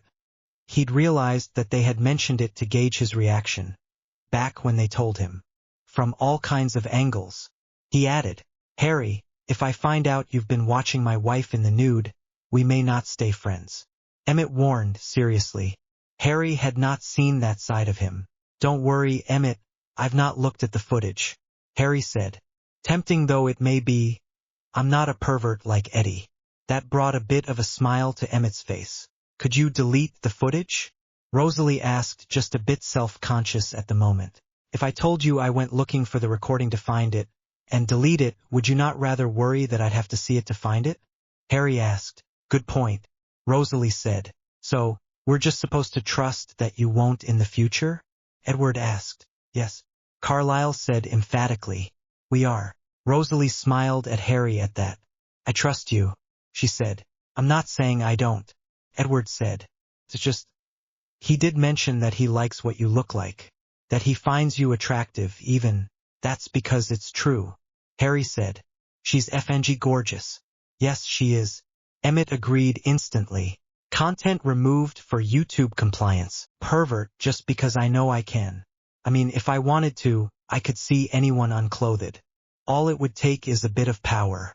You wouldn't even know it. You've got X-ray vision? Emmett asked with wonder written on his face. Rosalie slapped his arm, indignantly. If I want to, I can. Harry agreed. It was dead useful back when I was a surgeon. You were a surgeon? Carlyle asked. This was the first he'd heard of it. It was quite a while back. But yes, Harry agreed. You'd be surprised how useful such a skill is to avoid arteries and to find bone fragments and stuff. I can imagine. Carlyle said. You never stop impressing us. He stated. Hopefully that never stops. Esme said fondly. I'll try not to disappoint. Harry said. Oh, by the way, I wasn't talking about X-ray vision. That sees through skin and stuff too. What did you mean? Alice asked. I can scan someone and produce a realistic image of them, doing whatever I want. Harry said. As I understand it, it was a spell designed for tailors, actually. People could imagine clothing and then make their models walk around and see a realistic representation. It also helped in the design phase so that modifications could be made before the patterns were copied and produced. Harry focused on the car for a moment, switching on the autopilot, which just kept them at their current speed, direction, and altitude, and then the back of his seat vanished as he turned around to face them. Let me demonstrate, he said. He focused for a moment and scanned Edward. Then he held out his hand and an image of Edward appeared above it, wearing his current clothes. The image stood there for a moment, before he suddenly started strutting, walking in place. Then he threw his one hand up and pointed at the ceiling before his foot started tapping. The others laughed happily as they enjoyed Edward's headshake. He was smiling slightly, though, so he was taking the joke as it was meant. Then the clothes he was wearing changed to something else. And then again. Soon it was cycling through different styles and cuts Harry had seen him wear since he met him. Stopping on what he was wearing currently again, the image of Edward disappeared, leaving only the clothes, which disassembled and floated above Harry's hand, showing the exact cut of every piece of fabric, including the underwear. "This is amazing," Alice exclaimed. "You could design anything or copy anything and get the pattern to then produce it." "Unfortunately, I've never been good at that kind of thing," Harry said apologetically. "With everything I've seen come and go through my life, fashion has never been something I cared too much about." He sat back and his clothes changed into a copy of what Carlyle was wearing. "With my abilities, I just stay up to date by changing what I have." "Lucky," Alice complained as Harry changed his clothes back. She rallied quickly, though. "But I could still tell you what to change in that image and then you can get me the patterns, right?" Jasper was shaking his head emphatically behind Alice's back as she sat forward in interest. Harry sighed, though. "If you want my help with something like that, you'll need to book time. I'm not your infinite model or fashion advisor or whatever." "Oh, I'm sure I could find the proper motivation," Alice said confidently, smiling at him. "We can discuss it at a later date," Harry said, turning around and making his seat whole again. "I've yet to get us up to speed." Intimate moment removed for platform safety. Visit Patreon for uncensored version. "We're still too low," Harry said. "As we go higher, please refrain from opening your windows. The air will be a little thin up where we are going." The car started gaining altitude, and as the air thinned, they sped up, going higher faster. They didn't stop going up until the sky started darkening noticeably. That's it for the height and speed. Intimate moment removed for platform safety. Visit Patreon for uncensored version. Edward was looking down through the window. "If we look at the distances on a map and see how long it takes us to cover the ground, we should be able to calculate that quite easily," he said. "Can you pinpoint exactly where we are?" Harry asked curiously. "No." Edward agreed. "On the other hand, once we get there, we'll be able to calculate our average speed at least." "Good enough for me," Harry said. He'd like to know. The trip didn't take long at all, and pretty soon they were flying lower so that they could use landmarks to find the house. When they were close enough, Harry switched off the music he'd been playing and landed the car, so that they could arrive normally. When they arrived, there were 6 people waiting for them. Chapter 4, End. See disclaimer on Chapter 1. Chapter 4. Looks like Laurent decided to find like-minded people," Harry said, looking at the man who was currently contemplating running. "He looks nervous," he said. "He's worried." Edward agreed. "He's afraid that your being here means that you've changed your mind about him." "Well, let's not leave the man in suspense," Harry said as he stopped the car and climbed out. "Laurent, you old so-and-so, how have you been doing?" he asked as the others started climbing out of the car. "I've been well, thank you," Laurent said. "How are you doing, Harry?" he asked. He wasn't certain how to address Harry, it seemed. "Harry's fine, don't worry," Harry said. "We're friends now, right?" he asked. Laurent would have sighed if he wasn't trying not to breathe. He did look relieved, though, a small smile appearing on his face. Esme, in the meanwhile, had approached while the others were still climbing out. "Tanya, it's good to see you again." "Hello, Esme," Tanya, their leader, said. "Why did you bring a human?" she whispered urgently as they hugged. "Harry is a friend," Esme said at a normal volume. "He's not a normal human and he knew about us before we knew about him. You endanger us," Eleazar said. "If the Volturi find out that you are consorting with humans, it would be the death of us all. Then it would be best if they don't find out," Harry said, smiling at the man. "Eleazar, I'm assuming," he asked, offering the man a hand. Eleazar looked at the hand for a moment, before he reached out and shook. His eyes widened as Harry used a bit of power. "You're not human," he said in realization. "Not really," Harry agreed. "Let's talk about it over lunch, okay?" "You do know Carmen?" Eleazar's mate started. Not today, Edward said before greeting them. Carmen was about to comment about their normal diet. We've brought something special for the occasion. Harry agreed, not needing to read minds to know where that was going. He waited for the greetings to finish and for introductions to be over, while he went to the car and unloaded the large pot of stew. Emmett was soon standing next to him, taking a few of the bags from the car, with Jasper and Edward joining him to take the rest. Trust me, Tanya, you're gonna like Harry, Carlisle was saying. Come, I'm thinking a meal before we have a chat will be in order. Tanya was the oldest of the Denali sisters and was their leader because of it, but she held a lot of respect for Carlisle, so she nodded uncertainly and led them into the house. Content removed for YouTube compliance. Why would we have plates? Tanya asked when Harry asked if they had any. Of course. How silly of me, Harry said. Fortunately come. Prepared. He'd placed the large pot on the table, but had yet to open it. He stuck a hand in his jacket and pulled out a plate, which he passed on to Carlisle next to him, who passed it on to his wife, who continued the train as Harry pulled out plate after plate, until everyone had one. Then he pulled out a handful of cutlery. Then he pulled out napkins. When he reached in again, Eleazar said, "Next is the kitchen sink, I presume." He was smiling until Harry actually pulled out a kitchen sink. "What the heck?" he exclaimed, jumping out of his chair, as Harry chuckled and stuck the large thing back in. "Play nice, Harry," Esme chided. "Yes, Mum," Harry joked, even as Esme smiled at him. "Carlisle, if you will," Harry said, stepping to the pot and opening the lid, pulling the large ladle, he'd intended to, out of his pocket. "Of course," Carlisle said, standing up and taking it, with Esme following with her plate. Carlisle dished up for her, and the rest of the Cullens followed suit. "Smells heavenly, Harry," Alice complimented once she had her plate. "Tanya, please," Carlisle insisted, as she hesitated in her seat.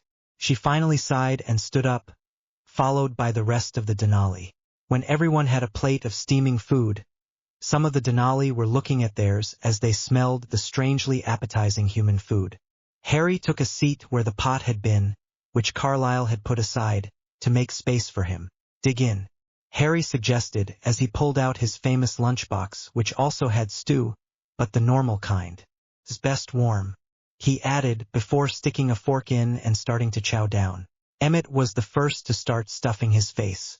He reminded Harry, a bit, of someone he once knew. The Denali clan were shocked when everyone started digging in. "I changed my mind," Emmett said.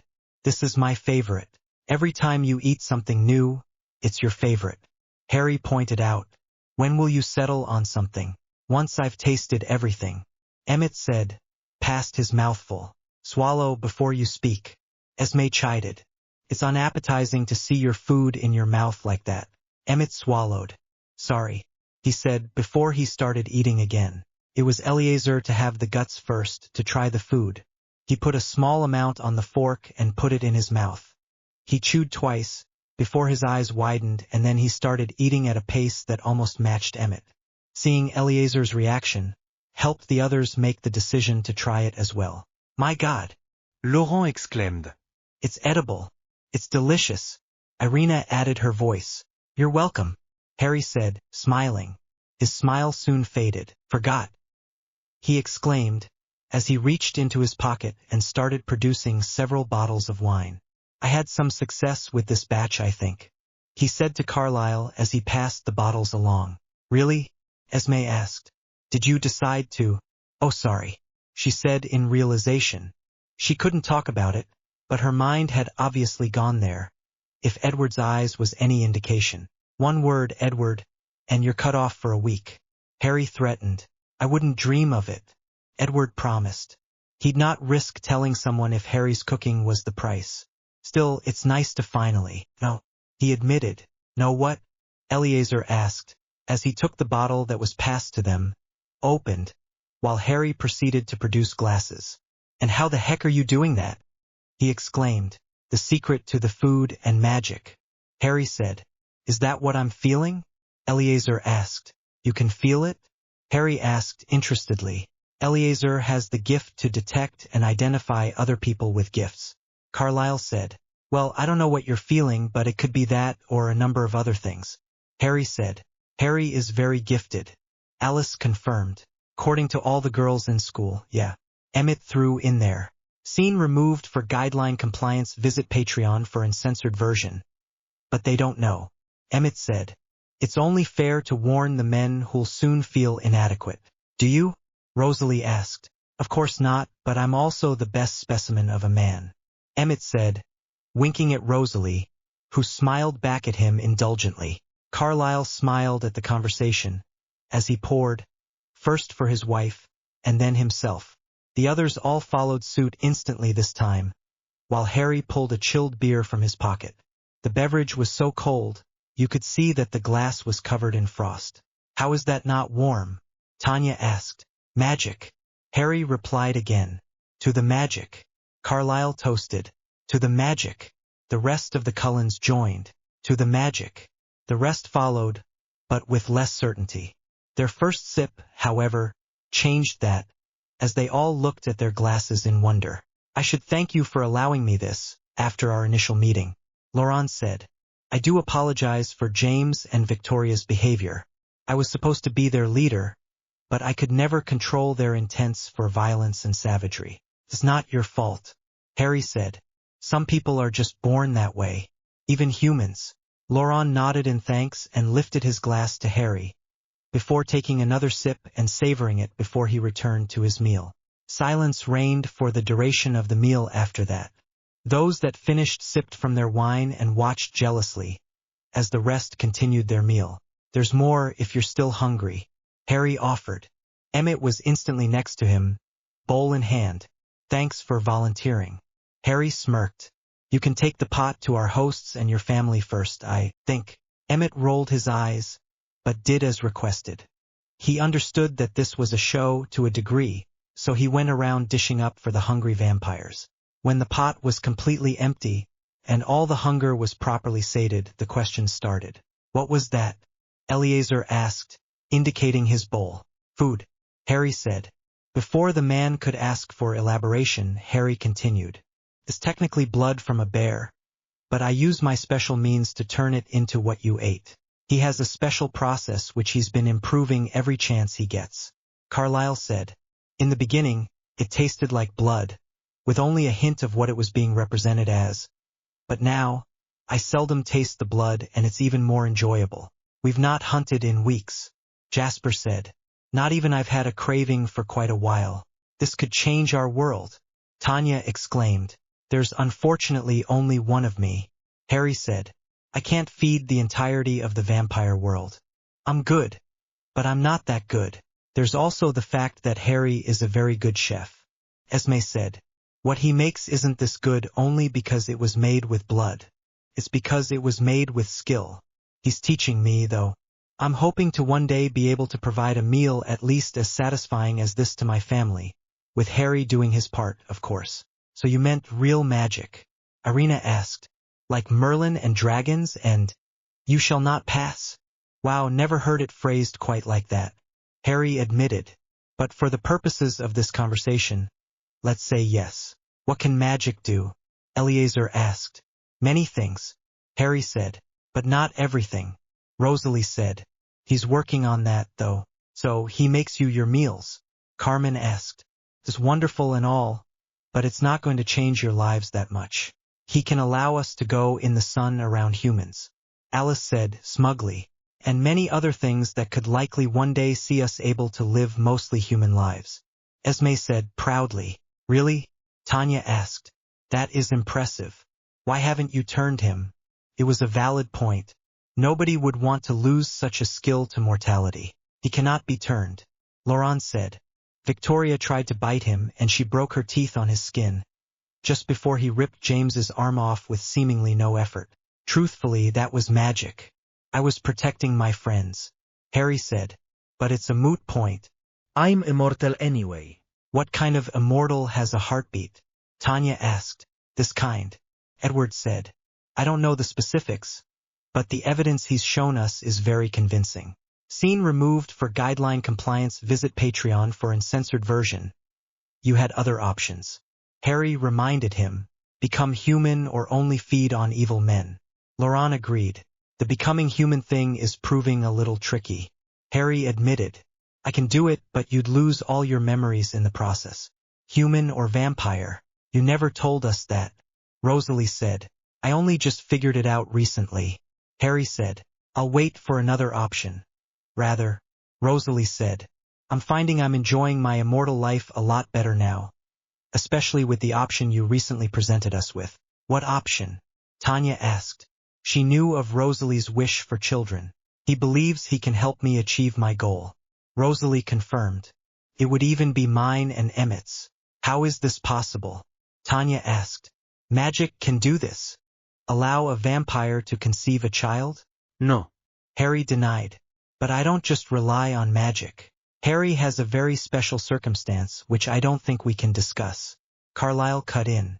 Suffice it to say, he's not only capable of magic, but also of technological feats currently unattainable by the science of our time. You are an intriguing man, Harry. Eleazar said. You are a magical immortal, with scientific prowess never before seen? One would swear you're from a different world. I'm from Earth. Harry said. It was technically true. Why did you come to us, then? Tanya asked of Carlyle. You don't seem like you lack for anything. In fact, it seems like you may just be here to boast about your good fortune. We're here to share the wealth. Harry said. When they knew enough about me, the first thing they did was ask if I'd come visit you. You're not asking us to hide him from the Volturi? Eleazar asked. Or to help you protect him if they ever find out. Scene removed for guideline compliance. Visit Patreon for uncensored version. Powerful than all of us gathered here combined, I think. Only in a manner of speaking. Harry corrected. I don't normally possess your toughness or skills. I need to sleep like a normal human, too. I have my limitations and you have yours. I don't possess your familial bonds, for example. You are all greater than the sum of your parts due to that fact alone. You may not be one of us, Harry, but you're already family. Esme said. Don't doubt that we care for you. You may be useful to us, but you also bring so much joy when you simply spend time with us. Definitely. Emmett said emphatically. I've not seen Rosalie so happy or hopeful in a long time. I'd be happy to call you brother, if only for that. You may not be my favorite human, but you can be one of them. Edward said. If you can just stop picking on me like I'm your little brother, that would be perfect. What's the problem, Eddie? Don't like the fact that your girlfriend has imagined me unclothed. Harry smirked. See, now I like you a little less. Edward said. It's likely true too. Emmett said with a large smile on his face.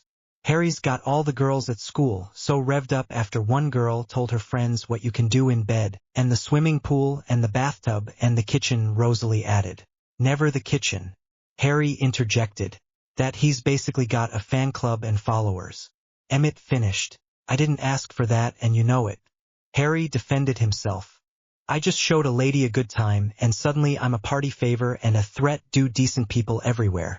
Or at least their daughters. Alice said, smirking. Matic penis. Emmett coughed. Okay, that's enough. Esme said sternly, even as Rosalie looked at Tanya and mouthed it's true, indicating something large with her hands. Tanya smirked at that. Seems he could be fun to have around, she said. If he were ever around. I suspect he's going back with you? Give me just 1 minute. Harry said, as he stood up and vanished. Where did he go? Eleazar asked, looking around. There were shakes of the head all around. A minute later Harry reappeared, with a large tub of ice cream in his hands. Who wants dessert? He asked. Where did you go? Esme asked, suspecting she knew now. Popped home to quickly whip you up some ice cream. Harry said, as he started producing bowls and Esme stood up to scoop it out. Harry placed a bottle of chocolate sauce next to the tub. For her. You can just come and go as you please? Eleazar asked. He was looking forward to trying the dessert, but the idea of instant transportation across countries definitely intrigued him. All of that distance in an instant, he needs to have been there before. Alice said. You knew? Emmett asked. Where do you think we got all that stuff for the pool house? Alice asked. We went to New York, the city that never sleeps. Harry agreed. Awesome. Emmett said. So that's why we flew here. Carlyle said in realization as he passed a bowl on. Didn't know where we were going. Harry agreed. So, we'll be able to visit more often? Esme asked. As long as I'm available and I have the energy. Harry agreed. It's not so difficult on my own, but adding people makes it much more so. Unless I have a catalyst. The bike. Alice said, remembering he mentioned something like that. Or the car now. Harry said, smiling at her. That's awesome. Emmett exclaimed. Your pool room is going to see so many more girls in bikinis. Pool room. Bikinis? Tanya asked. Harry has a pool in an enclosed room with all kinds of nifty amenities. Rosalie said. He also knows how to make it so we can float like normal people. I really enjoyed that. Emmett agreed. He made it so we could be in the sun and then we could swim with the other kids, and he made us snacks and drinks so we could fit in. It was great. Probably a bad idea to have so many accident-prone children around Jasper. Though, Carmen pointed out, couldn't smell a thing. Jasper said. There was one kid that skinned a knee. I didn't even notice until I saw it. To be fair, I think you're doing a lot better these days. Harry said. Probably because of all the delicious meals I keep eating. Jasper said. I haven't been hungry enough to want to react. Nobody knows how, but he's got a lot of blood. Edward said. Fresh from a live animal as I understand it. That's a little tricky to explain. Harry said. It has to do with overproduction and a certain hormone encouraged by nanites. Basically, the animal is healthier and as a result replenishes their blood more quickly. I just take the excess and nothing has to die.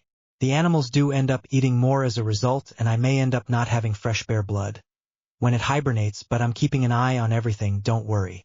Nanites? Eliezer asked. Part of the technology I'm not sharing. Sorry. Harry said. The dessert took up most of their attention after that, until the entire tub was finished again. Okay, I'm stuffed. Emmett said. Is there such a thing as fat vampires? Harry asked. Emmett had had quite a few bowls. No, he'll just be a bit more vigorous for a while. Rosalie said with a grin. We may end up breaking your spare room a couple of times when we get back. Feel free. Harry said. It hardly sees any use as it is. Just don't come wake me up for energy drinks or something. I actually need my beauty rest. So when do we see this pool room? Tanya asked. We can go whenever you want, but the Cullens were hoping we could visit for a while. Harry said. For the meal you just provided, you are more than welcome. Tanya decided. There were many nods of agreement from their side of the table. We may struggle to find you a bed, though, she said apologetically. Harry snapped his fingers and a bed appeared next to him. No problem. I can make my own. You can create anything? Alice asked incredulously. Not just change one thing into another, but make them. Now you've done it. Emmett said. It only lasts for a while. Harry said. He'd also seen the greed in those eyes. His fashion sessions would likely get more draining than anticipated. It's the same skill, technically. It just changes air into items. Could you create guns or bombs? Carlyle asked with a curious look. Probably. Why? Harry asked. Those only need to exist for a short period of time. Carlyle explained. You could do a lot of damage with that skill. Oh, I can do better than guns and bombs. Harry scoffed. If I were the kind of person I tend to kill, I could destroy whole cities with the stuff I've learned. Technically, he could destroy planets if he tried, real hard. Had to do it once, even. Fortunately for you, that goes against my calling. There were a few shocked faces again. Calling? Tanya asked. Harry feels it is his personal mission to protect humans. Carlyle said. Not all humans, just the ones that are not corrupt or, as he refers to them, evil. Don't say it like that. Harry said. There's real evil in the world. It's not some overused word for me. Fair enough. Carlyle said. Anyway, the point is, he plans on allowing vampires that feed only on evil people to carry on as they are. We're still discussing what he'll end up doing to the rest. Use the Geas. Laurent suggested. It will force them to comply. I can't do that for every vampire in the world either. How would I even find them all? Harry said. And what happens if a human decides to become a vampire? Then I'd need to find them and apply the same. That simply won't work in the long run. You will be noticed by the Volturi. Eliezer pointed out. He'd need to convince him to give up on those plans. He was too valuable to get himself on their radar. Scene removed for platform compliance. They are not a government. Carlyle said. They're more like royalty. Edward said. They make the rules and break them as they see fit. Harry pondered that for a bit, but Tanya also had a calculating look. If he could destroy the Volturi, he could take their place. She suggested, Tanya, I know you hate and fear the Volturi, but please don't encourage Harry to risk himself like that. Carlyle said, while he may be immortal, he could still be disabled and captured. But he can escape. Tanya said, not if he's knocked unconscious. Jasper said, if he's not awake and aware, he's vulnerable. They could keep him knocked out and use many methods to keep him from escaping. I have automatic defenses, too. Harry said. What? Carlyle asked. If I'm unconscious for an extended period of time, or in distress for a long time, an automatic recall function brings me back to my house. Harry said. Why would you have such a function? Esme asked, concerned. Being drugged or tortured can keep me from focusing enough to use my power. Harry said. It's been done before, so I set up the failsafe. Why do you have experience with that? Rosalie asked. She seemed angry. When you do what I do, you eventually make enemies. Harry said. It was a long time ago now. I try to be careful.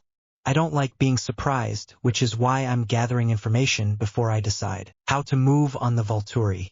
His current plan is to give them the option to cooperate. Jasper said. I don't think that's a good idea. None of us thinks that they will like being dictated to. Alice agreed. Why are we talking about this now? Harry asked. Could be years before I decide to move on them. There's no hurry. There seemed to be a collective sigh of relief. All else fails, I can just kill them all and have a hand in whatever follows. Who's the most powerful coven after the Volturi? He asked. That would be the Olympic coven. Tanya said with a smirk. Are they good or bad? Harry asked. You tell us. Carlyle said with a smile. We're the Olympic coven. Well, that makes things simpler, doesn't it? Harry said. We'll still need to plan. But we can do that on another day. You're serious? Eleazar asked. Harry decided to make a point. Let me show you, he said as he got up. Follow me. He led them from the room and outside, where he conjured 5 wooden sculptures, in the form of Dracula-style vampires. These will be our example. Emmett, Edward, Eleazar, if you 3 would please take one of these each and hide them in the surrounding forest? Emmett didn't hesitate to run off with one of them. He knew something fun was about to happen, so he rushed off to get as much distance as he can, and a good hiding spot. When he was certain he was far enough, he found a small cave, where he stuck the sculpture, before he closed the entrance with a few boulders, which he then covered in snow to hide the entrance. When he returned, he noticed the other 2 were back already. Bet mine's harder to find. Emmett said. Thanks, Emmett. Harry smirked. Emmett had a real love of fun, so he was fun to be around. He turned back to the people. If I wanted to do something like destroy the Volturi, it would be as simple as this. He pointed a finger skyward and concentrated. The 2 remaining sculptures shot into the air and hovered next to each other. A few seconds was all it took for all 3 the others to join their counterparts. The one Emmett had hidden looked battered and covered in dirt and snow. You buried it? Harry asked. Found a nice little cave. Emmett shrugged, slightly disappointed that his effort was wasted. Harry shook his head, before a tongue of flame jumped from his hand and started engulfing the first figure. Harry placed them all down, then he started banishing the others. Emmett, seeing what Harry was doing, picked one up and tossed it at a tremendous speed, at an angle away from them. The fire on the first sculpture was quickly eating the entirety of it. This is a magical fire, Harry said. Can eat anything and will not stop until it has eaten everything it can. He conjured a large ball of water, which splashed over the burning wooden figure. The fire hissed, but didn't stop burning. Currently, its target is the intimate moment removed for platform safety. Visit Patreon for uncensored version. Over the next few minutes, they watched as the fire ate the rest of the sculptures, until it shot off to where the other statue had landed. It was too far for Harry to see, but the vampires didn't seem to have that limitation and continued watching the fire as it burned the last statue. It will never end? Eleazar asked. It can find and burn anything you designate? I need to keep my focus on the fire to ensure it doesn't go rampant. Harry said. If I lost consciousness now, it could start eating anything it wants. Its name is Fiendfire and it has a will to burn and destroy. It's demonic? Laurent asked. Well, kind of. Harry said. It's not something I learned easily. Then why not just do that? Edward asked. Make some of that and send it off to kill all evil vampires. You don't know how it works, and I'm not explaining it. Harry said. Suffice it to say, that's not possible and I need to keep focused on it the whole time. I still have limitations. My mind would not be able to take the strain of such a long use. The last sculpture finally stopped burning and Harry could feel it looking for something else to eat. So he smothered it with a thought. So, you could really destroy the Volturi easily? Eleazar asked. Then he smirked. Oh, I'm going to like you. He predicted. I'm hoping. Harry said. Then he turned on the rest of them. So, what are we doing for our visit? They all just looked at him, with some indulgent smiles and some calculating looks. I'd like to see your house, Tanya said. It's been a while since we've left home. Perhaps you could offer them a stay at your place for a while? Harry asked Esme. Unexpected guests. Esme exclaimed, in realization. Yup. Harry said, smugly. You knew this would happen. Alice exclaimed. But how? I thought it only applied to yourself. If they are staying at our place.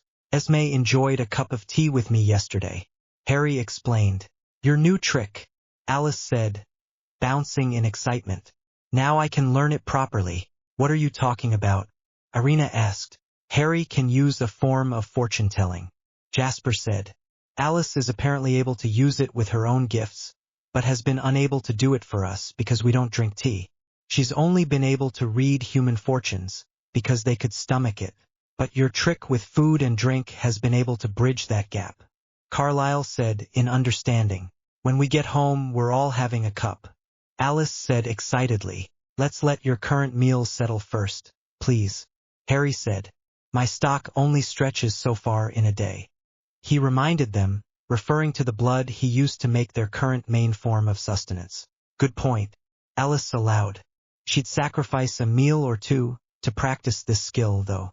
So, do you want to pack? Harry asked the others. It took them only 10 minutes to be ready for a trip. Even Laurent looked excited at visiting the Cullens, now that he had an invitation, especially with what Harry brought to the game. Tanya surprised the rest by taking the front passenger seat before any of them could, and the rest all stowed their bags, with Emmett having thought to bring the large pot in from the house. Once everyone was in the car, Harry started them up and instantly shot off down the road, at full acceleration. Once they had a few thrills on the ground, they lifted off and started accelerating faster, as Harry took them for a fun ride, ducking and weaving past obstacles. The Denali sisters were all staring in awe at what they were experiencing. When he'd had his fun, Harry slowed them down and focused, and the car vanished only to appear near their home. Harry landed the car and canceled concealment, before completing the trip on the ground. He stopped them at the Cullen house first, so that they could take their belongings in. While they were doing that, Harry took the large pot out of the trunk and waited. Edward was the first one back. Intimate moment removed for platform safety. Visit Patreon for uncensored version. Intimate moment removed for platform safety. Visit Patreon for uncensored version. Why'd he give me the key? Edward wondered, though. He likes you, Carlyle said as he showed up.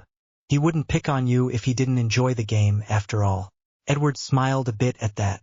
Think we can go pick up Bella? He asked. Who's Bella? Tanya asked. The others were quickly all joining them again. Edward's human, Jasper said. She will be joining us someday. Alice said. I've seen it. Tanya said. It wasn't uncommon for vampires to find a partner in a human and then turn them, but one had to be careful about it. If you told someone that you are a vampire, and they didn't want to become one, you'd have no choice but to kill them, or turn them against their will. You are being careful, right? She asked. She knows, Edward said. But she can keep a secret. Let's rather not bring her along today. Esme decided. She's still in school at this moment. Anyway, Edward nodded. He could go visit her after school let out. Harry had just finished washing up when he heard the Chevy pull up, so he opened the garage and continued drying his things. The vampires soon all walked up the stairs and Alice led them through to the pool room, while Esme went to ask if he needed any help. I'm just going to prepare a few snacks and drinks, Harry said. We just had that meal you provided. Esme pointed out. I'll just add a dash of blood and make the rest from air. Harry shrugged. It should taste good even if it won't fill you up. I'll help then. Esme decided. What did you have in mind? Tanya and the other females from her clan were talking to Alice. So when he gets out, just tell him you don't have swimsuits. Alice was saying. He can make them for you and then we can see which of you can entice him more. She smirked, speaking to the single ones among them. Why would we want to entice him? Kate asked. Harry is special. Alice said. The human girls have noticed too. But that's not going to work in the long run. He needs someone that will stay young with him. Even if you can't become proper mates, you can still enjoy his company. I also don't like seeing these strumpets coming and going, Rosalie said possessively, joining the conversation. Any of you would be 10 times better for him, and if you entice him enough, he might even find a way to enable you to enjoy his other skills. Alice said with a smirk. Other skills? Tanya asked. Rosalie just indicated something big again. Ah, right. Well, we'll see. Edward, Carlisle, Jasper, Emmett and Eleazar were listening, but Emmett had made 1 or 2 innuendos softly, so only the men around him could hear. They may be immortal vampires, but they were still men, so they chuckled lightly at that. When Harry and Esme joined them with a few platters of mostly conjured food and drink, Alice switched on the music and her and Jasper decided to go change. Emmett had tried to jump in the pool again, fully clothed, but had jumped into an invisible wall. Hey, he complained. How many times do I have to tell you? Harry asked. No shoes in the pool. The new guests were inspecting the snacks, while Harry mounted a few bottles on the overhead mounts for the drinks and soon Edward showed up to play bartender. He'd be enjoying himself more with Bella there, but he could enjoy the entertainment from behind the counter. Carlisle was telling the guests what the food was, since vampires seldom cared for such things. There was chips and dip, vegetable sticks, and even some pieces of sashimi with some Eastern sauces. Harry didn't feel like he had the sauces down yet. He was working on it though. I find that giving your kind a taste of many different things allows me to get to know your likes and dislikes. Harry joined the conversation. It helps me to cater to your likes. Emmett likes to say everything I make is the best thing he's tasted, but I've noticed that he prefers savory dishes with just a bit of spiciness. You go that far? Tanya asked. You'll see, Jasper said.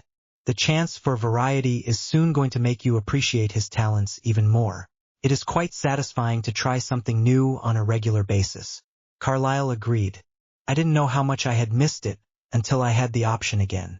Don't you miss the hunt? Or the feel of your teeth biting into a piece of meat? Laurent asked. Harry makes the best steak. Emmett said from the pool, where he was floating on his back again. So, you don't have any cravings? Irina asked. Sure we do, Emmett said. Most of the time it's his cooking, though. He chuckled. Don't you feel like you've had enough? Carlisle asked. Like you've finally been able to enjoy a meal properly? I am quite sated. Tanya agreed. Well, feel free to nibble anyway, Esme said.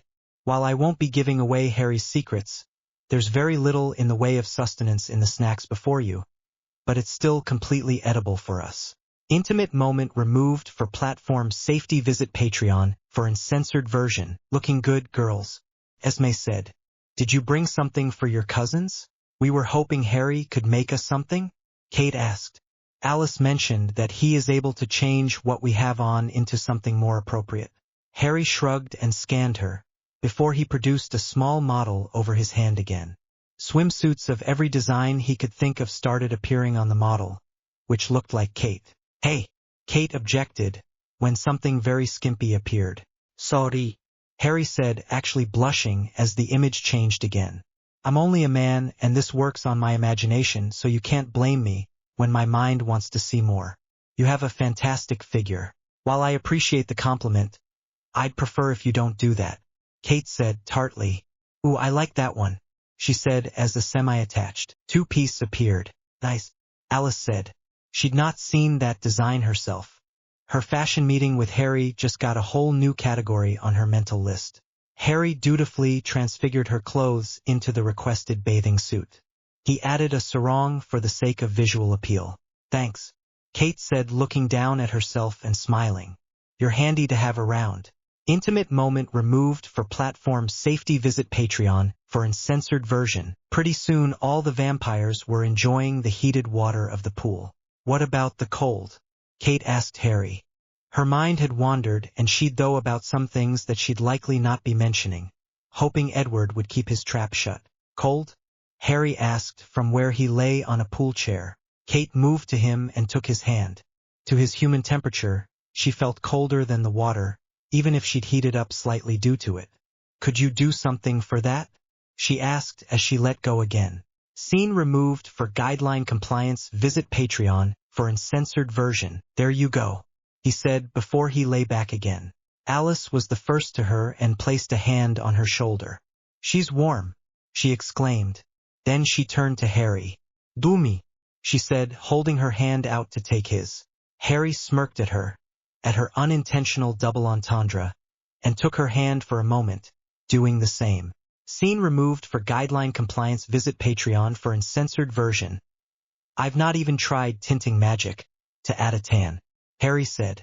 With all your bases covered, you should be no more noticeable than a normal supermodel walking down the street. He joked. Flattery aside, Tanya said, this is all quite amazing. Does it take a lot of power, and could you teach other people your magic? It's a natural gift, I'm afraid, Harry said. Some things are easier than others, and they all have different durations depending on how much power they both take and use. So there's no chance to teach or enable others to do what you do. Tanya clarified. Well, there are certain forms of magic that uses other things, Harry said as he thought about it. That's a good idea, actually. There is one kind of magic that might work, he said as his pool chair moved itself to the side of the pool and Harry quickly got out, dried himself and walked into the house. What's he doing? Tanya asked. I think you gave him an idea that he'd like to try, Jasper said. He's been doing research on how to help us fit in, Rosalie said fondly. So you think he has a magic he can teach us? Tanya asked. We don't know enough to speculate, Carlyle said. I don't think we have enough information to even try. He turned to Edward. What do you think? He asked. It was useful to ask Edward these things, since he could hear all their thoughts. If someone had an inkling of an idea, he could usually bring it to everyone's attention, and more often than not that led them to possibilities. Nobody has enough information, he confirmed. We could go ask him, Eleazar said. Rosalie smirked. Sure.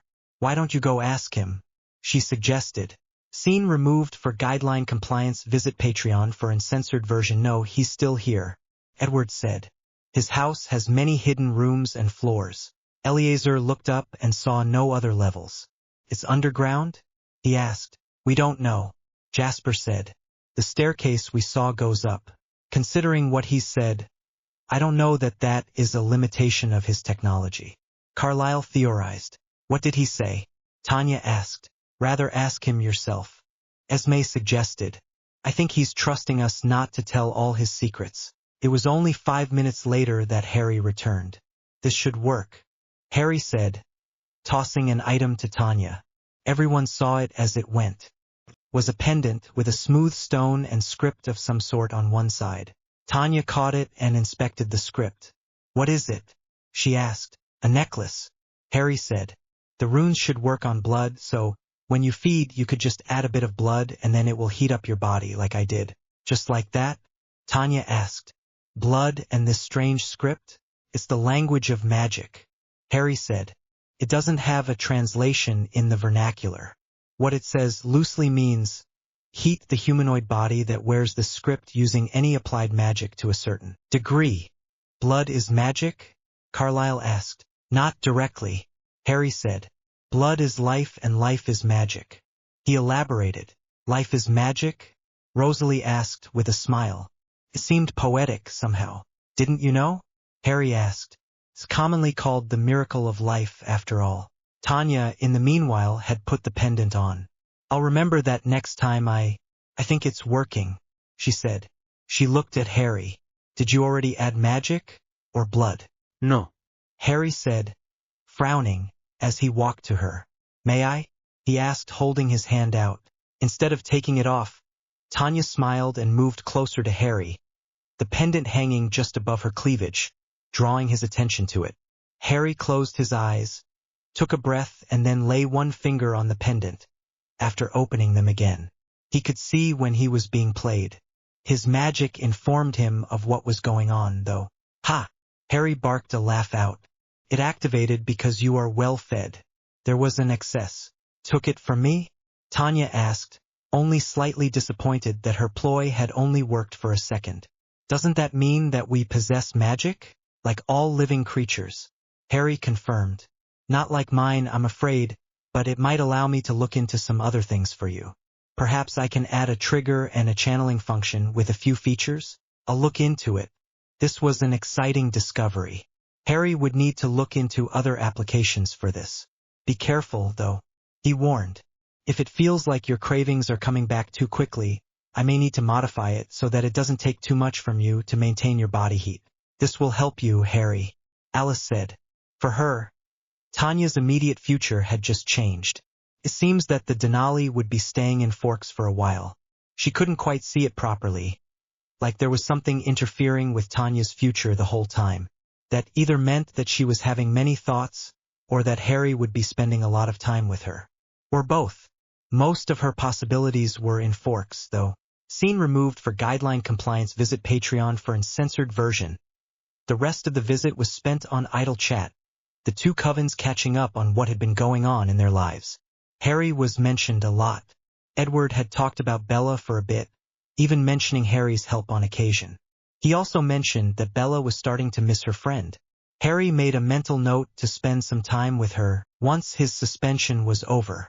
Maybe she and Edward could join them for that steak dinner? The atmosphere was very enjoyable and the snacks eventually disappeared, as the new vampires in attendance eventually grew used to the idea of snacks and eating. The drink was flowing, though, and the subtle inebriation magic on the drinks eventually had the vampires laughing and having fun like they hadn't in a long time. Harry was right there with them, drinking rum and coke, which was a favorite of his. He tended to drink a beer more often than not, but when he was having a good time and letting go, his drink of choice tended to be stronger. Before long he was having fun using his magic, tripping the vampires up, or creating and vanishing things as he told a story from ancient memory. The drink had another effect, though, and pretty soon the couple started disappearing, without a word, to enjoy a bit of alone time with their significant others. Pretty soon it was just Harry, Tanya, and Kate. Irina and Lauren had also seemed to realize what was going on, and because of the current atmosphere, and likely due to the not-so-subtle hints about them getting a room, they left as well, hand in hand. The ladies weren't flirting too much, but Harry was enjoying their company, asking them about their past and their lives in general and learning quite a bit of vampire lore in the process. Their losses, the immortal children, the Volturi, the powers they'd seen. Kate even tried her psychic electrical shock trick on him, to no effect. Tanya and Kate didn't mind that they were both flirting because they knew Harry couldn't be with either of them. Physically, his fragile human body would not be able to stand their durability and strength. At some point, they were all laying on pool chairs and Harry decided to treat them to the view the others had made for him, so he triggered the closing of the shutters and gave it a few seconds before he switched off the lights. That's beautiful, Tanya said. That's the Cullens for you, Harry said. I was making food for them, mostly just for the practice it allowed me, but they decided that I needed to be rewarded, so when I put up the glass coverings so that I can enjoy my pool in the winter, they added the lights and decorations. Harry was shocked to find a hand taking his, as Tanya moved her pool chair next to his. Her hands were now just as warm as his, but her grip was a bit strong, so he made himself stronger, to squeeze her hand back. Kate saw this and copied Tanya on his other side. Scene removed for guideline compliance. Visit Patreon for uncensored version. You feel like one of us, when our temperatures match. Kate agreed. It is a shame you cannot be turned. Tanya said, you'd make an excellent partner. If you're half as good in bed, as the others seem to indicate, I'd not mind giving it a try either. Kate said, you'd have to get in line behind me. Tanya said, smirking. The magical drunk they were experiencing may have had a hand in their loose lips. Chances are I could overcome that limitation, Harry said. Unfortunately, I promised Charlie I'd stop being such a slut. Or was that someone else? I'm sure someone called me a slut. He wasn't sober either. He didn't notice the looks of shock on the vampires' faces, though, which were quickly replaced by grins. They made eye contact and nodded. Oh, Harry, Tanya said. Yeah? Harry asked, smiling over at her. What would it take for you to change your mind about that? Kate asked, as she leaned over and placed a hand on his chest, followed shortly by Tanya. Harry may be drunk, but he was no fool. Are you girls trying to seduce me? He asked. Maybe, Tanya said.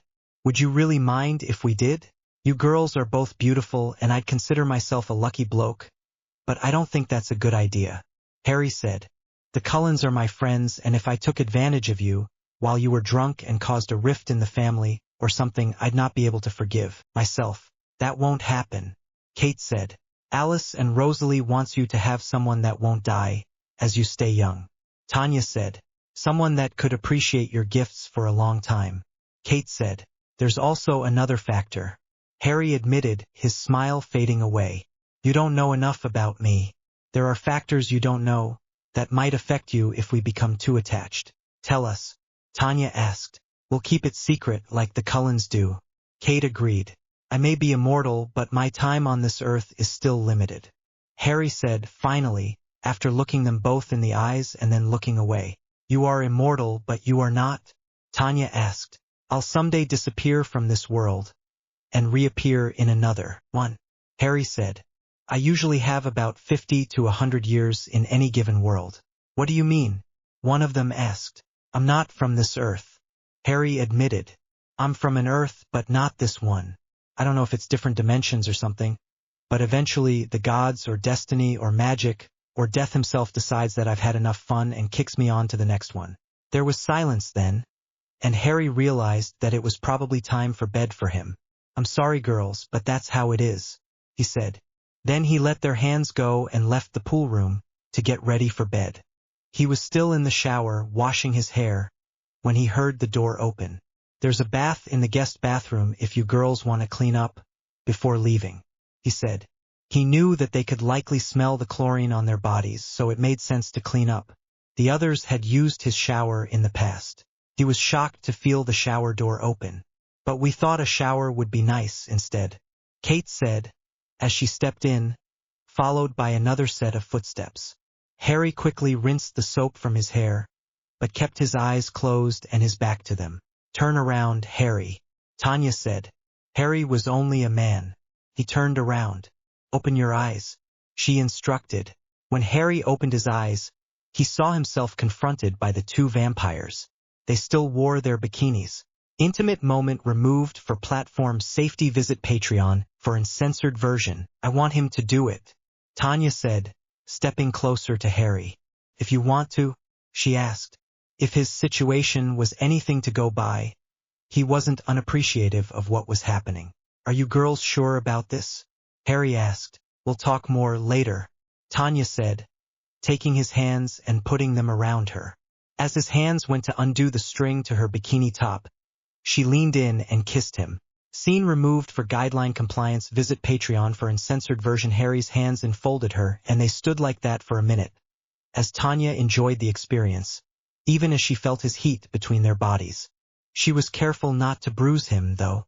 When the kiss broke, Harry looked over at Kate, who was just smiling in anticipation. Harry held a hand out to her, as Tanya stepped away, however begrudgingly. She really should have put her foot down and claimed him. She was the leader. Scene removed for guideline compliance. Visit Patreon for uncensored version. Scene removed for guideline compliance. Visit Patreon for uncensored version. You're telling me, Kate said, still on him.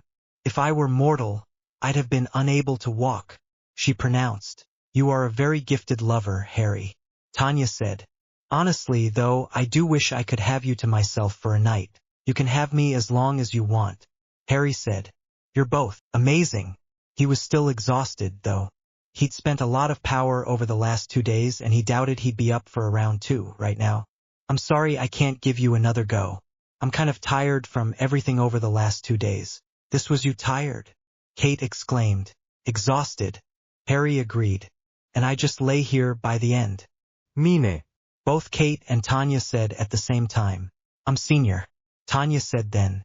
He's mine tomorrow. I just need a few hours to rest, ladies. Harry said. I'm sure I can do more in the morning. I'm usually good to go a few times a day. Magical constitution helps out a lot. For everything else, there's magic itself. The ladies both smiled at him. We'll be testing that endurance you're boasting. Tanya promised. Intimate moment removed for platform safety. Visit Patreon for uncensored version. They are a little more fragile in their current state. Harry pointed out, his eyes closing, even as he pulled Tanya to him. How long will it last? Kate asked, smiling at the idea that this man could screw even a vampire into not being able to walk properly. A few hours. Harry sighed out as his heart rate decreased. Can't make it permanent. He sighed again, and then he was asleep. Scene removed for guideline compliance. Visit Patreon for uncensored version. Morning. Harry smiled, realizing that she was being careful. He placed his palms flat on the women's backs and channeled his magic through their whole bodies. Morning, Kate said, then also kissing him. That's when she realized that she was able to enjoy it again, so she did. When did you? Tanya started. But Harry had broken apart from Kate and kissed her, and she melted into his embrace as he pulled both of them close, enjoying the feeling of their unclothed bodies on his.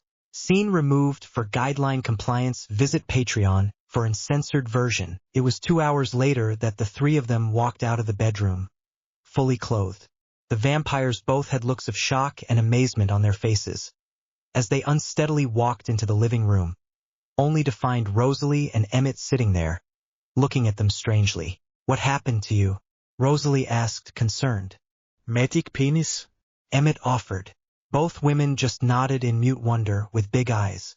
He really must have been tired the previous evening, or he cheated a lot with his magic, but by the end, they were almost happy when he switched between them. So many times. Tanya finally whispered as she took an unsteady step. How is he not being praised as a god in that school? Kate added. How does a mortal even survive that much? Tanya asked. It was almost too much for us both. Ladies, can we keep the bedroom talk in the bedroom? Harry asked nicely. He'd not been able to go all out with his magic and passion working together. Until now. He was a little sore, but he'd also enjoyed it immensely. They both nodded. Probably best not to talk too much about it. Irina might change her mind about Lauren and want a piece for herself. He's really that good? Emmett asked, indicating their unsteady movements. Better. Tanya admitted. He's not even tired. How's that even possible? Rosalie asked incredulously. Magic. Harry called back. And seriously, girls, I'm glad you enjoyed it. But if you keep on telling, I'm not making you breakfast. The ladies instantly shut their traps. Tanya just looked at Rosalie and indicated something big with her hands and nodded vigorously. Harry made breakfast for everyone there. It wasn't all that filling for them, but he didn't want to eat on his own. Aren't you guys going to school? Harry asked Rosalie and Emmett. We're supposed to be out of town, remember? Emmett asked. It's a sunny day as well, so either way. Rosalie trailed off. Sure, Harry said. So what's on your agenda today? Rosalie asked. I'm going to spend some time working on the runes to see what else blood-related rune magic could do. Harry said. I was also thinking of looking into ritual magic to see if there's an option there for making immortals mortal again. I'll need to modify anything I find, of course, since I've not met your kind of immortal before. Ritual magic? Tanya asked. Like pentagrams and animal sacrifices? Sometimes. Harry allowed. The mandala is usually different depending on which elements are being used. Elements like earth and water? Kate offered. All the natural elements have their own representation. Harry agreed. There's also fire, wind, time and life, and a few more obscure elements, like bonds, protection, and spirit. I don't know it all, which is why I want to look into it. Could we help? Tanya asked. The library is a little sensitive to new people visiting. Harry said apologetically. I don't know which book started it, but the library started shunning newcomers after one of my guests tried to steal one of them. Your books are alive? Rosalie asked. It's not something I understand myself. Harry said. It's a magical library with books on everything from folklore, from most of the worlds I visited, to raising the dead. Something in there likely had some protections that spread throughout the library. You're not in danger there, right? Tanya asked quickly. It's my library, Harry said with a chuckle. And it knows it. You're the boss. Emmett joked. Show those books, Harry. You're a comedian, Harry said blandly. Anyway, I still have to go feed the prisoners and finish my outstanding experiments with them. James and Victoria, Rosalie explained before Kate could ask. They angered the wrong man, and now they are his involuntary volunteers, until he doesn't need them anymore and he lets them go, turns them human or kills them. You don't have to worry, ladies, Harry said. I'll only kill someone if they are evil. We know, Kate said. Carlyle explained it. Will not object as long as you can keep it from the wrong people. Tanya agreed. So what is this? Rosalie asked, indicating between the three of them. Harry looked at the other two ladies. What do you think of calling it dating? He asked. He's our man. Tanya decided. I can't stand the idea of some schoolgirls trying their luck with him. Not after last night and this morning. Agreed. Kate said, developing a scowl. Consider him claimed. Scene removed for guideline compliance. Visit Patreon for uncensored version. No. Both Kate and Tanya said. You said we could have you for as long as we want. Kate said. That's what we want. Welcome to the Denali coven. Tanya finished. He's a Cullen. Emmett countered. Not anymore. Kate said smugly. Can't we share? Rosalie asked, smirking. As the oldest and therefore the leader, I say no. Tanya said. Are you? Emmett asked. The oldest? How old are you, Harry? Rosalie asked. They'd never gotten that information. Harry thought about it. I don't know. Somewhere between 7 and 8, I think. 100? Emmett asked. It was a decent age for an immortal. Not many lived that long, since people made more enemies over longer lifespans. 1,000. Harry said. I lost track somewhere along the line. There were only shocked looks at that. What? I told you I'm older than I look. But that's like saying a tidal wave might be wet. Emmett exclaimed, incredulously. You look good for a fossil, he said, his humor returning to him. So, who's the leader of the Denali because of age? Rosalie asked with some exasperated humor after the shock wore off. I'm still the leader. Tanya said. Makes sense. Harry said. I'm still relatively new to this world. She's got the experience and knowledge I'd need to be able to lead anyone properly. No wonder you're so good in bed. Kate finally said. Then she smiled. To think we can claim all that experience is in our bedroom. My bedroom, Harry said. I actually have a bed, for one. And he actually has a house here for two. Rosalie agreed. We can solve that easily enough. Tanya decided. Eliezer likely already has a plan to get us something so that we can settle here. No chance will he want to be anywhere else, after the revelations of last night. Kate agreed. Why's he in charge of housing? Harry asked interestedly. He's got contacts. Tanya said. He used to be one of the Volturi guard. His ability was very useful to them. She reminded him. They had discussed it the previous evening, but they were also rather tipsy. I can imagine. Harry said. Still, it's nice to know we have someone who knows them so well.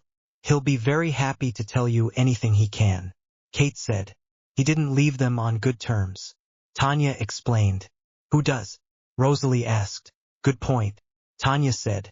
Harry soon excused himself to go do the dishes, and he was not shocked when his apparent ladies decided to join him. In his many years, he'd had a couple of arranged marriages and he'd learned to go with the flow. If things didn't work out, there was usually a way to end things amicably. At least they knew about his limited time here, so he was happy he had enough forethought to have that discussion. When the washing was done, Harry left the kitchen. The ladies still followed him. I'm going to the library, he said. And we're going with you, Tanya said. If it's really your library, it will know to leave your mates in peace. Kate added. We can try. Harry said dubiously. He didn't really know what that term meant, even if he knew it was supposed to be a long-term commitment. They'd discuss it later. He walked to the designated spot for the transport, which looked and functioned like a staircase. This one was going down today. Harry was used to it switching, so he didn't question it. He walked down with his ladies following. Scene removed for guideline compliance. Visit Patreon for uncensored version. Tanya and Kate instantly moved to the doors and barred them open. Know your place, Kate exclaimed.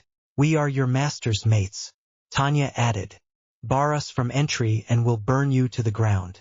She finished in a dangerous whisper, her possessive tone followed by a hiss of controlled fury. The doors instantly swung in, the ladies' natural abilities allowing them to recover and not fall over. That's better, Kate said as she followed Harry in.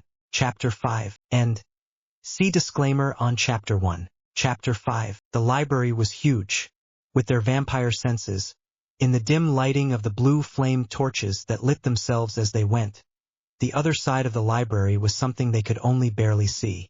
Harry walked them onward, seeming intent on the far side of the library. There was a time or two when the books started shaking in preparation to attack, but with a look and a growl from the ladies, they settled down instantly. Harry was actually impressed and moved. Quite a bit. These women were so darn possessive and protective, but also so tenacious that the library seemed to understand that they wouldn't leave his side, no matter what. He'd not had that kind of commitment in a long time. You impress me, Harry admitted. I've never seen the library act this way. It knows we are yours and that you are ours, Tanya said. She didn't know magic, but she knew intelligence and instinct. There was always a purpose to it, and this library seemed like it knew to listen, which was a positive sign. It should be instinctive to those who meet you, Kate added. Even a stupid library that seems intent on protecting itself and you. Harry nodded as they walked. Soon they reached the end and the tomes and books surrounding them looked ancient. Scene removed for guideline compliance. Visit Patreon for uncensored version. Scene removed for guideline compliance. Visit Patreon for uncensored version. The ladies nodded as they walked. Some of the books were in English, but even so, the subjects covered sometimes boggled the mind of the uninformed. Reagents of the second quarter of initiate transmigration modifications meant nothing to them, for example. Harry finally reached the section he was looking for and stood there for a bit, before he took a tome and turned. A table appeared for him and he sat on the stool it provided. He opened the tome and started flipping the pages of the book. To them it seemed like the pages were blank and Kate decided to address that. Why are you looking through a blank book? She asked. It's protected so only a magical can read it, Harry said absently. Some of the books here will look like what you'd expect would be in them, but the titles and contents will look different to you than to me. So this book doesn't say, your favorite celebrities in the nude? Tanya asked. Scene removed for guideline compliance. Visit Patreon for uncensored version. Disfigurement. He read. Scene removed for guideline compliance. Visit Patreon for uncensored version. That's actually the title, Harry said. I don't know what's in there. I haven't read it. Could you do something so that Tanya and I can read this one? Kate asked. Harry sighed and got up. He added his protections to the book and pulled it out. He looked around quickly to see if anything happened. Nothing did. Then he opened the book, shying his face back, in case it tried to attack him. It seemed legit. If anything strange happens, like an unnatural desire to put your face to the book, or the inability to look away from a picture, let me know, he warned as he put the book down on the table.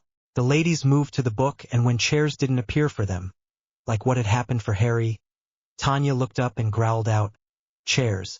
2 chairs instantly appeared for them. Thank you, Kate said with a smirk. Harry smirked at them and then went back to his reading. It was only a few hours later that Harry decided to finish for the day. He had other responsibilities.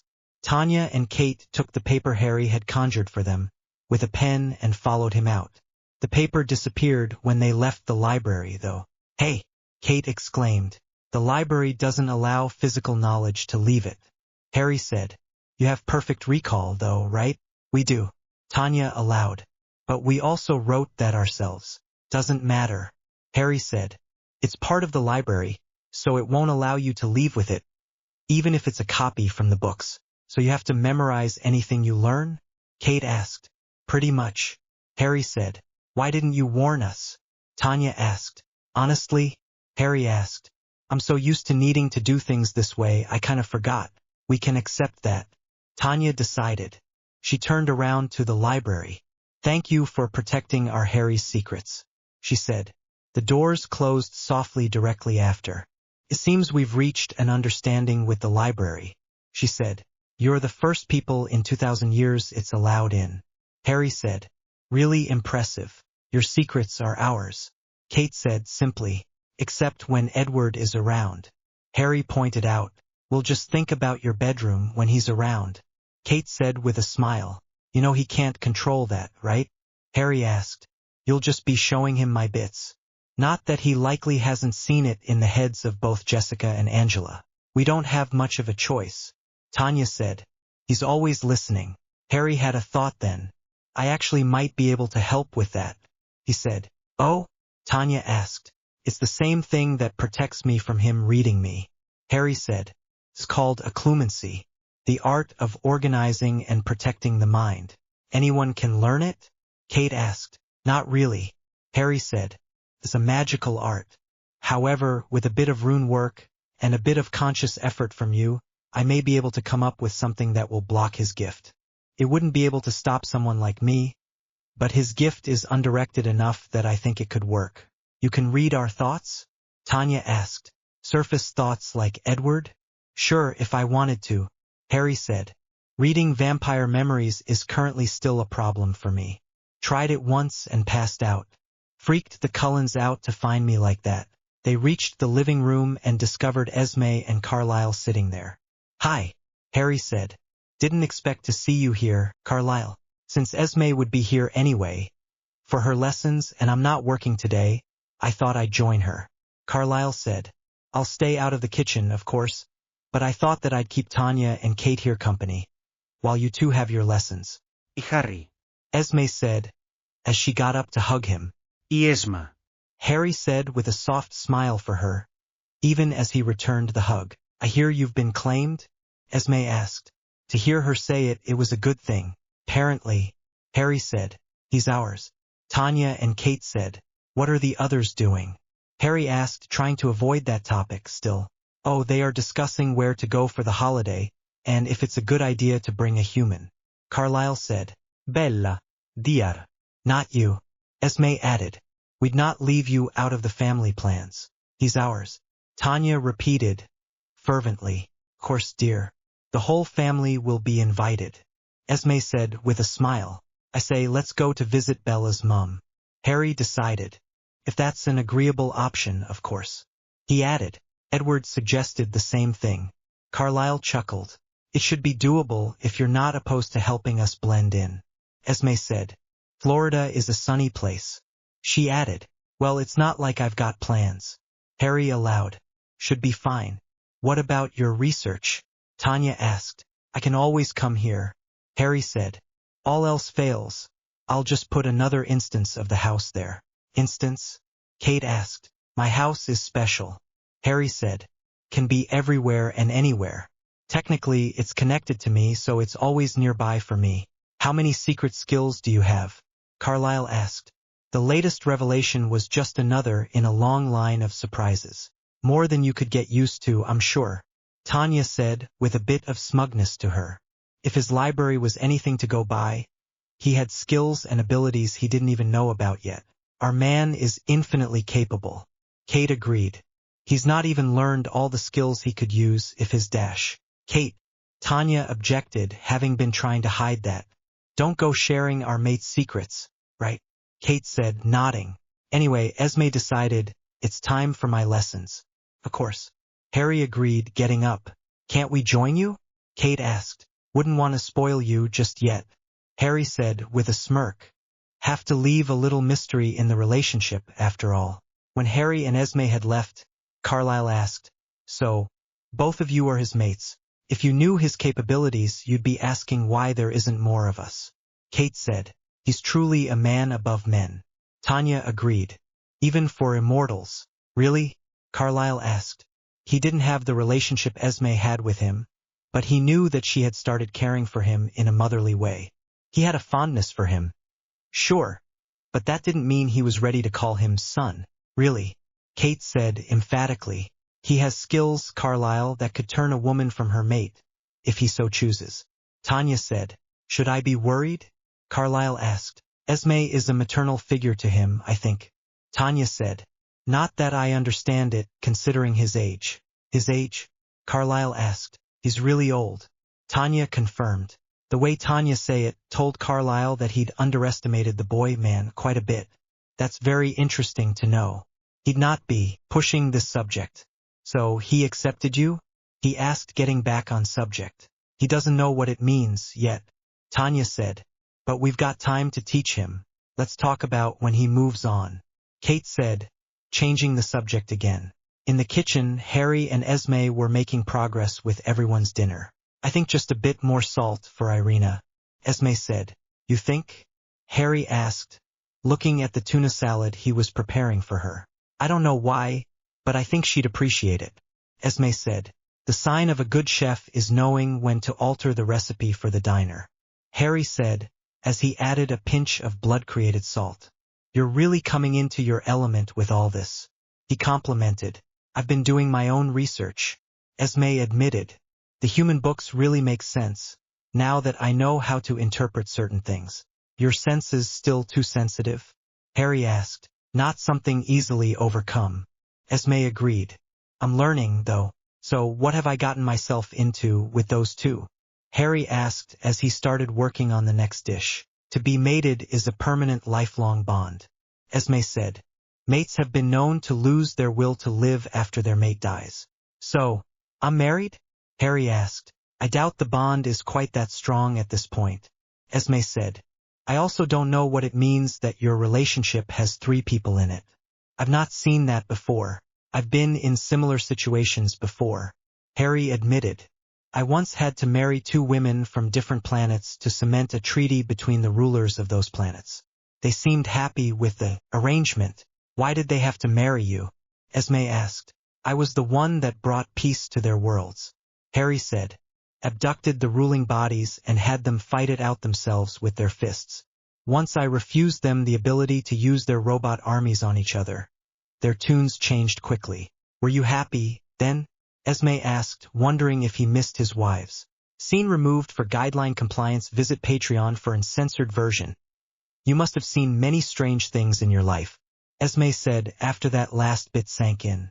You have no idea. Harry agreed. They continued making food, placing them on plates this time, since apparently they'd all decided to come to Harry's house for dinner. He used his magic on the lids, which did what his lunchboxes normally did. Before dinner, Harry went to feed the prisoners. Tanya and Kate were with him, of course. The stairs up appeared where the stairs down had been before, and the ladies didn't question it, having seen enough magic not to be surprised at the revelation that one space could be used for multiple things. They entered the detention room and Harry instantly turned around. Apparently Victoria had decided to try and lure him into her cell, with a full frontal display of her unclothed body. You bitch! Kate exclaimed, hissing as she ran at the bars and slammed into them with her hands extended toward the unclothed vampire. She dies. Tanya decided instantly. She walked up to the bars and pulled Kate back. Who are you? Victoria asked as she quickly dressed again. She was certain that would work. The last time her captor had come alone, though. She and James couldn't see each other or speak to each other, but they knew that they were in adjoining cells. She'd seduce the man, get out and force him to release her mate. It was a simple plan, but she only had the one asset with her, her body. We are Harry's mates, Tanya said as Kate still fumed. You have made a grave mistake. A human cannot be mated to a vampire. Victoria said. This one is. Tanya said. What were you hoping to accomplish? Did you think seeing you unclothed would drive him mad with desire, forgetting that you would kill him at the slightest chance? To be fair, Harry said. She's got a nice body. His mates turned on him, scowling. I'm just saying there aren't many straight men who wouldn't fall for that display. She's probably done something like that in the past, and thought it would work for that reason. He clarified. That seemed to mollify the ladies. Still, She insults you by insinuating that you'd fall for that. Kate decided. We should kill her when you're done with your experiments. Or turn her human and send some of our friends to eat her. Tanya said. Or turn her into our puppet who goes out to kill our enemies. Harry said. You can do that?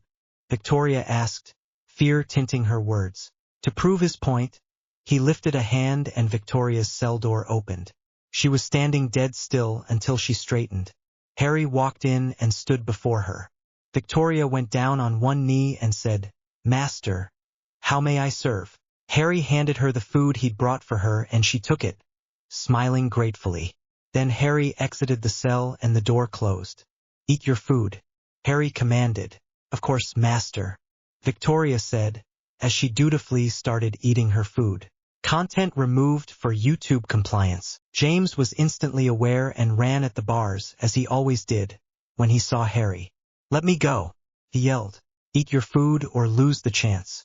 Harry said. I'll be removing it in 10 minutes, eaten or not. Harry muted him when he looked like he was going to shout again. You can speak, Harry said to his ladies. They can't hear us. You can manipulate people that easily? Tanya asked. It's a form of dark magic. Harry said. I don't really mind using it on bad people, though.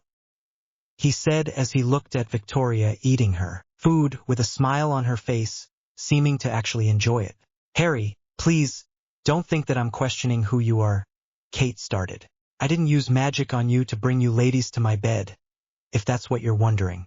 Harry said, realizing what was likely going through her head. Are you reading my mind? Kate asked. No, I just have a lot of experience with people. I'm quite old after all. Harry smiled at her. If you want, I can show you what it feels like. You'll best understand that way. Does it hurt? Tanya asked. Harry smiled sadly at her. The next moment Tanya could hear a voice in her head. Start doing squats. It said calmly in Harry's voice. The pressure it exerted on her mind was immense when she tried to resist it. It wasn't painful, just very difficult to resist. She didn't want to. She found and started doing squats, along with Kate, all with bemused smiles on their faces. Then the feeling vanished and they stopped. If I was controlling you, like I'm controlling her, you'd know it.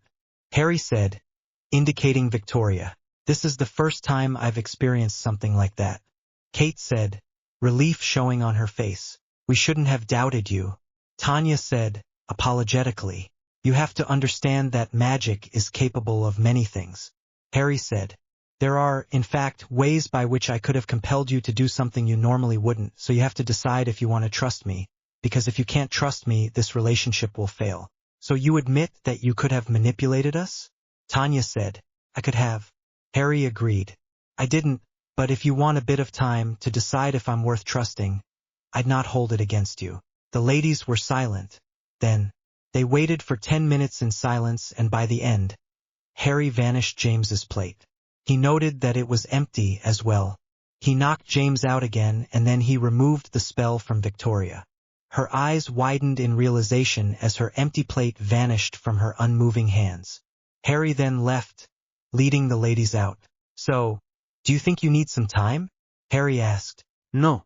Both the ladies said instantly. We were just afraid.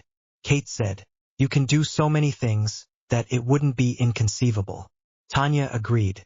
But you also admitted to being able to do so freely without needing to. You were showing us that you trusted us. So we'll trust you. Kate nodded. I'm sorry we didn't do that from the start, she said, looking down. Harry leaned over and kissed her on the cheek. You have nothing to apologize for, he said. This is new to all of us. Some misunderstandings are expected. We'll likely end up making a few concessions along the way as well, to accommodate the needs of the other. You were nice enough to keep me company while I slept, and I know I snore sometimes. If I was a vampire, we'd have been able to spend that time together, so you've already made concessions for me. You are very understanding. Tanya said, I've been married before. Harry said, as he kissed her cheek as well. You have? Kate asked interestedly. Quite a few times, actually. Harry said. Some of them were even for love. They reached the lounge again, to find all the vampires had arrived and were waiting patiently. Esme had already put the plates on the table and Harry smiled at her. for the smile she sent him. "So, I'm assuming dinners will become a regular thing here?" he asked with some mild amusement. "Unless you'd rather spend the time alone with your mates," Eleazar said, smirking at him. "That would be appreciated at some point," Tanya said. "But for now, let's enjoy the meal Esme and Harry made for us. I hear he's started making separate meals for us," Kate said, excitedly. "He did that before," Emmett pointed out. "The stew was made before he knew you." The people soon found their places. Esme had written out names, in beautiful calligraphy, on cards and placed them with the meals. Harry was not surprised to be seated at the head of the table, with his ladies on either side of him, with Carlyle on the other end. Wine was poured before the meal and Harry vanished the covers off the dishes, revealing everyone's personalized meal. Suffice it to say, everyone enjoyed their meals. "You really should see if you can find a way for someone else to produce this food," Alice said. "I know you don't want to feed the entire vampire community, but you could make a fortune selling this stuff. Maybe once Esme is trained up, I'll set her up with something," Harry said. "Then she can do something like a restaurant. No doubt there would be a few people who wouldn't mind learning from her, and then she can open a new place, leaving someone else to run the first one." "That's a great idea," Emmett exclaimed. He wouldn't mind being able to eat this stuff whenever he wanted. "You want her to start a vampire-only restaurant?" Eleazar asked. "Well, considering what might happen if large groups of humans and vampires mixed, it makes sense," Jasper said. "Could you make something like that?" Esme asked. "Get me what I need to make our food, without needing you as part of the process. It's on the books," Harry said. "There's a lot one could do with the right magic. If I can get it to run off blood magic, it should be self-sustaining too without me needing to do a thing." He had an idea about making something that copied the form of one thing, using blood to recreate it like duplication magic. Put a normal steak in one location and start producing blood-made steaks in a corresponding location. He'd need to test the theory, though. He'd seen similar devices in the past, but not one that would function on blood magic and make blood-made duplicates. Supplying the blood would be something they might struggle with, though. "Ooh, that reminds me," Alice said. "I bought a zoo." "A zoo?" Harry asked. "Yes," Alice said excitedly. "You can try using the different animals to cater to different people's palates. It's not a bad idea, actually," Harry allowed. "I'm sure a chicken burger made from actual chicken blood would likely taste better. Not that chickens have all that much blood to begin with," Emmett pointed out. Still, the thought had promise. "How did your experiments go today?" Rosalie asked.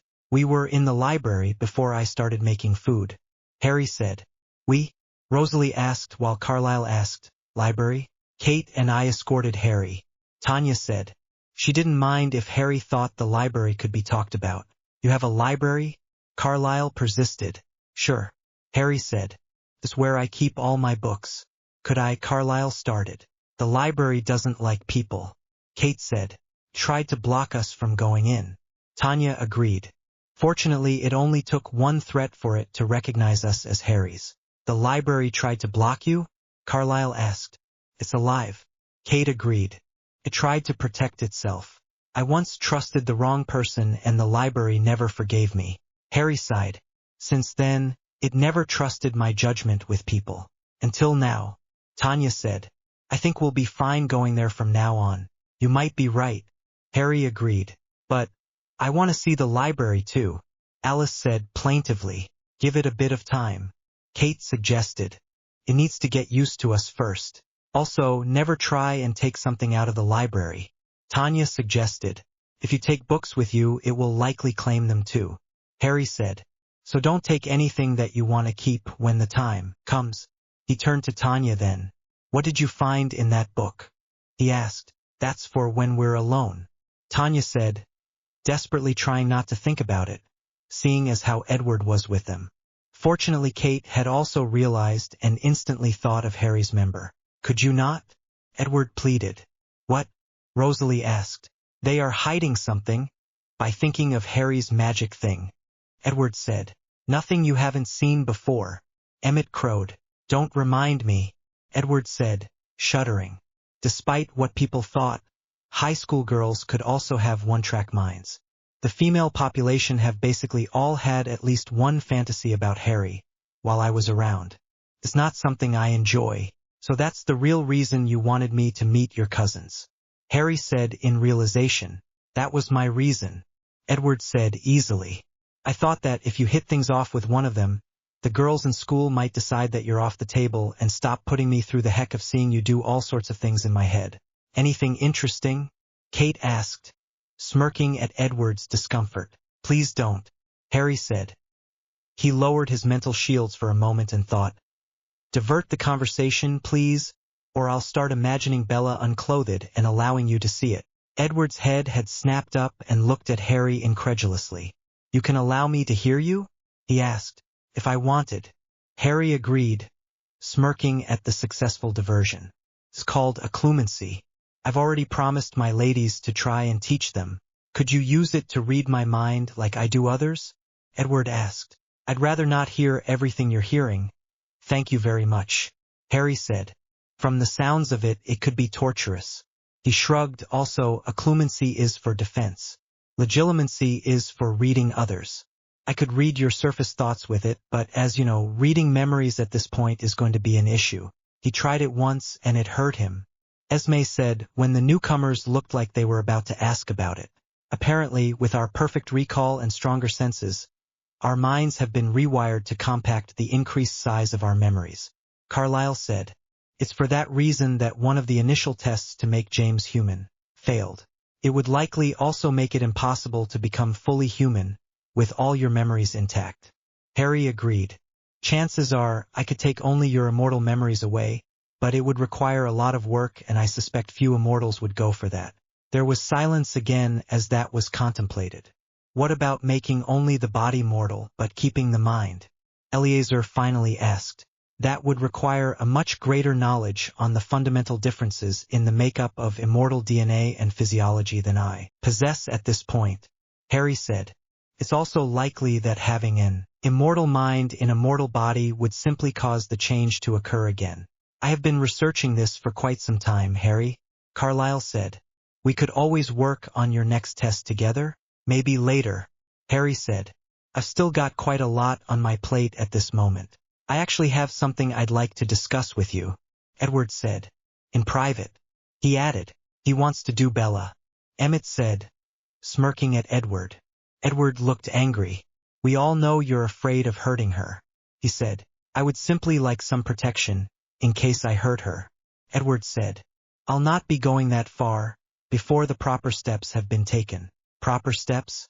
Harry asked. Marriage, Carlyle said. Edward was raised a proper gentleman. He wants to do things right with Bella. Harry said, nodding in appreciation. I can respect that. Good on you, Eddie. Can you stop calling me that? Edward requested again. They started catching on. The kids at school decided that they want to be friendlier? Harry asked with a smirk. Something like that. Edward said. Sure, Edward, I can do something so that you don't crush Bella in a moment of weakness. Harry said, standing up and walking to Edward. He placed a hand on his neck and focused, doing the same thing he normally did for his own ladies. There you go. Human temperature and your skin is at a human level of pliability. Be careful, though. You're still strong and technically less structurally sound at the moment. That's how he slept with you and lived, Irina exclaimed, looking at the women sitting next to Harry. I also added a bit of protection for myself just in case, Harry said. Esme had taken Edward's hand and was feeling its softness. Amazing, she said. You feel like a human. Don't waste your time, Eddie. Kate smirked. The magic only lasts a few hours before you revert back. Go spend some time with your lady, Tanya suggested. Intimate moment removed for platform safety. Visit Patreon for uncensored version. Shouldn't he be taking it slower? Emmett asked. Not really, Harry said. Internally, he's still the same. He could tear his skin, though, if he's not careful. It's as soft as a human's. So, he'll be able to feel if he's going too far or exerting too much force. Carlyle said in appreciation. Very well done. He complimented. Well, I was motivated to figure it out. Harry said, smiling at his ladies. I'll say. Emmett said. They almost couldn't walk this morning. Well, that's because I applied the magic differently to them. Harry said. You can probably figure out why ladies are different. He said, raising an eyebrow, daring Emmett to make a crude joke. The fact was, he needed to modify things internally for the ladies, and most of them understood that. Could you do the same for me and Emmett? Rosalie asked. Want to try it the human way? Harry smirked at them. Do it. Tanya suggested. Something special.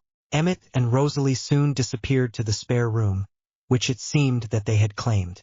Emmett likely only wanted to stick around, now that Harry was making breakfast for the ladies as well, while Rosalie loved being able to use a bed that they didn't have to replace. That and the pool. While Harry wasn't always around to do the floating magic, lounging around by the pool in a bikini was still appreciated. In the warm pool room, there were a few requests for Harry to apply the magic to the others as well, and soon Harry was left with only his ladies. They wasted no time in dragging him to the pool room, where they intended to spend some time chatting and having a few drinks, with just the three of them. They chatted and danced a bit to the music from the bar. The ladies both decided that Harry could learn a few more dances, since it seemed they had found one of his weaknesses. It would give them something to do other than research, eat, and indulging in their carnal appetites. That night Kate left Harry and Tanya in the bedroom. They'd decided that they wanted to try him for themselves. Kate wasn't happy, knowing what they'd be doing, but contented herself with the knowledge that she would have him to herself the next night. Tanya and he started out just kissing and exploring each other's bodies with their hands and mouths.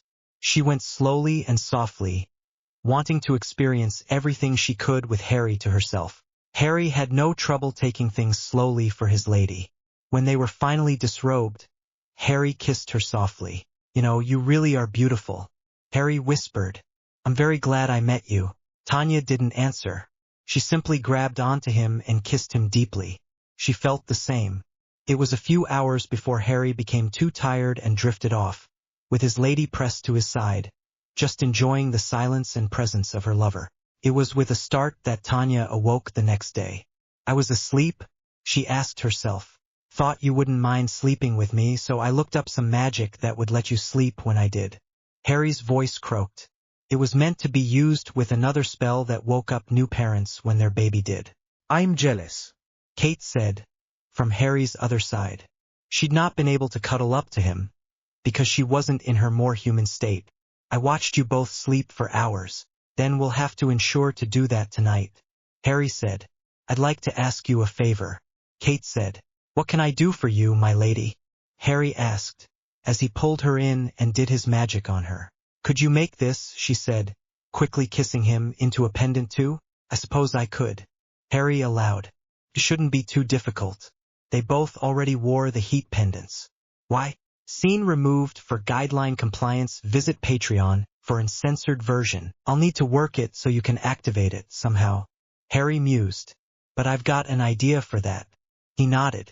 Can you do that today? Kate asked, as she molded to his form. She hoped that they could have a morning session today as well. For my ladies, the schedule can be adjusted. Harry said, as he leaned in to kiss her again. Kate got her wish and then some.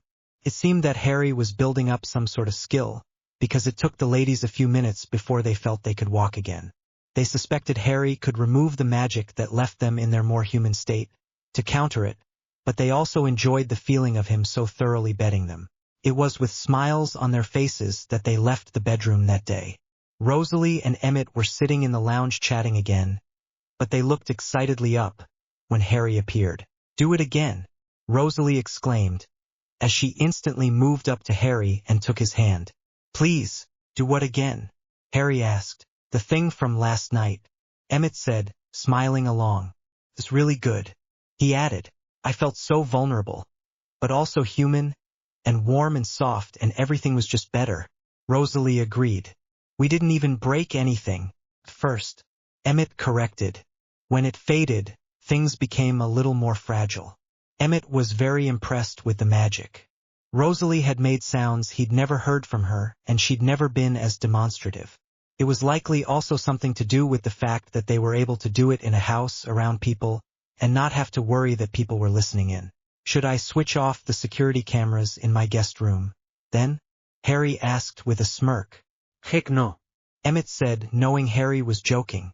I'd like to see that footage myself. Harry chuckled, even as Rosalie rolled her eyes at Emmett, also having known it was a joke. Harry applied the magic again on the both of them and they disappeared for only a minute, before coming out of the bedroom again, with Rosalie still buttoning her top. Almost forgot about breakfast. Emmett said, in explanation, I knew he'd not be able to focus if he knew something delicious was going on in your kitchen. Rosalie said, We're not being presumptuous, are we?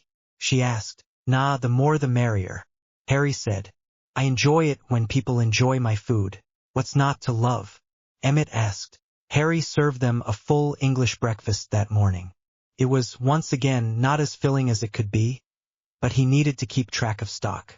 They were starting to use more than he produced, so he'd likely need to expand on his collection soon. When breakfast was over, Kate and Tanya quickly left to go clean the kitchen, in thanks for the meal, while Emmett and Rosalie disappeared into their room.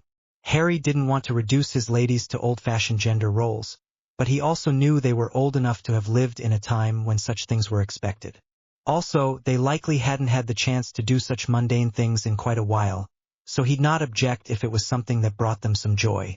Harry conjured a ring and started working on the plan he'd formed in his head. The ring had a movable outer ring which spun around the center. He wanted there to be a bit more resistance, so he modified it.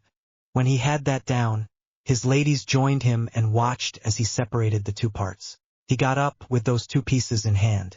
Come on ladies, we're going to the rune workshop, he said as he led them up the stairs to a whole new room. Where's the prison? Tanya asked. There are many floors in this house. They are all up or down the stairs, and that could change since that's part of how the house functions. Harry said. So you just think about something and the house provides it?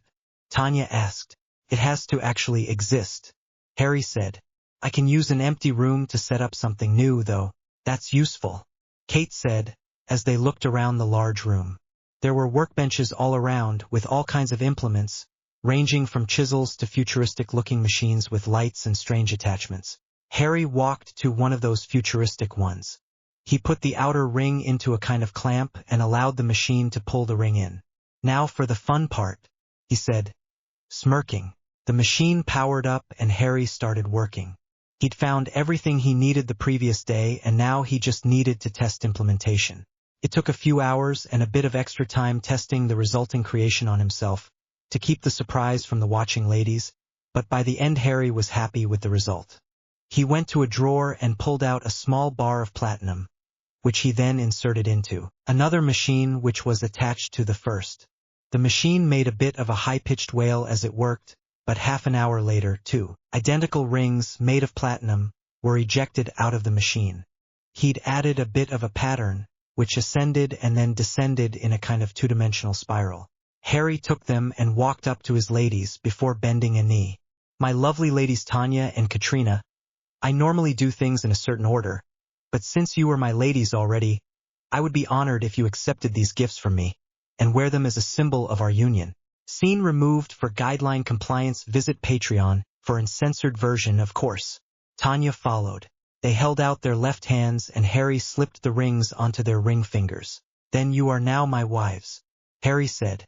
By the power vested in me by the Galactic Council of the Dominion, I claim you both as my wives, until such a time as either death do us part, or we conquer another planet and need to expand my household to maintain the peace. The ladies were moved, but frowned at the last part. Wait, what? Tanya asked. It's just a formality. Harry assured her as he stood up. I have to say it every time. Since we don't intend to go conquering other planets, and there is no Galactic Council here, nor am I a Lord of the Dominion anymore, we shouldn't have to worry about that. You'll need to tell us that story one day, Kate said. I will tell you that story and many others, given time. Harry allowed, as he kissed first Tanya and then Kate. For now Esme just arrived, and it's time to get cooking. Wait, what do the rings do? Kate asked.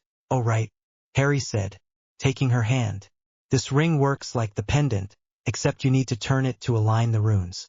He turned the ring and stopped in a specific location, with an indentation on the inner ring pointing out the place to align it to. He kept it there for a second until he felt it heat up for a moment, and then he turned it to a new location. The ring will heat up to let you know that it's activated the function. There's a human body temperature function, a softening function, a soft lighting function, and a cancellation function, he said, showing them where the other two were, but not allowing it to activate them. Soft lighting? Tanya asked. Allows you to go in the sun without turning into a disco ball.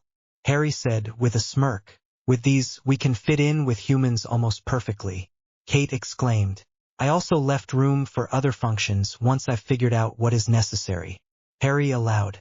The bonus here is that you can use the rings, pass them to someone else and have them use them too.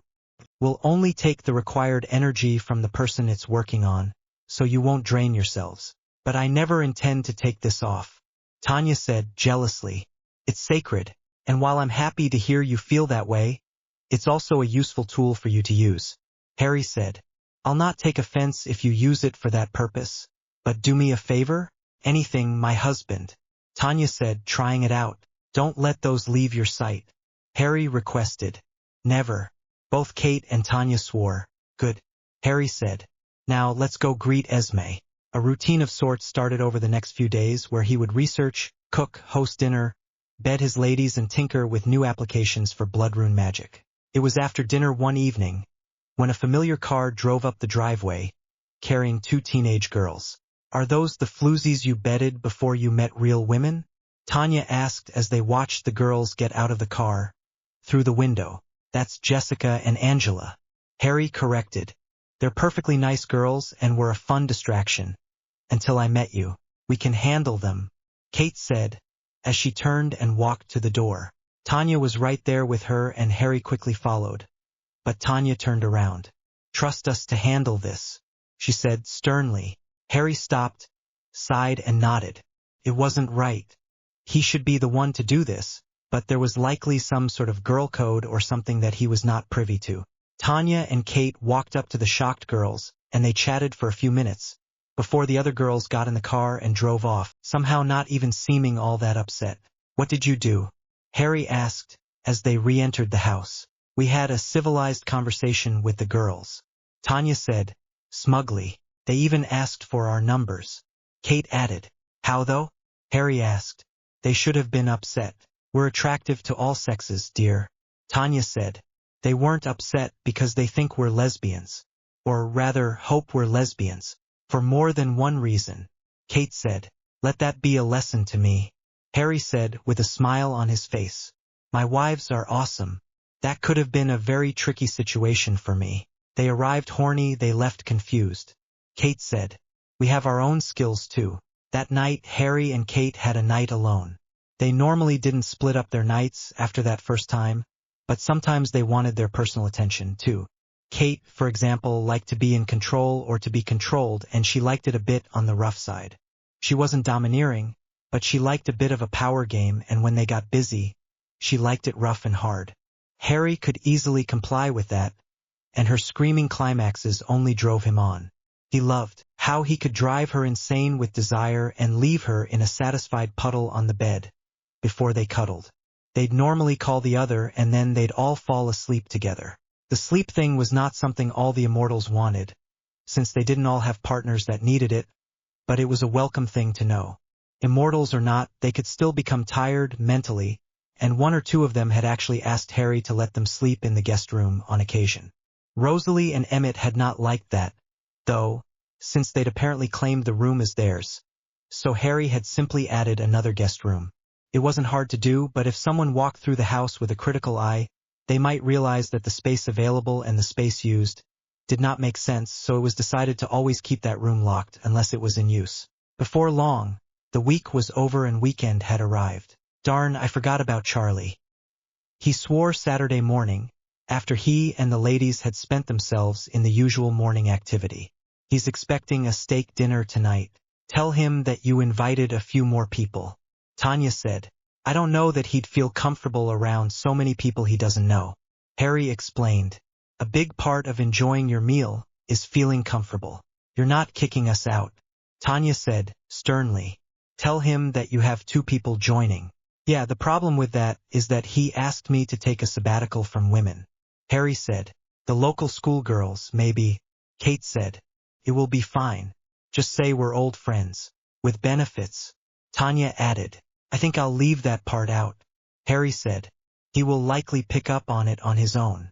Harry called Esme in early and they had a conversation about his plans for the day. It was decided that Esme had learned enough to make a meal for her family and guests, and Harry provided her with everything she'd need to make them all a delicious steak dinner. Just to be on the safe side, they went over Harry's recipe one more time and then Esme left. Harry wanted to spend the day doing normal stuff, so he and the ladies got themselves presentable and drove into town in the Chevy. The ladies loved interacting with people, shaking hands with the people Harry greeted and not getting any strange looks. For their cold, hard skin, they got looks, but that was expected. Harry was known for his talents and antics, and everyone just assumed that he'd gained more fans. The parents of teenage girls would sigh a breath of relief when they found out their daughters were finally safe. Harry purchased everything he'd need for dinner and stopped by the liquor store where Tanya purchased beer for the evening. Since the store owner's daughter wasn't on duty, as Harry had hoped, Harry could pass for older, but he was too well known a figure now to easily get away with buying alcohol in a country where the drinking age is 21, which Tanya could pass for. Tanya wasn't even asked for her ID. After she smiled at the store owner. Intimate moment removed for platform safety. Visit Patreon for uncensored version. Got her running then? Charlie asked with a smirk. Oh yeah, Harry said as he got out. You'd be surprised what you can do when you suddenly find you have time. Charlie was not smiling anymore though, because two girls that looked like they were older than Harry got out of the car. They were also exquisitely beautiful. Oh sorry, let me introduce you. Harry said. This is Tanya and this is Kate. He pointed them out. Content removed for YouTube compliance. Harry's told us all about you. Tanya finished. Good things, I'm hoping? He asked, smiling back. The smile didn't reach his eyes though. They're old friends. Harry explained. Charlie's features finally cleared at that. Of course, he said. Forgive me, I thought Harry was pulling another Casanova trick. That's understandable. Tanya said. Our Harry is quite the catch. I'm not surprised to hear the locals find him as interesting as we always have. We're here to keep him out of trouble. Kate added. Good luck with that. Charlie said. So, I'm assuming dinner is cancelled? Got to show your friends the sights? No. Harry denied. I'm just here to tell you to bring a guest or two, since I've got these two.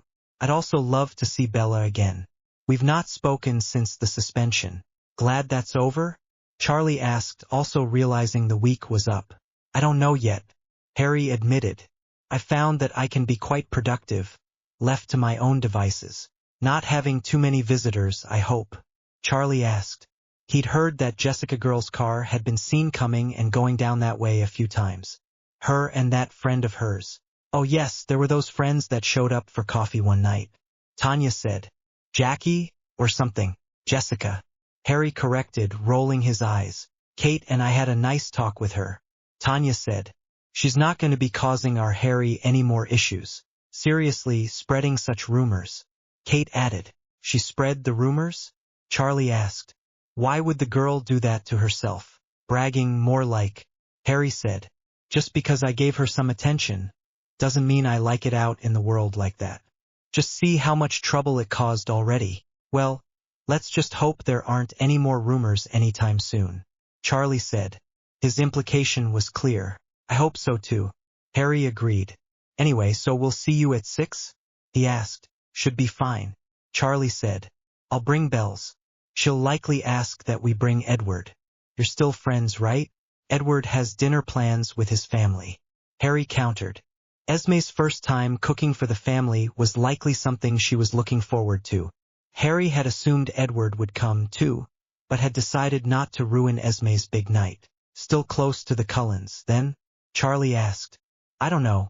Maybe I'll ask Billy if he's got plans? Bring whoever you like, Charlie. Harry smiled. I bought way too much food. I don't want to eat leftovers all week. We don't want to eat leftovers all week. Kate corrected. They're living with you? Charlie asked. Where else? Tanya asked. He's the best cook I know. No chance are we staying in a hotel if we can sponge off Harry. Oh really, I'm just your live-in cook now? Harry asked, smirking at his lady. Of course. Kate said. Now, take us home and make us some snacks. I'm hoping for a bit of sun. Tanya said. I need a tan and your pool room is calling me. Harry said goodbye and they drove off with Charlie smiling after them. Hopefully Harry wasn't putting the move on these girls as well. They seemed good for him. You handled him really well, Harry said, as they drove off. We've had to deal with all kinds of people. Tanya said. He's the good sort, though. I can see why you like him. How are you going to handle it when he sees us flirting? Kate asked. There was no chance that they'd be able to help themselves. None of his business? Harry asked. No, he'd just think I'm using you or something. Tell him we're still fighting about which one of us gets you. Tanya said. It'll allow us to be more ourselves while he enjoys the show. Fun. Kate decided. They went home and Harry decided to add something to the pool house. A large fireplace and a chimney. It would add something to the atmosphere and work for a place to cook some things. He'd just finished the extension, when the ladies reminded him of the time and he realized he had some prep work to do, so he hurried to the kitchen and started. By the time he was done, the guests had just arrived. He went out to greet them. Charlie got out of his car and helped his friend into a wheelchair, while Harry greeted Bella, before introducing Harry to Billy Black. A black, eh? Harry asked. My godfather was a black. From around here? Billy asked. Nah, back in England. Harry said. Good man though. So you lived with him? Charlie asked. He knew Harry was an orphan. No, I stayed with my mother's sister. Harry said. Not the best people. Charlie wanted to kick himself. He'd done the background check after all. Sorry, he said. It's in the past. Harry shrugged it off. Where are your friends? Charlie asked, trying to change the subject. Doing something or other in the house. Harry said. Come on. The fire's burning and the beer is chilled. You've not been drinking? Charlie asked sternly. The beer's for you, Charlie. Harry said. Once again, if I wanted to hide something like that, I'd not have told you. Charlie nodded in acceptance. Where'd you get the beer? He asked. Tanya's old enough. Harry said as he led them to the staircase up. Oh yeah, let me help you with that, he said, as Charlie looked between the staircase and the wheelchair. Didn't think of that, Charlie admitted. It's not a problem, Harry said. Between the two of us we can handle it. All else fails, there's a path around back that goes to the pool room. They did end up making it up the stairs reasonably easily. Harry may have helped a bit using his power. Welcome to my home, Charlie, Mr. Black. Harry said. Billy, please. Billy said. Charlie tells me you're the one feeding us. Can't have you calling me Mr. He chuckled. Bella, if you want to go for a swim, I think Tanya or Kate might have a spare bathing suit for you. Harry offered. Swim, now? Bella asked. Haven't been here since the pool party. Have you? Harry asked. There's been a couple of upgrades. Really? Bella asked. Come on, see for yourself. Harry said, indicating for them to follow him. They walked into the pool room and Bella looked shocked. She knew a bit, but hadn't been told about this by Edward. This is more than a little different. Bella said. How much money did you spend on all this? Money isn't a problem I have, but don't go telling people, please? Harry asked. Of course. Bella agreed. Harry, Kate yelled from the pool. Come join us. Tanya added. That's where you two disappeared off to. Harry said. We've got guests, so maybe later. Billy, Bella, this is Tanya and Kate. Harry said, pointing them out, as they got out of the water and walked up to meet the guests. Sorry for the wet hands, Tanya said, as she shook first Bella's and then Billy's hands. Content removed for YouTube compliance. Billy was looking at them strangely.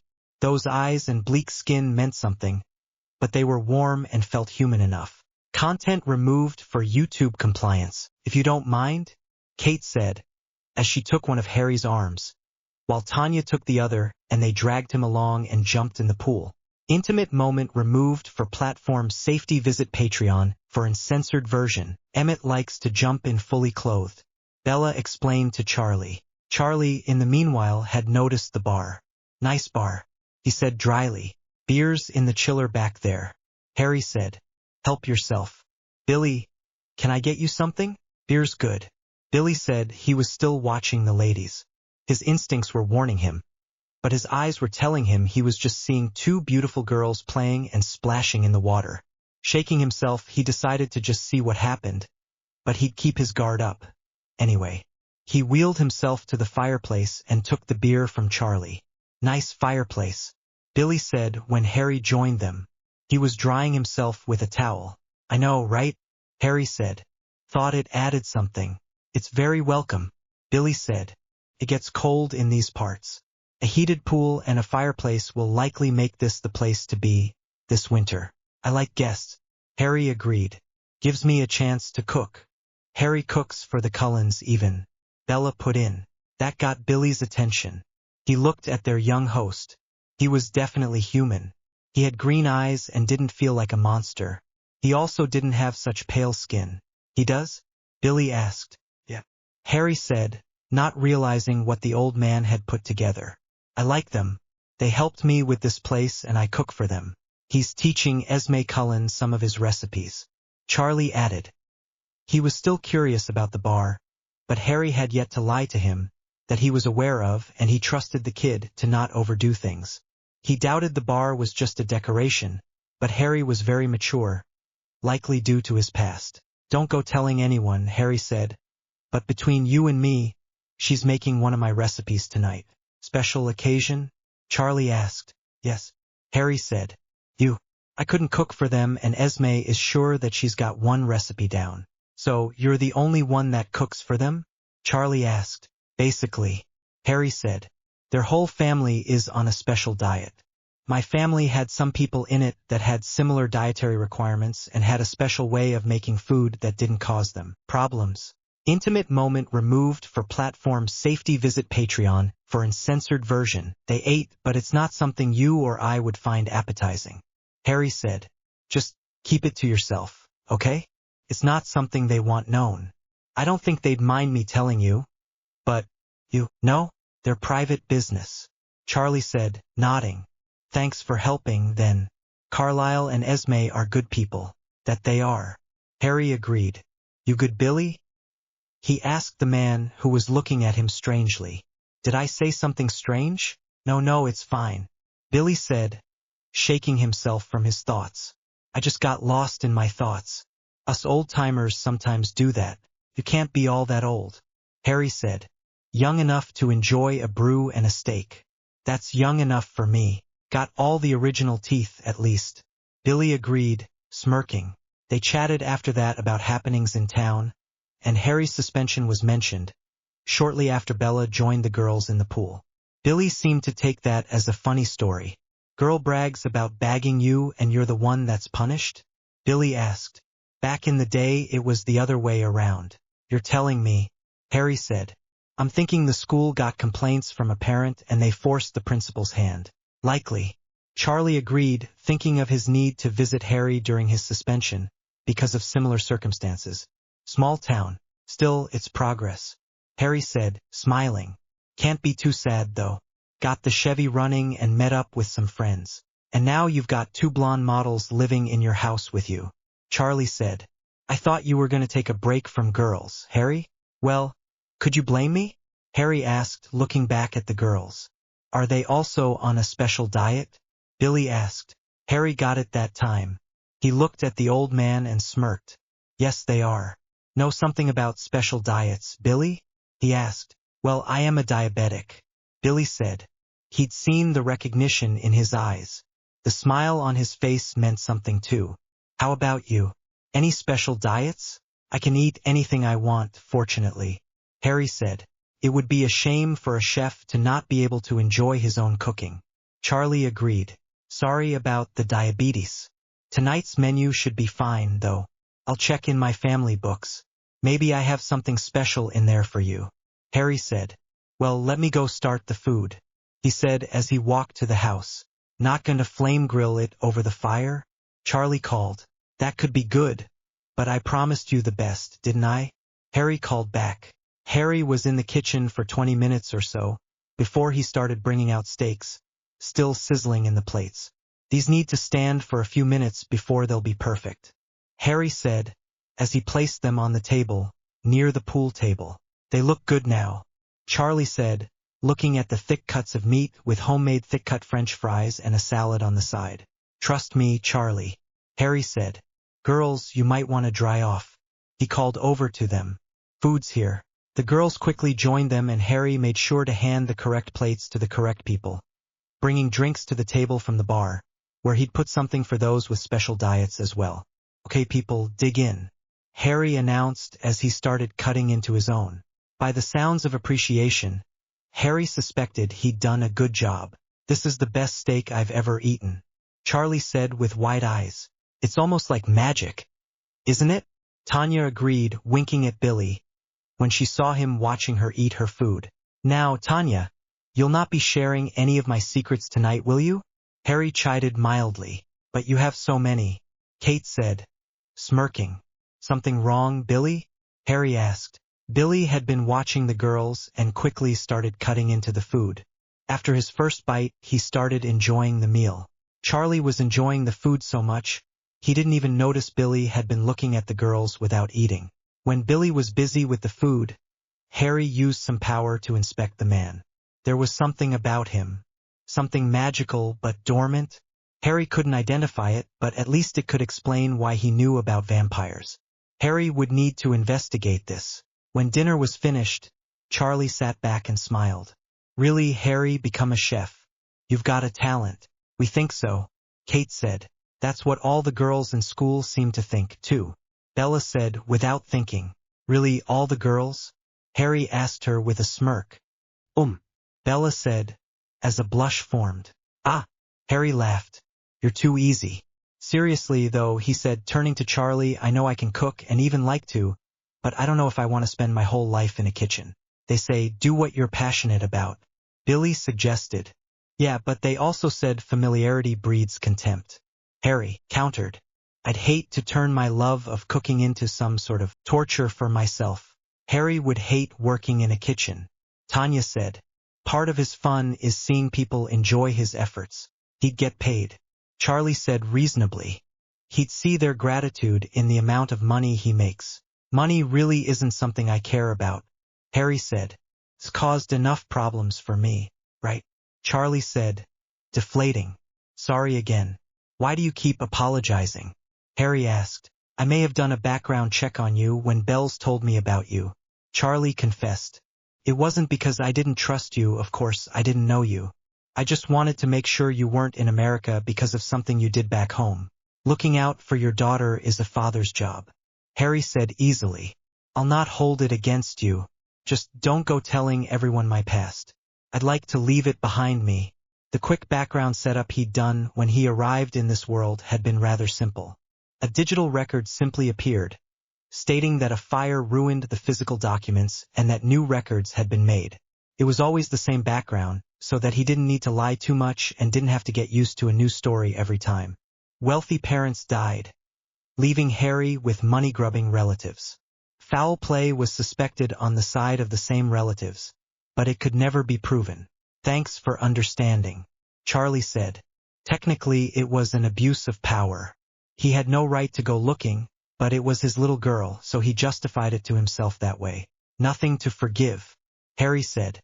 "So, who wants dessert? I've got an ice cream maker in the kitchen and I could have it whipped up in no time flat." "I'm good," Charlie said, shaking his head. "I'm going to let this steak settle for a bit and then I've got to get this old-timer home before they send out a search party."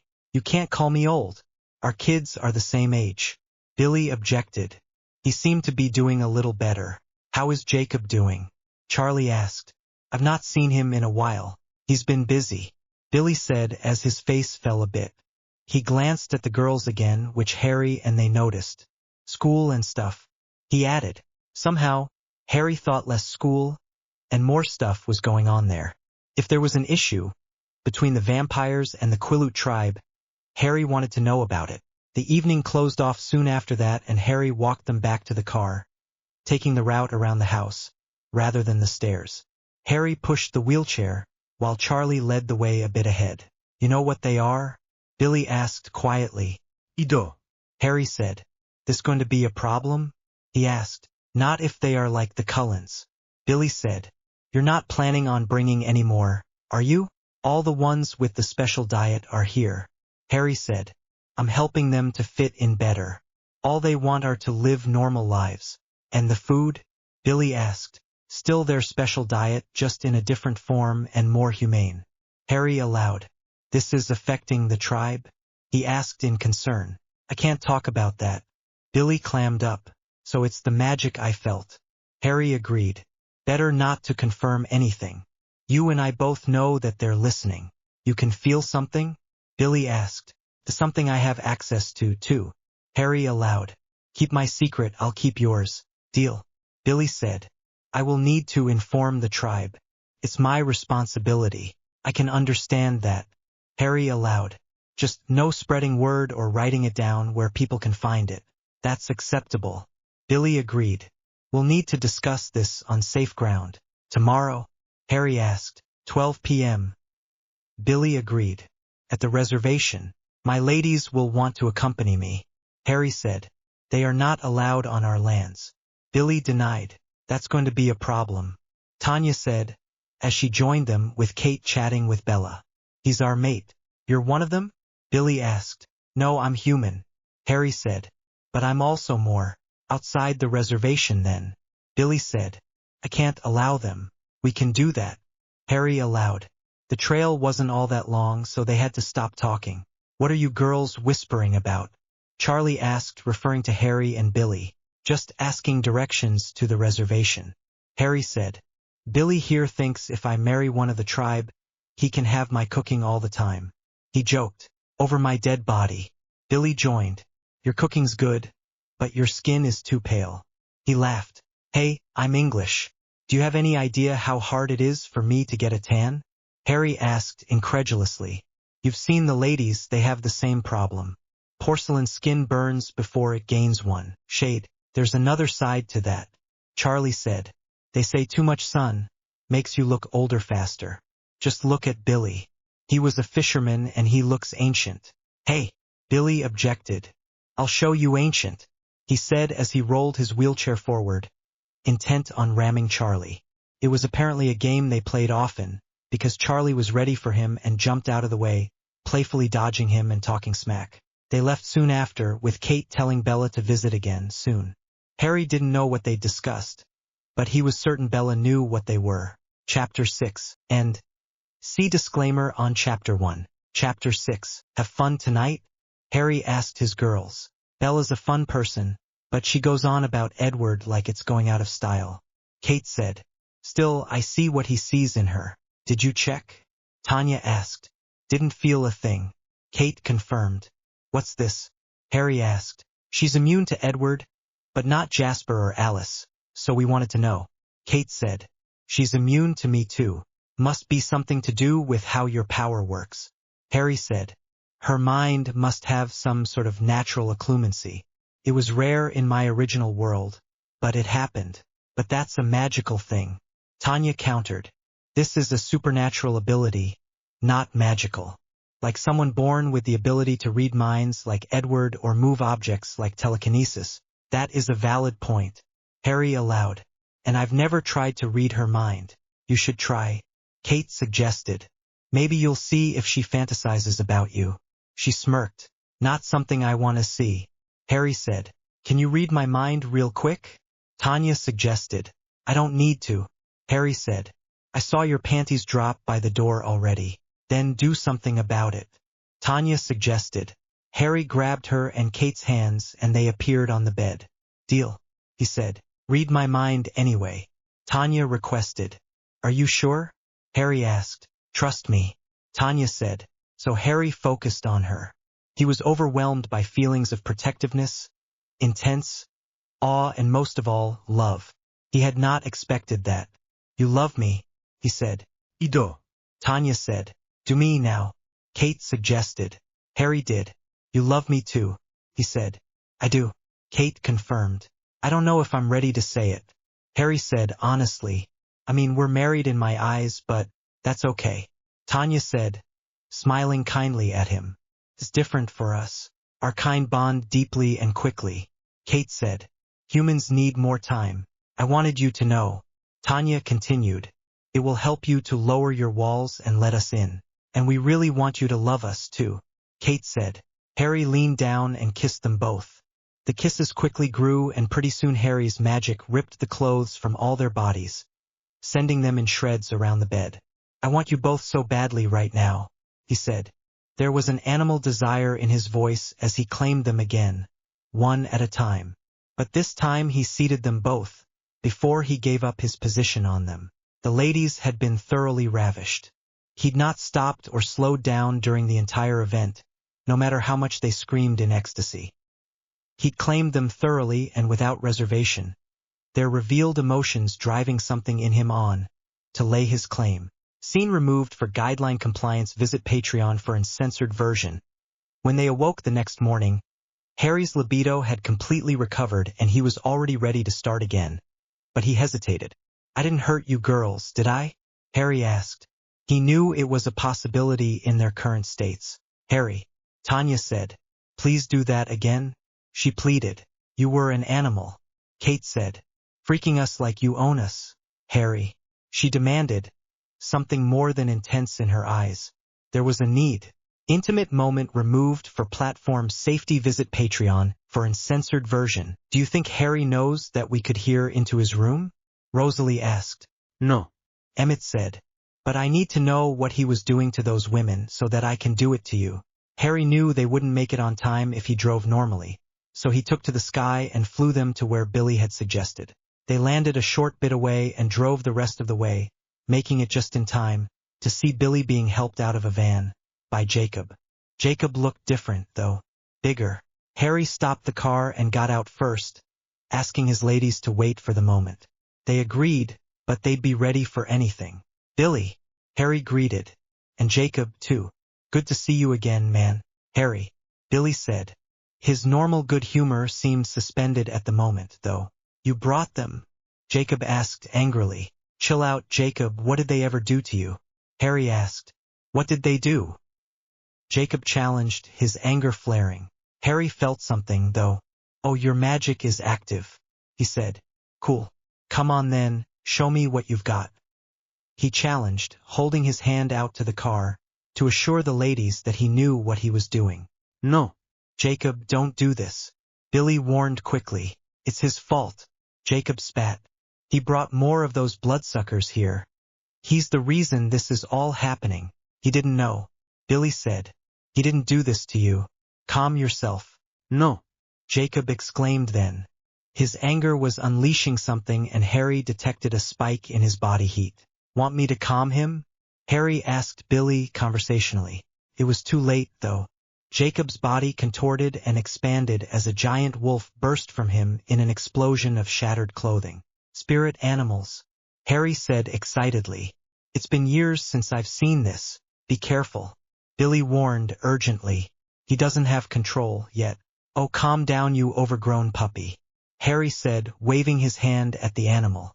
The wolf that had been growling, about to attack the person that turned him into this beast, suddenly whined in confusion as the anger dissipated and was replaced by amusement. In the forest nearby, the other wolves all felt the change in mood and also felt his confusing amusement. The wolf, Jacob, stood there for a moment, still trying to understand the emotion, before he finally reverted. How did you do that? Jacob asked, covering his manhood. Harry simply lifted his hand and the shredded clothing lifted up and fixed themselves. Magic, Harry said. I just cheered you up. You said your godfather was a black? Billy ventured. Perhaps he learned something from another tribe or member that had moved to England. Proper British Englishman, I'm afraid, Harry said. My magic isn't spirit magic. Well, I could use spirit magic, but I don't have any spirits currently watching over me. You said you felt magic in me? Billy asked. Jacob looked at his father quickly, as he just finished putting his clothes back on. Dormant, I'm afraid. Harry apologized. How do you know so much? Jacob asked. What are you? Because I'm older than I look, Harry said. And I'm human but also more. You said that last night. Billy said. What do you mean, more? How about you answer a few of my questions first? Harry said. I've given you enough. What did you want to know? Billy asked. What's going on in the tribe? Harry asked. How is the fact that there are immortals in town affecting you? It's not something simple to explain. Billy said, there's a story that explains it, but I can't tell you. It's a tribal secret. Okay, so you just wanted to meet me to find out what I am? Harry asked, and why you're bringing those monsters to town. Jacob said, well, since we're going tit for tat, let me know when you can tell me anything. Harry decided, I'll be at my house. He turned around and walked back to his car. Before he could get there, 6 giant wolves jumped out of the bushes and ran at him. Harry's ladies were at his side in a split second, baring their fangs and hissing at the attacking wolves. Calm down, ladies. I'm in control here, he said. Harry lifted his hand and the wolves stopped in their tracks, before being lifted bodily into the air and hovering there. Return to your human forms or I will make it so you never can again, he threatened. They did not revert. Very well. I warned you, he said. They can't, Jacob exclaimed. They're angry. It's not as simple as just choosing to change. You did, Harry pointed out. You calmed me down, Jacob said. Oh right, Harry said. Pretty soon 6 unclothed men and boys were hanging in the air, trying to cover their bits as best they could. Harry set them down and conjured some pants for them. Get dressed and then go away. I have no time to play pet the puppy with half-trained skinwalkers. Harry, wait, Billy said, as Harry started walking to his car again, with his ladies smirking by his side. They stopped and Harry looked back at the man. You are not our enemy, he said before sighing. The change happens because the spirits feel the presence of the cold ones and awaken the wolves. That wasn't such a long story, Harry pointed out. I still can't tell you much, Billy said. It's still something I can't mention in front of them, even if the council decide I can tell you, he said, indicating Harry's ladies. Well, since your wolves decided to attack our mate, we'll not allow him near you without us, Tanya countered. Scene removed for guideline compliance. Visit Patreon for uncensored version. I never said I controlled the wolves, Billy said. Wasn't peaceful implied when we met you here, out of respect for your wishes and not setting foot on your land? Tanya asked. She's right, Billy said, looking at one of the men, probably the eldest of them. You broke our agreement. They didn't attack us. He knows too much, the man yelled back. He knows about the spirits. He knows about the wolves. He can't be allowed to go back and tell the bloodsuckers. He knew we had magic because he has magic, Billy said. You should have let them go in peace. We could have met again, after I conferred with the elders. The Cullens obviously broke our agreement, the same man said. They must have told him. The Cullens didn't tell us. Ugh, Harry countered. My ladies know. My wives didn't even know, or they would have told me. They consider the Cullens family and they didn't tell them. You can say what you want. The Cullens broke the treaty. We'll kill them for that, the man said.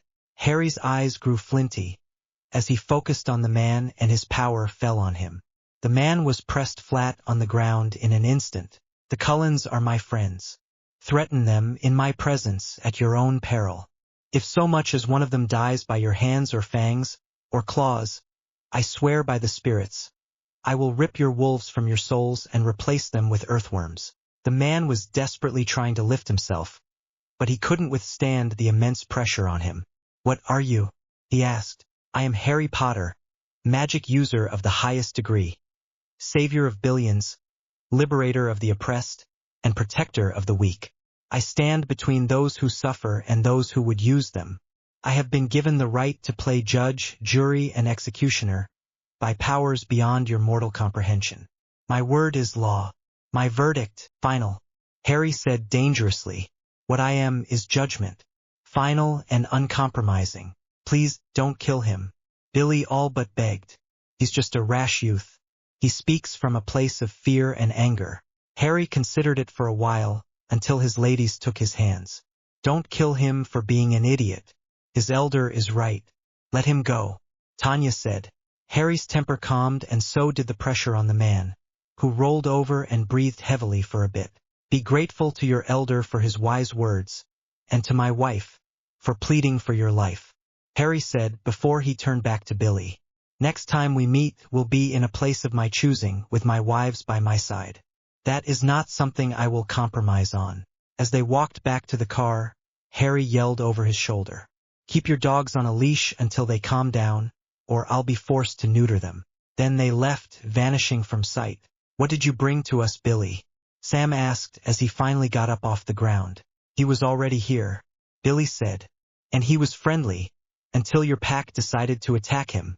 He was just walking to his car. Jacob pointed out, also not really understanding. Don't question my decisions. Sam snapped. I am Alpha. Jacob said nothing, but looked down, not making eye contact. He's right to question this decision.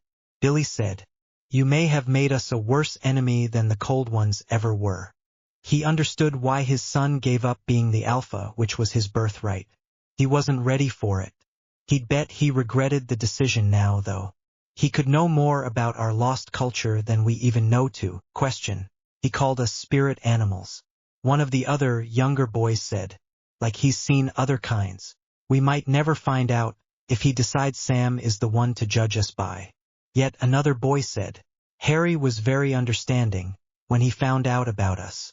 Billy said, maybe he can be persuaded to forgive your attack. I'll go see him myself. We can't let Sam start it. You're not my Alpha, Billy exclaimed. And I am still your elder. You don't tell me what to do. Do you understand me, Sam Yulee? He asked. Sam growled and turned around. He didn't want to lose his temper. Not now. Not after what he could have unleashed on the tribe. And if I hear you're planning on attacking the Cullens, I'll warn them myself. Billy called after him. We can't afford to make things worse. How could it get worse? Jacob asked.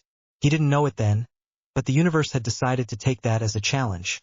As someone received a report that the Denali coven had moved to Forks, Washington, to join the Cullens. Harry and his wives didn't take long to get home. He transported them directly there. Harry climbed out of the car and marched into the house. He needed to get cleaned up again. He suddenly felt dirty. He was just in the shower, when his ladies joined him. They were all over him the moment they were through the door. They'd not even removed their clothing. What's gotten into you? Harry asked. You're so powerful. Tanya whispered as she kissed his chest, running her hands all over him. As Kate kneeled in front of him and started worshipping his manhood. You called yourself judgment. You made them look like fleas. You have not turned me on as much as I am right now. Scene removed for guideline compliance. Visit Patreon for uncensored version. You do realize that we will not be satisfied until you have claimed us again. Tanya said in a husky tone. I was not expecting this, Harry said, but was interrupted by Tanya claiming his mouth. It was several minutes, during which the ladies tore their clothing from their bodies, so that they could press themselves to Harry, before she let him up for air. Don't talk, Tanya commanded. Freaking. And Harry did, his frustration with his actions driving him to be harsher on his ladies than he normally would be. But they didn't. Content removed for YouTube compliance. They only awoke in the early hours of the morning, having slept right through. Harry knew he'd not prepared food for the guests as he should have, but he also knew they could technically go days, weeks without food. He didn't know that Emmett and Rosalie had seen him march in, looking furious. Tanya had had the forethought to tell them that dinner would not be happening, as they intended to have their man to themselves that evening. Good morning, husband, Tanya said. Very good morning, Kate agreed. I think I'm still riding the high from last night's passion. Good morning, ladies, Harry said. I'm sorry I was so demanding last night. Do not apologize for that, Tanya said. I've not been so dominated in all my life, and I fear I might need you to do so again. One day. Scene removed for guideline compliance. Visit Patreon for uncensored version. I love you, Tanya said, moving to his mouth and kissing him. And I love what you did. I love you too, Kate said. But I also intense after you constantly. If I was immortal and they could smell it, the others would think I was a bitch in heat. I love you too, Harry said in sudden realization. When did that happen? He asked. Last night, Tanya said. You said it as you fell asleep. I wanted to say it back, but your magic took us into your sleep with you, before I could. Kate agreed. I've only known you for a very short time, though, Harry said, in confusion. Maybe it's your magic? Tanya ventured. We are who and what we are, but you are also more than just a human. Harry wasn't certain that was it, but he'd look into it later. He didn't mind feeling this way. It was the best feeling to have for someone, after all. Let's call it magic, then. Harry decided. Magic wanted our pairing, so it made it so. Harry was fully awake, but he wasn't in the same state as the previous morning. His ladies did not complain about his inattention, considering the fact that he'd basically spent the large majority of the previous day making them his bitches and doing things to them that still excited them to just remember. He got up and checked his phone, to see he had a couple of concerned messages from the Cullens, but also assuring him that he was not expected to cook for them every day. They were very well fed as it was. Emmett mentioned something about talking to him about the sounds coming from his bedroom. Darn, Harry said. Tanya and Kate were instantly there and looking at the message over his shoulder. Does your room not have the same protections as the rest of the house? Tanya asked. They'd all noticed that they couldn't hear each other when they were not in each other's sight in certain rooms. It normally does. Harry agreed.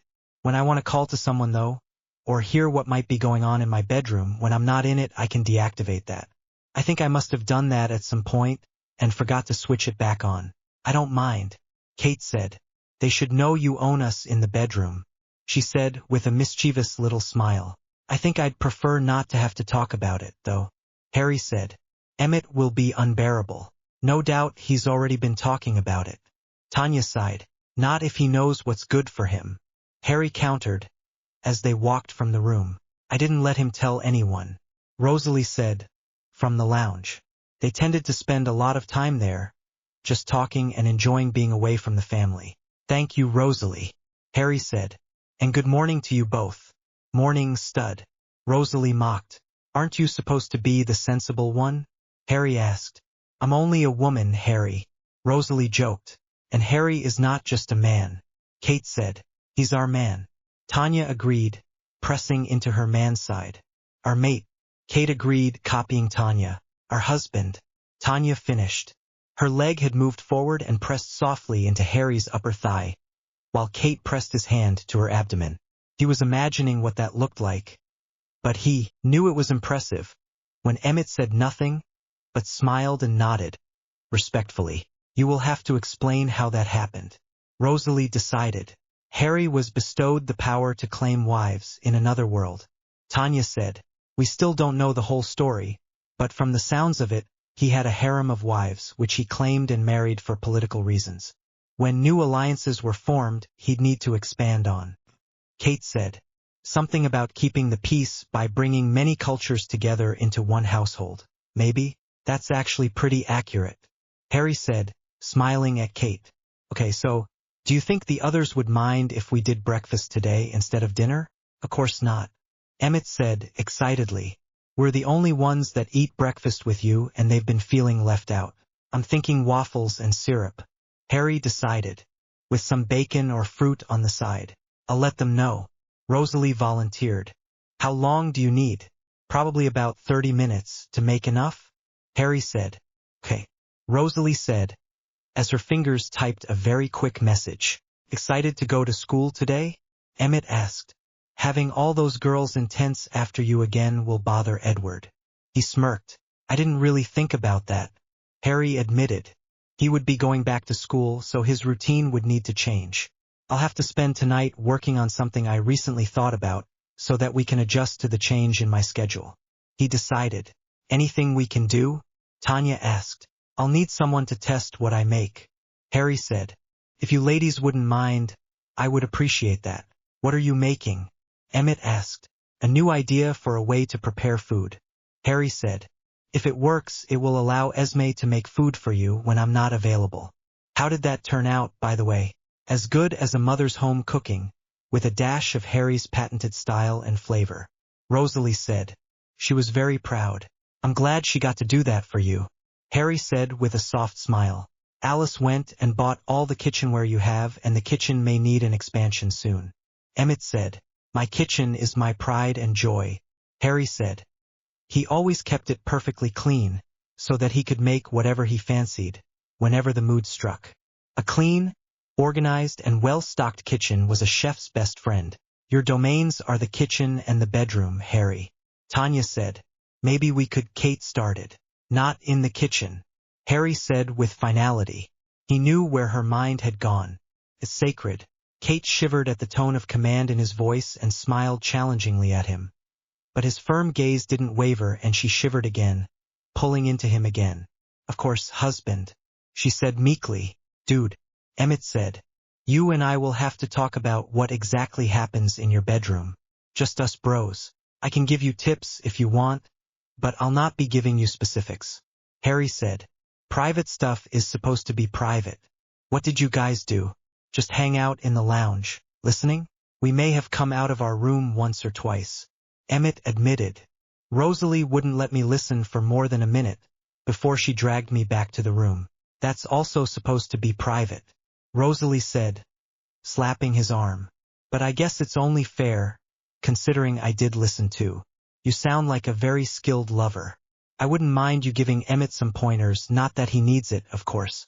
It's just content removed for YouTube compliance. He broke us in and claimed us. Tanya agreed. He is more than a skilled lover. In that bedroom, he's a god of wild, kinky, mind-blowing ecstasy.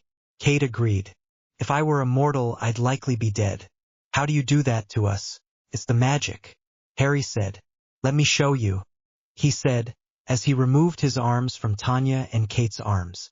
He placed them on their backs and traveled down to their perfect posteriors, where he took a moment to appreciate them again. Then his magic traveled to very specific locations. Scene removed for guideline compliance. Visit Patreon for uncensored version. Scene removed for guideline compliance. Visit Patreon for uncensored version.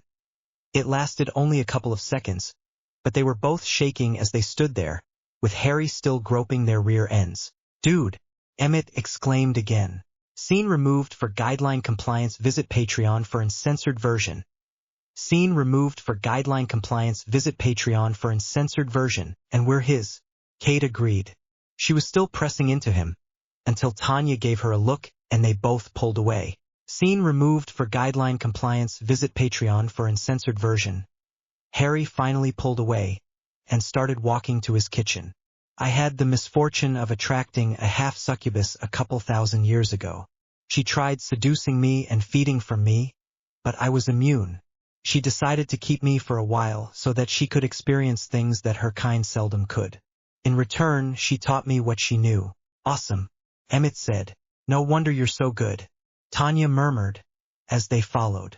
Did you know that the sisters in our coven were the inspiration for stories about the succubus in this world? Kate murmured. Really? Harry asked. That's very interesting, but I can see why.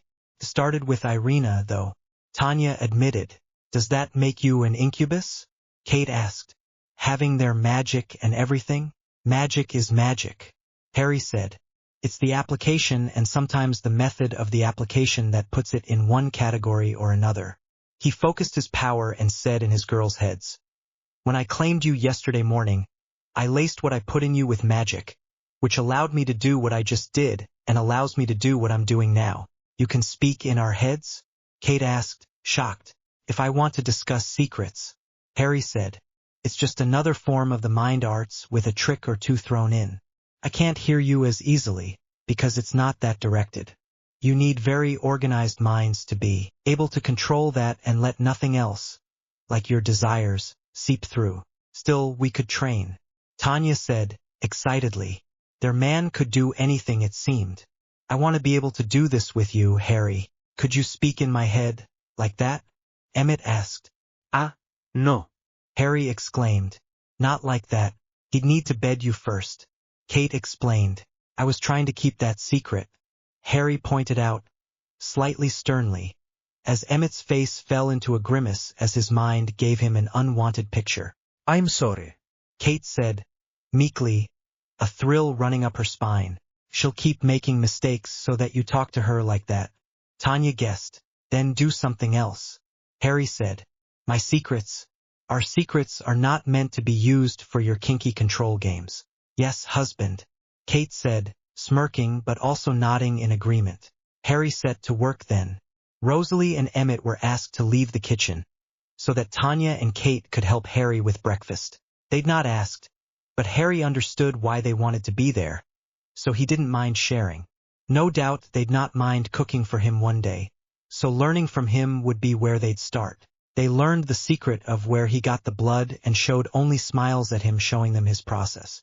Esme joined them halfway into the cooking. "Good morning, Potters," Esme said. "Good morning, Esme," Harry said, smiling over at her. "Potters," Tanya said, considering it. "Tanya Potter," she added. "I like that. According to the grapevine, you're all married, so it only makes sense." Esme agreed. "I'm assuming your wives know the secret?" "That they do," Harry agreed. "They wanted to help." "Well, I'll not hold it against them," Esme said, as she rolled up her sleeves and went to fetch the spare apron Harry kept for her. "I'm still sous chef, so stand back and watch, ladies," she said. Harry smiled at her, but allowed her to start assisting after seeing what he was doing. She soon took over making the waffles themselves, while Harry started making some fresh fruit and cutting them up to add to the plates. He'd already made some syrup and the drinks, and once they were finished, all four of them started carrying out everything. Harry had his own food already dished up, as he normally did, to keep his normal food separated. They walked to the pool house, where Alice had apparently decided they'd be having breakfast. She'd set places and everyone took their normal seats. "Today we're having waffles and fruit with syrup. The drink options are coffee and tea, with some juice for those of you who wish to try that," Harry said.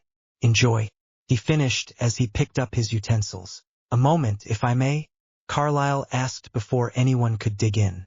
"It has come to my attention that there's been a change in your relationship," he asked Harry and the ladies. "We're married," Harry agreed. "We didn't even get to have a party, or anything," Alice fumed. "We do dinner parties anyway," Harry pointed out. "Marrying my ladies is what felt right for me, for the commitment we were already making. We didn't need a ceremony or reception, because the only people that mattered to the proceedings were there." "We don't matter?" Alice asked belligerently. "Don't try making this into something it's not," Harry chided. "You know what I meant." "Anyway," Carlyle interjected, "I was hoping to make a toast to a long and happy marriage. May you have all of time to enjoy the commitment you have made." He lifted his glass of orange juice. "To a long and happy marriage." The rest intoned, lifting their various beverages. Once they'd taken sips, they started on breakfast. "We're still arranging a party," Alice said tartly, "and you can't stop me." Harry smiled at Alice. "I'd not expect you to be anyone but who you are," he said. "Go nuts. Just run the plans by the ladies, okay? It's their occasion too, of course," Alice said, her beautiful smile finally returning to her face. "I'm sorry I missed dinner last night," Harry said. "What was going on?" Eleazar asked. "The TWILIGHT tribe have a history with the Cullens I didn't know about," Harry said. "I wanted to find out what was going on, because Billy Black, an elder of the tribe, mentioned something to me after dinner on Saturday." "Ah," Carlyle said uncomfortably. "We can't really talk about that. All we can say is that we have a treaty with them." "I think I understand," Harry said. With the revelations from the previous day, Harry could put things together easily enough. Fortunately, he didn't have such limitations. "On one of the worlds I went to, I met a race of people who had a connection to their great spirits. They could allow their people to take the forms of animals, to protect themselves and as a form of gift from the animal spirits. The local tribe has something like that. Unfortunately, bringing all of you together here has had the side effect of having their animals becoming active. It seems that, here, they only activate for defensive purposes, and especially against their ancient enemy, the Cold Ones," Harry said. "Vampires," Laurent said. "Indeed," Harry said. Harry went to talk to them peacefully, but when they refused him answers after he gave them some, he decided to turn and leave. Tanya said, "They attacked him." Kate growled. "What?" Eleazar exclaimed. "Did you insult them, or break the rules of the talks in some way?" He just turned and walked to the car. Kate said, "Did you kill any of them?" Carlyle asked. "Nobody died, but Harry was very angry." Tanya said, "He almost crushed one of them, like the insect he is, when he threatened to send the pack to attack the Cullens. He said that you had broken the treaty and told someone." Kate said, I obviously have other sources and you never broke your word. Harry said. I may have been a little dramatic about it. He controlled the situation completely without moving a step. Kate shuddered at the memory. It was clear she was not scared. He said. Tanya started. Let's not go telling secrets, Tanya. Harry chided. I don't want that known about me. Not with my friends. I like the way they treat me now. Of course. Tanya smiled at him. You're so humble sometimes. Anyway, Harry said. They know I have powerful magic. They know I know about the spirits. They will want to talk to me again. We will go with you. Eleazar decided. If they had numbers when you showed up just to talk, you will have the same when the time comes. There were nods all around the table at that.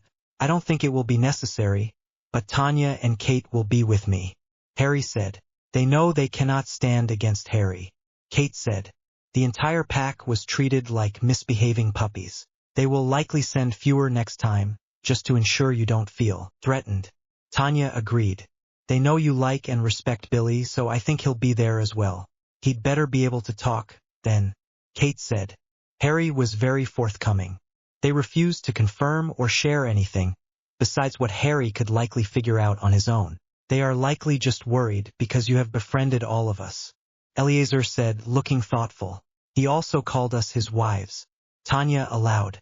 It did make sense to think he was an enemy, with how many vampires he counted among his friends and especially with having claimed immortal brides. I'd like to join you, Carlyle said. We have a history with the TWILIGHT tribe. Maybe I can help. Somehow? I'd not decline such an offer. Harry allowed. I do think that if there are too many of us, it will likely be seen as a sign of aggression. You only had us with you and they still attacked. Kate pointed out. He is a human. Edward said. Didn't they already break the treaty by attacking him? Chances are, they were just trying to stop me from leaving. Harry confessed. I don't doubt those hotheads wouldn't have attacked my ladies, though. They have very little control as far as I can tell. The mongrels should know their place. Tanya fumed. Why were you so angry when you got home, if you had it all under control? Rosalie asked. I was frustrated. Harry said. I said some things in anger which I wish I hadn't. Then I almost killed a man, just because he was being an idiot. He was threatening your friends. Tanya said, putting a hand on his shoulder. Your actions were justified. Still, Harry said. I normally have more control than that. There was a small part of his mind that told him that he'd started caring for these people and that was the natural response. Anger in defense of loved ones. Family. The meal was finished pretty soon, but there was still about an hour left before school. So they all chatted amiably, discussing past experiences and current affairs. Alice had drawn Rosalie, Tanya, and Kate aside to discuss wedding plans. Even though they were already married in Harry's eyes, it had been pointed out that there was no legal documentation or official records. He wondered how that worked, since immortals couldn't really be on any system or they might be found out. Intimate moment removed for platform safety. Visit Patreon for uncensored version. Hey, what are all of you doing here? Harry asked them. We're going to school together. Emmett said. We are living here now. Rosalie said. When did that become official? Harry asked. He didn't have a problem with it, really, but he'd still like to know these things. We asked your wives. Rosalie said. They were under the impression that we already lived here, so they didn't mind. Harry smiled at that. There were women running his house now, it seemed. He liked it. And you, Kate? I'm a transfer student. Kate said easily. Carlyle pulled some strings. Well, that's news to me. Harry admitted. It was a surprise. Tanya said, as she joined them from the stairway. I can't pass for a high school girl, unfortunately. Can't you? Harry asked as he went to kiss her. When he pulled away, Tanya looked younger. Tanya! Kate exclaimed. What? Tanya asked. Your face, Kate said. Tanya took out her phone and looked at her reflection. How did you do that? She asked Harry incredulously. Same way I do most things. Harry said, brushing his hands through his hair, turning it brown and lengthening it, till it was as long as Kate's. Magic, he said. You must never let Alice find out. Emmett warned, even as he smiled. She'll be asking you for makeovers, along with your fashion sessions. Rosalie agreed. and I will love adding that to the list, Alice said from the stairs. Oops, Emmett said. It's either temporary or an illusion, Harry said, as his hair returned to normal. Why is that? Tanya asked, as she scooted Harry to the car. They really had to leave or they'd be late. Magic works like heat, Harry said. It's an energy that dissipates naturally over time, if more heat is not supplied. So it's like a form of radiation, Rosalie clarified. Scene removed for guideline compliance. Visit Patreon for uncensored version.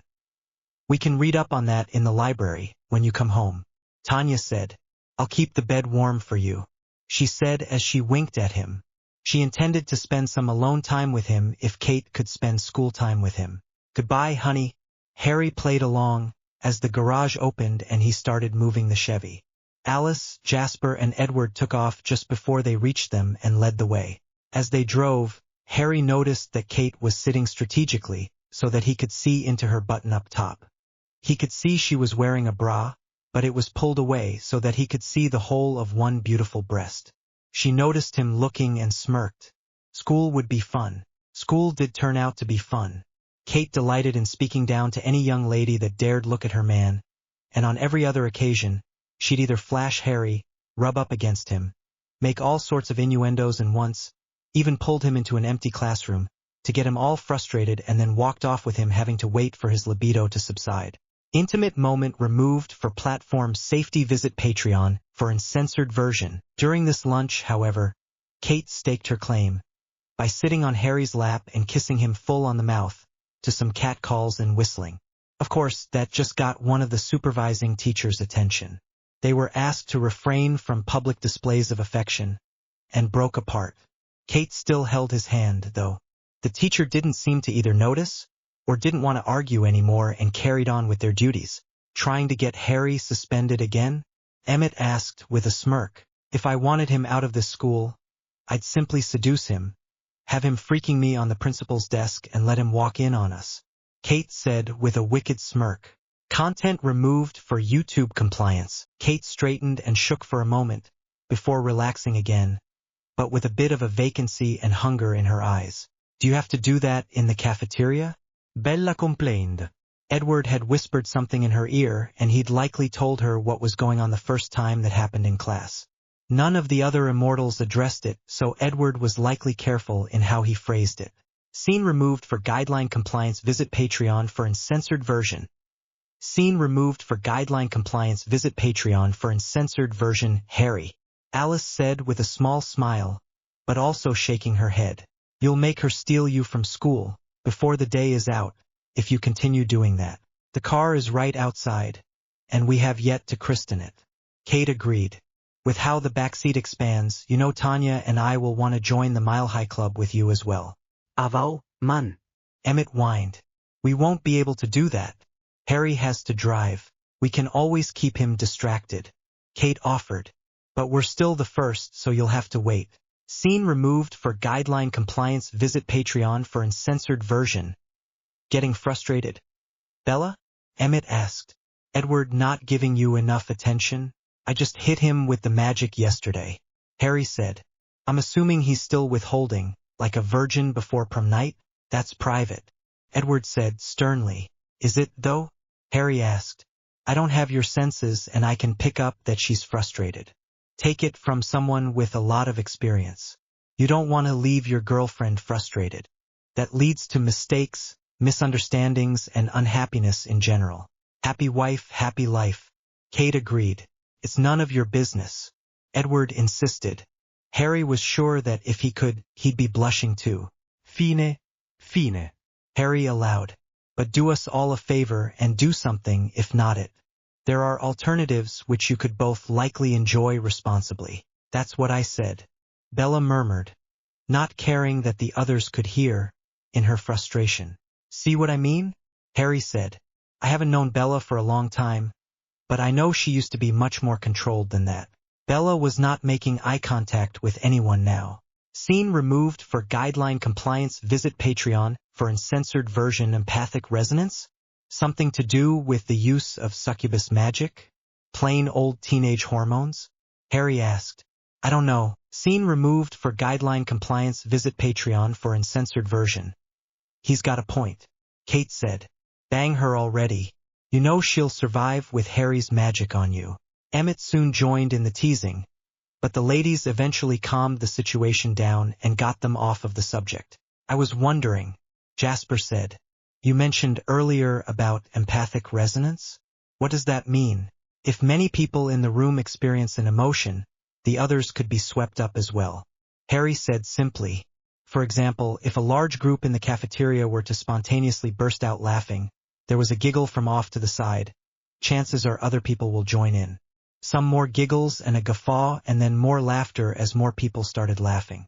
Pretty soon the entire hall was laughing. Harry smiled. I only did about half of that, he said, indicating the hall behind him. Jasper was smiling too, despite himself. The laughter and good cheer was contagious. Very well done, he complimented as he chuckled. Being an empath means you could do something like this too, doesn't it? Harry asked. His magic had long since stopped, but the children were now all just spurring each other on. Somewhere there was a hysterical laugh, as someone wanted to but couldn't stop laughing. Try bringing them down again.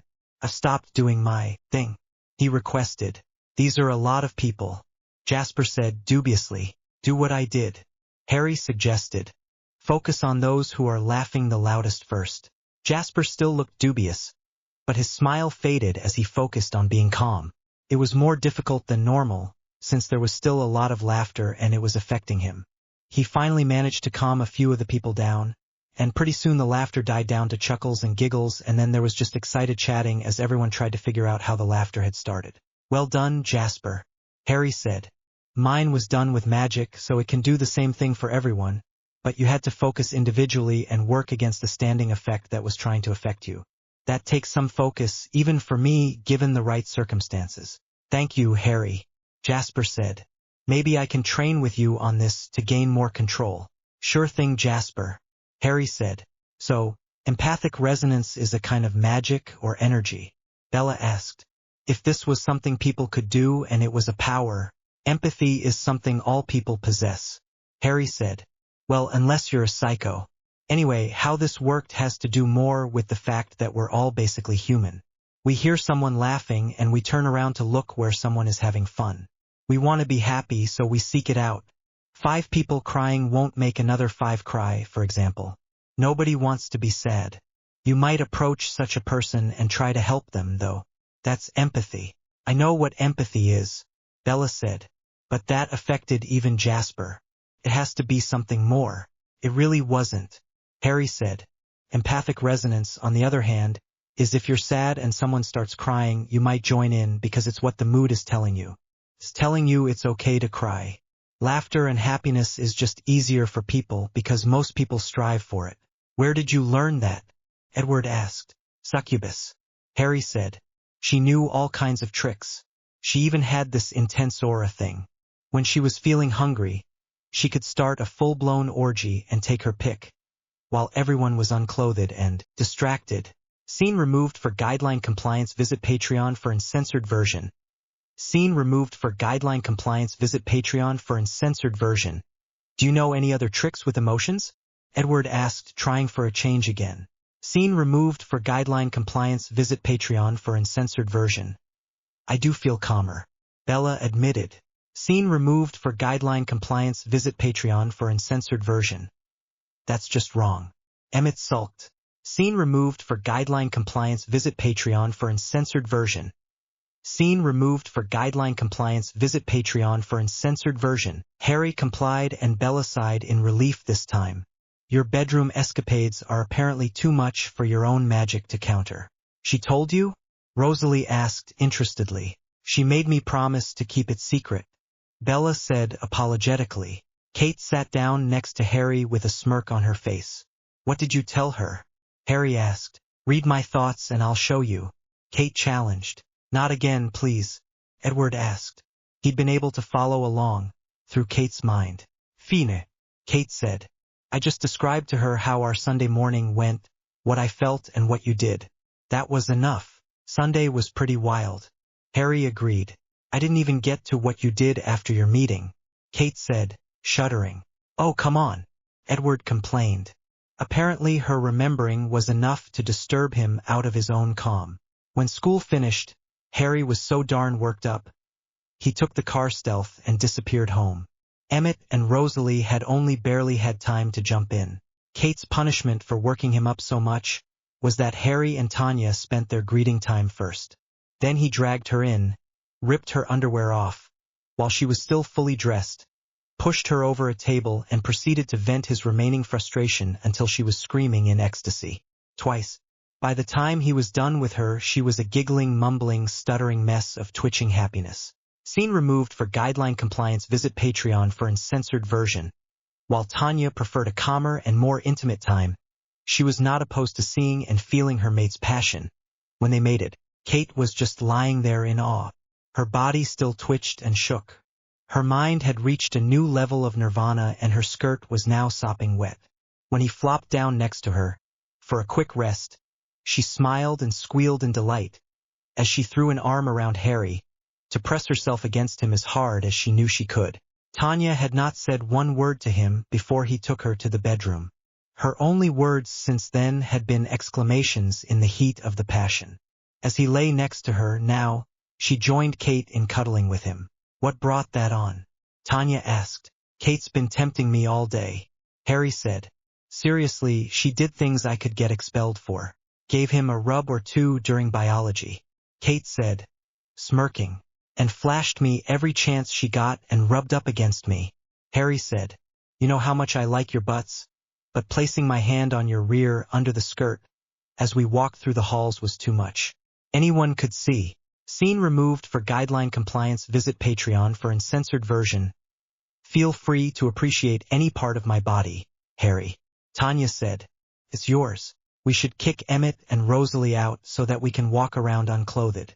Kate decided. This is Harry's house. If he likes what we look and feel like, he shouldn't have to wait until we're alone so he can appreciate it. "I'm not the one who officially gave them a room," Harry countered. "Sorry," Tanya said. "No, I like that you did that. This is your house now, too," Harry said. "What did you do today?" he asked Tanya. Scene removed for guideline compliance. Visit Patreon for uncensored version. "How did you get in?" Harry asked. "I asked the house to take me to the library." Tanya shrugged. "The stairs went up this time, and it just made the stairs for you?" Harry asked. "I'm not upset. I'm just shocked. This is a first. Maybe your house just likes us," Kate said. "She'd try going somewhere on her own too." "Maybe," Harry conceded, before he smiled at Tanya, to assure her he was fine. "What did you end up reading?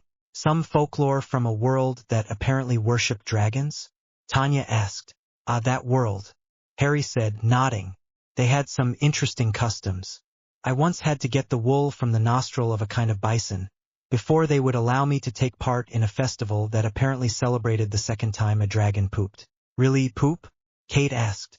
"Well, in their world they believed they were considered less than fleas compared to the mighty dragon," Harry said. "In their folklore, the continents are formed when a dragon has a bowel movement. The metaphor there being that we're only worthy of consisting on a dragon's ugh." "Did you ever see any dragons?" Tanya asked. "Not in that world." Harry chuckled. "So, you have seen dragons?" Tanya clarified. "Oh yeah," Harry said. "Plenty. Had one as a pet once, actually. Could you show us?" Kate asked. Intimate moment removed for platform safety. Visit Patreon for uncensored version. "This is what Rex looked like," Harry said fondly. "He was a sweetheart. He looks vicious," Tanya countered. "How big was he?" Kate asked. Harry looked at the figure in his hands. "That big." "But that's small," Tanya objected. "I didn't say he was big," Harry defended. "Most large dragons are angry, territorial things. Rex was only imposing to mice, which was probably a good thing because he preferred to eat spiders." "Show us something else?" Kate requested. "I have to go do research, ladies," Harry said. "How about, after dinner we go for a swim, and I'll see if I can still summon water fairies." "Deal," Tanya said instantly. As Harry got up and got dressed, the ladies turned to each other and said, "Fairies," at the same time, before squealing and hurrying to get dressed. Kate did lament the torn piece of cloth that used to be her current favorite panties, by virtue of the fact that it's the ones Harry had spent the most time admiring her rear in. She was about to turn to him to ask that he fix them, when they reformed on their own. She looked at Harry and noticed him smirking. It seemed he liked those ones too. Kate then proceeded to find something other than her wet and messy skirt to wear. She wouldn't admit it aloud, but she loved the smell of her and Harry on them. They all trooped into the library, so that Harry could find the missing part for his current plans to help the vampires he called friends. As luck would have it, it took him all of 2 minutes to find it. Harry didn't complain about his luck, since it was bound to happen on occasion. He quickly memorized the parts he needed before they left again. They went directly to the runes workshop and Harry started working. This part wasn't as simple. He needed to remember inclusion and exclusion as necessary, and then a way to moderate actual mass exchange. It was complicated. He had the bare bones of what he needed by the time he went down to make food. He found Esme already waiting for him. Esme. "Hello, Harry dear," Esme said warmly. "Tanya, Kate." She greeted them as well. Harry went to the fridge to see what he wanted. He didn't have a lot, so he decided to go for an old favorite.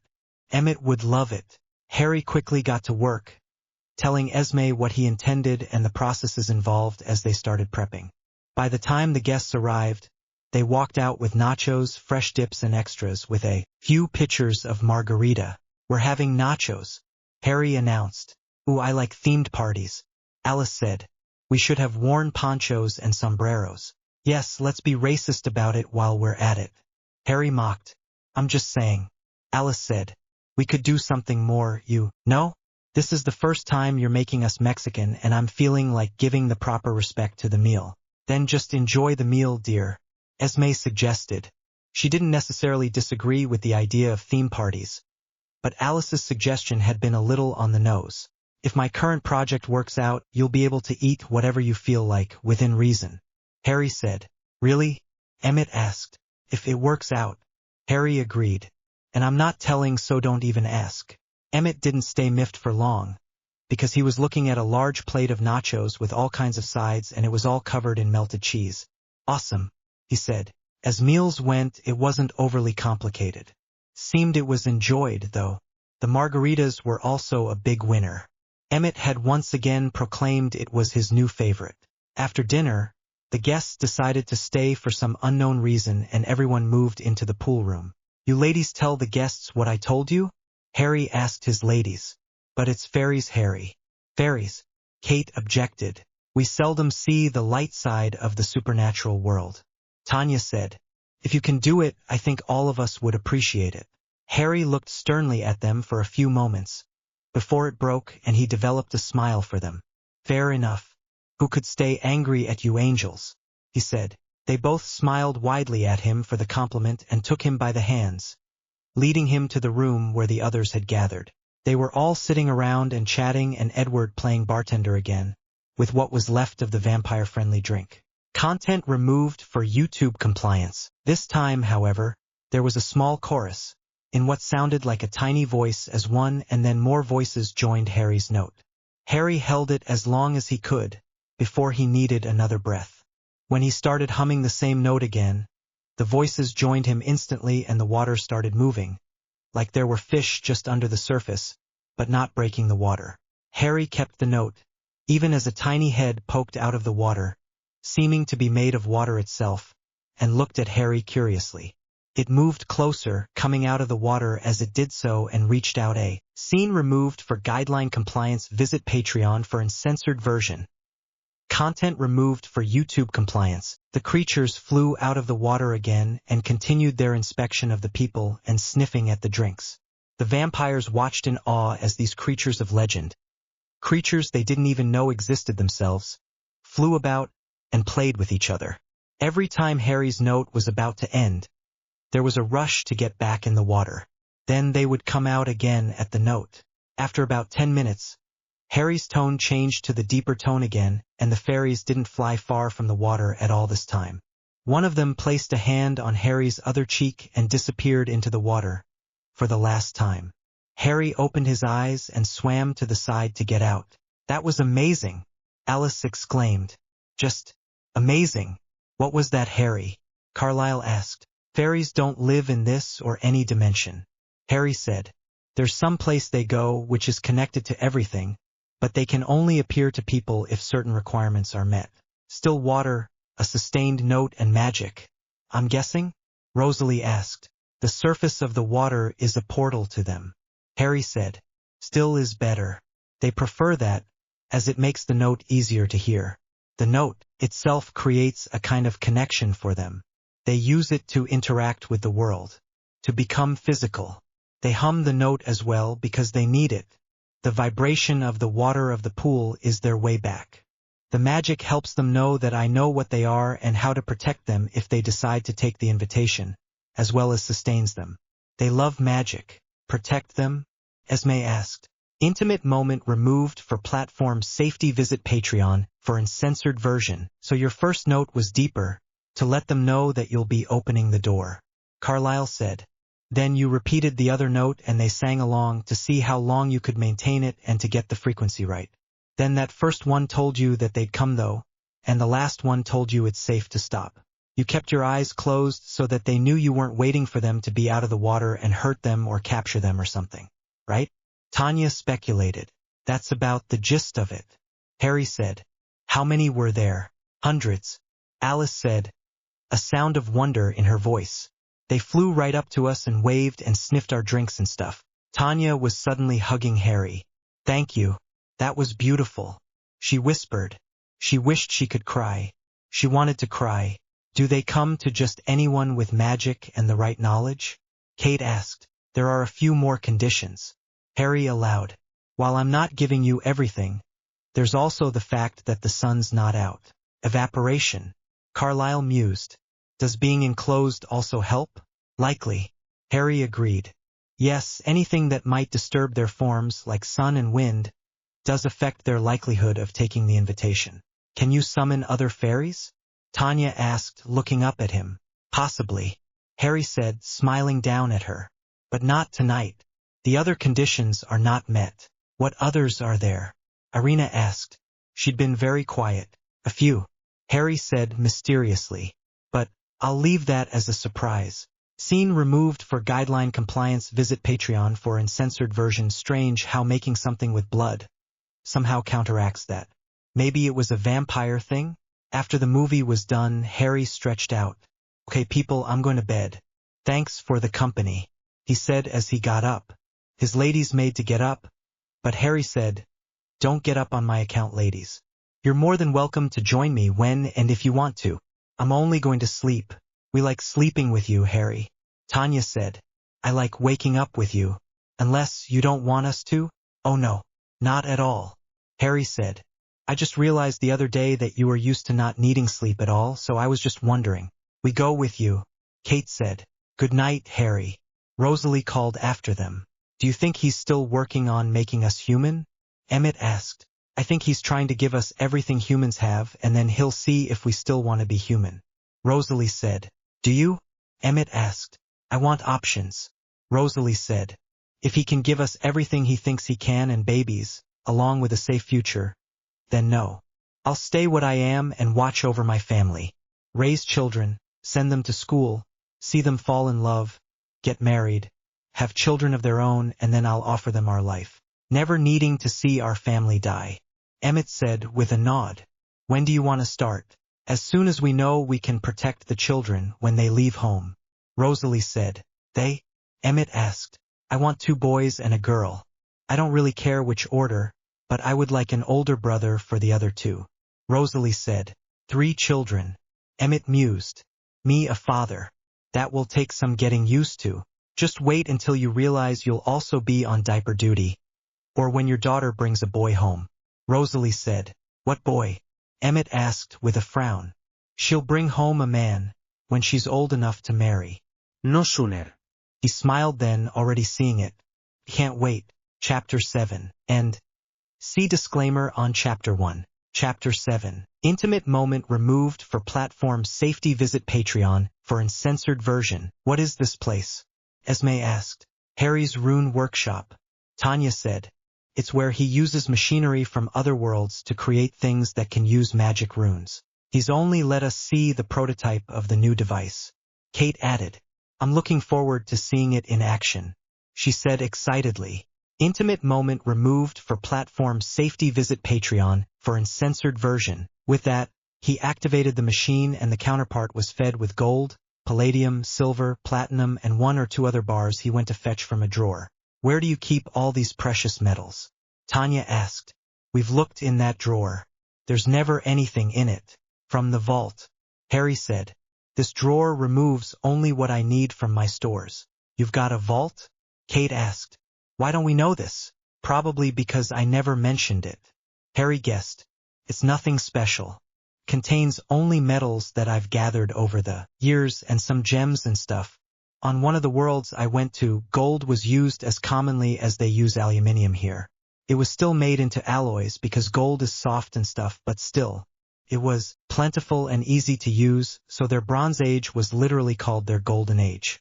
They had another kind of development with crystals that was their most sought-after resource. What we call the technological age here was their crystal age of thought. You can tell us about that later. Tanya decided. What's the machine doing? Well, this first one will be special. Harry said. I may have decided to make it a little ornamental. For you. He said to Esme. Thank you, Harry. Esme smiled. This first one, what though? You'll see. Harry said. Anyway, what it's doing right now is layering the first runes in the design. Those will do things like maintain the item and make sure it's not abused.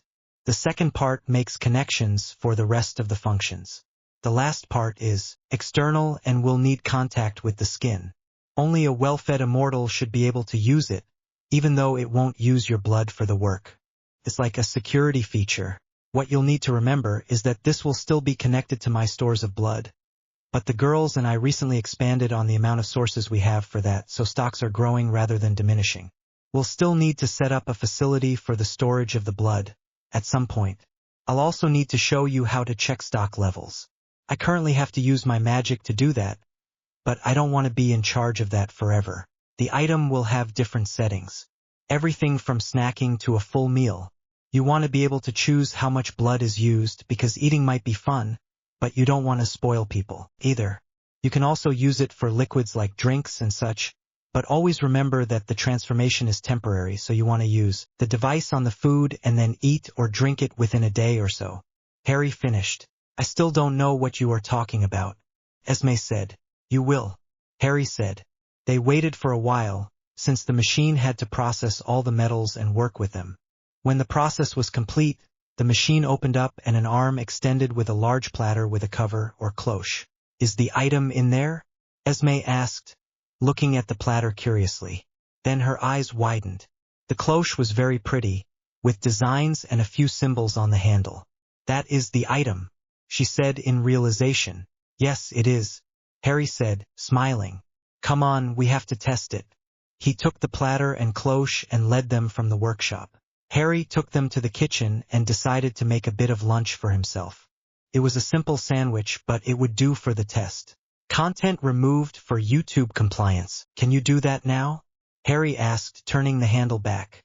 I want to see if it works. Esme did as requested. She turned the handle and held her hat on the lid, feeling it heat up for a moment. It did something, Esme said. Good, now leave it on that setting for now, and open the platter for me. Harry instructed. Esme did, and Harry took out his sandwich and plate. Now, close the platter and move it one setting on. He instructed. Esme did that and looked carefully to ensure she didn't go too far. She felt the handle heat up again and Harry nodded at her, encouraging her to open it. When she did, she saw a duplicate of Harry's sandwich, but without the plate. Is a copy machine? She asked. That is a blood-made copy, Harry said, pointing at the sandwich. The first setting uses very little blood, not even enough for a snack, so it's perfect for experimenting on, or just for a bite or something. You can go up to 5, which is a full copy for actual sustenance. Dinners and the like, but I suspect you'll be using it to copy ingredients and things like spices for your meals. You'll need to learn how to judge how much spice you'll need so that you don't end up wasting anything. Any food left over will need to go into the drain or something, because it will turn into blood later, so keep your kitchen spotless. You don't want rotting blood anywhere. I'm not setting you up with a way to return blood, since the way it is kept fresh is removed once it's taken from there.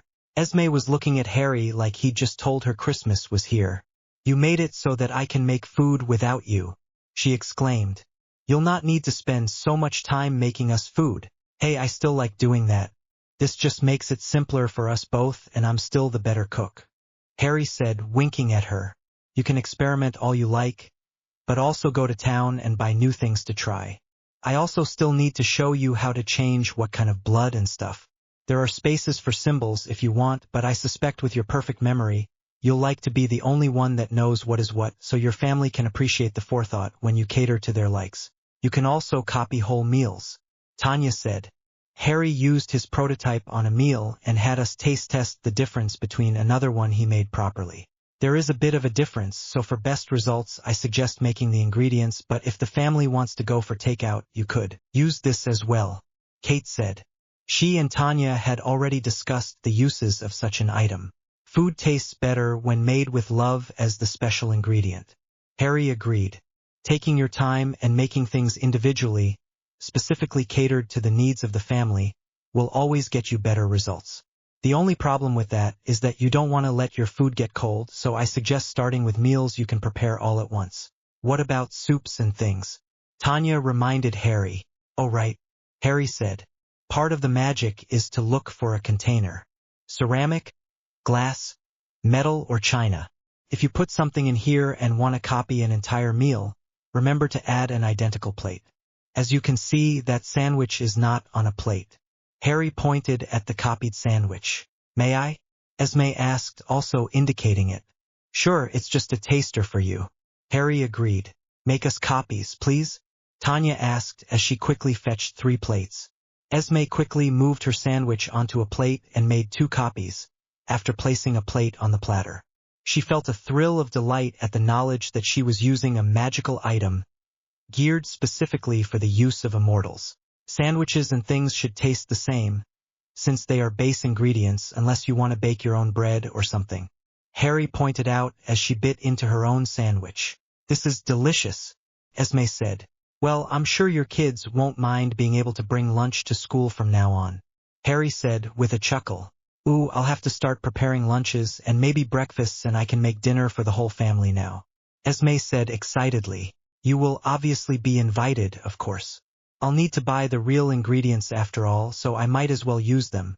I'll just need to make your meals along with ours, so that I can match things up. Oh, Harry, this is fantastic, she finally exclaimed enthusiastically, as she grabbed him into a hug and kissed him on the cheek, taking into consideration his fragile human body, of course. You're welcome, Esme. Harry smiled as he returned the hug. When the hug broke, he said, I'll likely still be coming over to help you prep, and I'll also likely still have dinners at my house, but now that we have school and stuff, I'm finding I have a bit less time on my hands. Why do you go to school, anyway? Tanya asked. You're thousands of years old. They can't teach you anything you can't give university-grade lectures on. I told you, Tanya, Harry said. It had to do with fitting in when I got here. Just like the Cullens, I start younger so that I don't have to start applying magic to look older quite as soon. Intimate moment removed for platform safety. Visit Patreon for uncensored version. It's not warm enough for anyone but Kate to wear them, though, Harry pointed out. But I'll not lie and say I don't like seeing girls in skirts. I'm only a man. Well, you're finishing early or dropping out at the end of the year, Tanya said. We can have someone doctor your records or something. I can do that already, Harry said. My computer systems were connected to the internet from the moment I arrived here. Computer systems? Kate asked exasperatedly. Too advanced to give anyone access. Harry apologized. They just do things like look for interesting information, do things that normal teenagers do, to leave a paper trail of standard interests and forge paperwork for me. Harry, while I'd love to hear all about what your computer thinks, or even how a teenager likes, I just suddenly realized I need to go shopping for dinner. Esme said excitedly. Would you be terribly disappointed if I run now? Go for it, Esme, Harry said. Give the family my best. Will do, Esme said. as she picked up the platter and disappeared out of his house at a speed that Edward would be impressed with. "She's really excited," Tanya said, smiling at Harry. "You did a really nice thing for her. Wait until she discovers that alcohol she copies also makes them drunk for a few hours." Harry chuckled. "You figured it out?" Kate asked. "I'll go make another platter now so you girls can get yourself drunk," Harry said with a smile for her. He was not wrong. The ladies really liked the effect of drinking, alcohol that actually left them tipsy depending on how much they drank. They also got randy because of it, and he'd never complain about that. Harry received a call the next day. Billy had apparently gotten Harry's number under the pretense of looking into some diabetic food tricks. Charlie had not hesitated to give him Harry's number, since he truly believed Harry was an amazing chef, and he'd specifically mentioned some old family recipes. Billy had started off apologizing, but Harry quickly said it was fine and that he felt guilty as well. He should have shown more patience and understanding. Billy asked him if they could set another meeting, and Harry agreed, but requested that they set up a date after the school holiday since it would give the puppies some time to cool their heads. He did say that he'd invite him and Charlie for a barbecue. First, though, Charlie could be a buffer while they felt each other out and got their bearings with each other. With the Cullens becoming more self-sufficient with the food he'd introduced them to, it left Harry with time to work on a project or two. Over the following weeks, he purchased a piece of land, erected a building, set up a facility which would store their stock of blood, which used the blood itself and runes to stay fresh, and finally showed Esme how to monitor and regulate use. His ladies and he still needed to add more animals, and for every animal there was a different tank with its own monitoring system. He also finally finished with the prisoners. Unfortunately, there was no way around the limitations caused by the change in mental layout between humans and immortals. They were obliviated of their time in prison and given a similar deal to Laurent. He even had Laurent there to explain how he'd been living, but they decided to go as far away from Forks as they could manage. James did not survive the first night. Victoria died 2 days later, when she couldn't help herself. Harry suspected it was out of depression, as much as an inability to control herself. They'd both set themselves on fire, away from people, and burned into ash. Pretty soon, the summer holiday was upon them.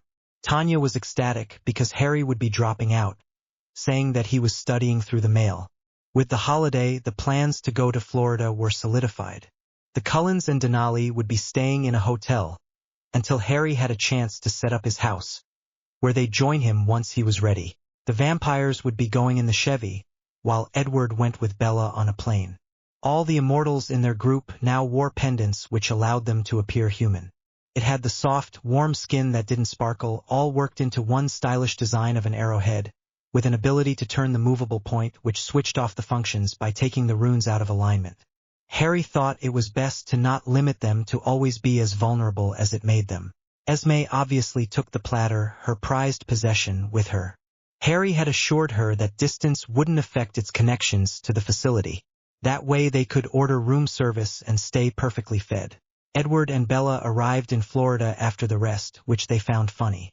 Harry dropped the gathered family off at the beach in Miami, where he'd be setting up his house, and they took their time looking around and exploring the beaches, because they finally could, while Harry went to go find a realtor.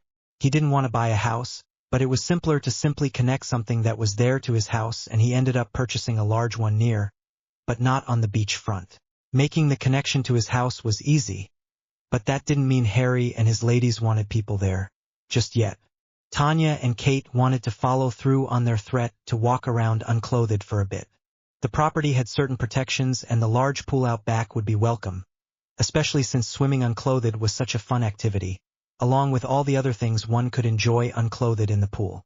Harry found that, since they didn't need to breathe, they could do all sorts of things to him while submerged, and often did.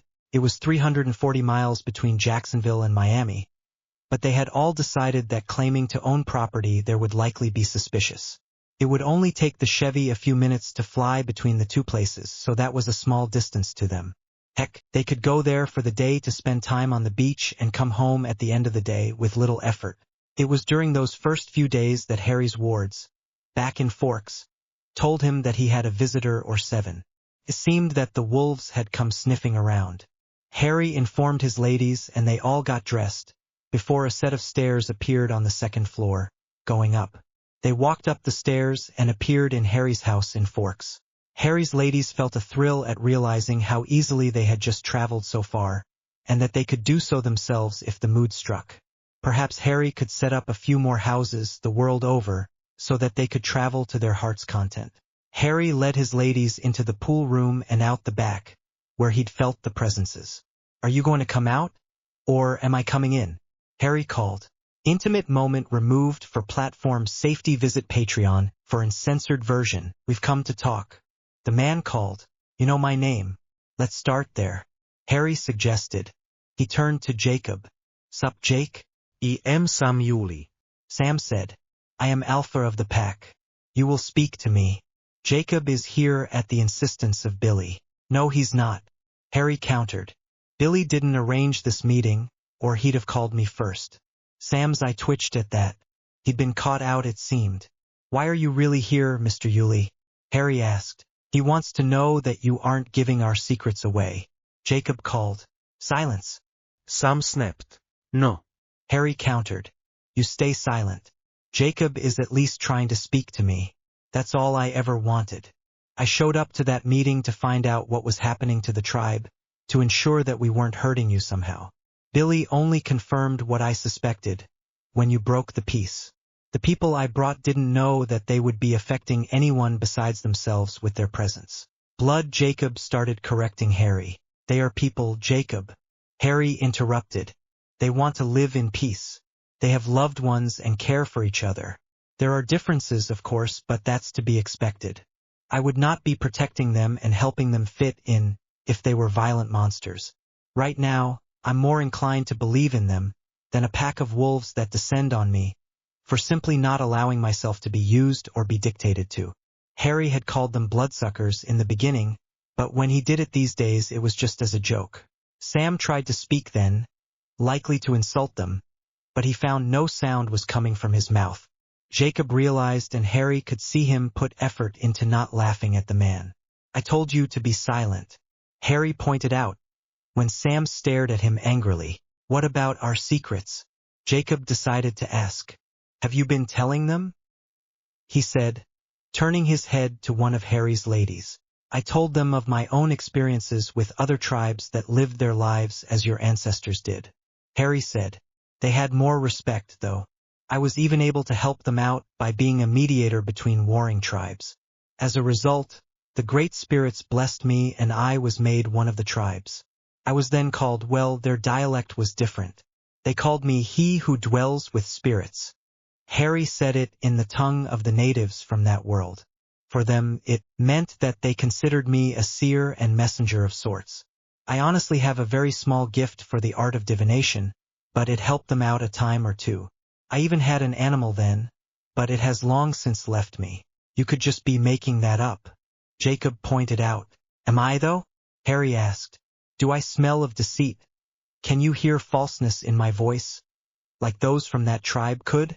"You're doing it again," Tanya spoke up. "You're giving them more than they are giving you. They do not deserve to learn from you." Kate agreed.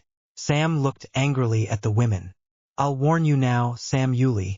If you so much as think of attacking me or my wives again, I will not hesitate to smite you this time," Harry said, calmly. "The pack was not attacking you," Jacob pointed out, suddenly serious. "The order, then, was to stop you from leaving. Not something you have the right to demand, if I didn't trespass," Harry said. "It would have also been a good idea to wait for my meeting with your father. He and I are on better terms than Sam and I." "Sam doesn't have the patience," Jacob admitted. "Then replace him." Harry shrugged. Patience should be a requirement for leadership. Intimate moment removed for platform safety. Visit Patreon for uncensored version. Silent. Harry reminded him again. "You will find yourself quite unable to talk for at least a day. That's what you get for your blatant racism and inability to speak to me with the respect Jacob is at least trying for.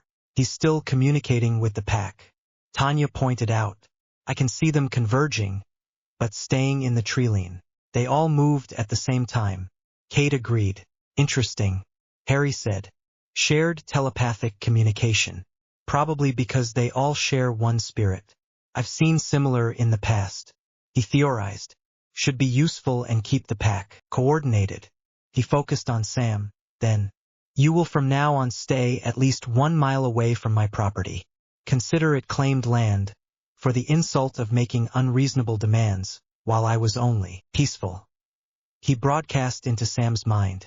Sam's wolf face showed shock. No, Sam. Harry said aloud. Then, I'm not in your head. I just sent you a message. Going both ways would require trust. Trust we do not have. What? Jacob asked, looking to Sam. So, not while you're in human form then. Tanya said with a smirk. Now we're finally learning something. Kate added. Her smile was victorious. Sam indicated for Jacob to follow. Then he about-faced and ran to the forest, trying to keep them from learning anything else from them. Feel free to enter my land. Jacob. Harry said. You are welcome here. Your land? Jacob asked. They'll tell you.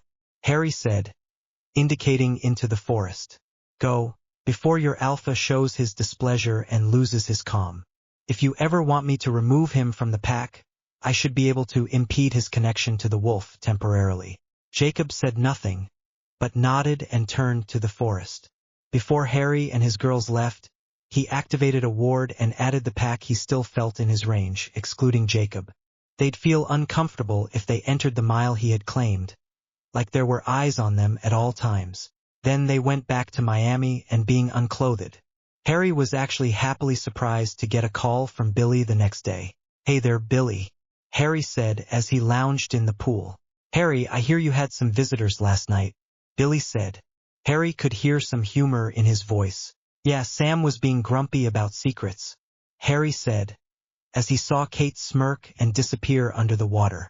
I'm sorry he showed up there unannounced, Billy said. He's being overprotective, Harry said, as he felt Kate going for a bit of mischief. She succeeded too. Harry controlled his voice and said, he needs to learn the difference between offensive and defensive. When someone knows something you don't want to get out, you speak nicely and stay calm. He is trying to protect the tribe. Billy agreed. So no harm done? He asked hopefully. Well, I did not like having wolves stalking my property at night while I am out, so I made sure to take the appropriate steps, Harry said. Darn, Kate was getting good at that. The council has agreed that you deserve your privacy, Billy said. Whatever you did, made it so none of the boys want to go near your house. Between you and me, there's a passive effect that makes them uncomfortable, Harry said. If you want, darn, Kate was really getting good at that. You can tell the boys that there are spirits watching my domain for me while I'm away. It should fit in with what they are feeling. You're away? Billy asked, not understanding. My friends and I are in Miami, Harry said. Was last night too. I can be home in an instant if something happens. Though, Billy was stumped at that. Harry seemed to have many secrets. What's happening? You seem distracted. He'd heard the pauses. Battling a succubus, Harry said. She's got me by the berries. One of your ladies, I'm assuming? Billy asked. Harry could hear the humor in his voice. Something like that. Harry allowed. Sorry to cut this short, Billy. I've got to teach her her place. Be careful that she doesn't hurt you. Billy said seriously. I've got my protections, Harry said as he hung up the phone. He pulled the girl up, threw her over the edge of the pool and proceeded to punish her, the way she loved best. He'd even restrained her in shackles that kept her in position. The previous time he'd left her like that so he could enjoy the view while Tanya and he took things more slowly. That seemed to just turn Kate on more, though, so it worked all around. He says that he's got a spirit watching his domain. Billy reported once he left his home, to the waiting pack and elders. He's got the protection of the spirits? One of the elders asked. I don't know, but it makes sense with what he knows. Billy countered. You've heard of his abilities. He's no ordinary man, and I suspect he can keep our secrets, if he's been in Forks for so long and has kept his own. He hasn't, though, Jacob said. The bloodsuckers know his secrets. His wives are as protective of him as I'd be of you. Billy countered. They're a family. Don't ever underestimate what someone would do to protect their family. And yes, he's shared some of his secrets with them, I'm sure, but from what I've seen and heard, he's making them more human, to live like normal people. Or to fit in better. To blend in so they can take advantage of their prey. One of the other elders, Harry Clearwater, said. I don't think that's what Harry is about. Billy said. His wives had the same eyes as the Cullens. I think he's helping the ones that are peaceful. I think Bella might know something. Jacob admitted. Intimate moment removed for platform safety. Visit Patreon for uncensored version. Do you feel Bella is in danger? Harry Clearwater asked Jacob. I don't think he's a threat to Bella. Jacob said. If anything, it's good to know he's around to protect her from those monsters. He's found a way to feed them our food. Billy said. There were a few wide eyes at that. I saw it myself. He told me that it's still there, kind of food, but in a different form. I don't know how, but he's taking steps to keep them fed, so that they have more control. Everything I've seen so far tells me that he's here to help. And then Sam decides to send the pack after him, not only once, but twice. Harry Clearwater said. First on neutral ground during a peaceful discussion, and then at his own home. Sam was just glaring at the old men, not able to defend himself, since he was still unable to speak. Harry called him overprotective. Billy said he understands, but that it's short-sighted. I agree. He could tell us stories of his own time with people like us. People who accepted him into their tribe as one of them. I think it would be best if we treated him and his people as a neighboring tribe.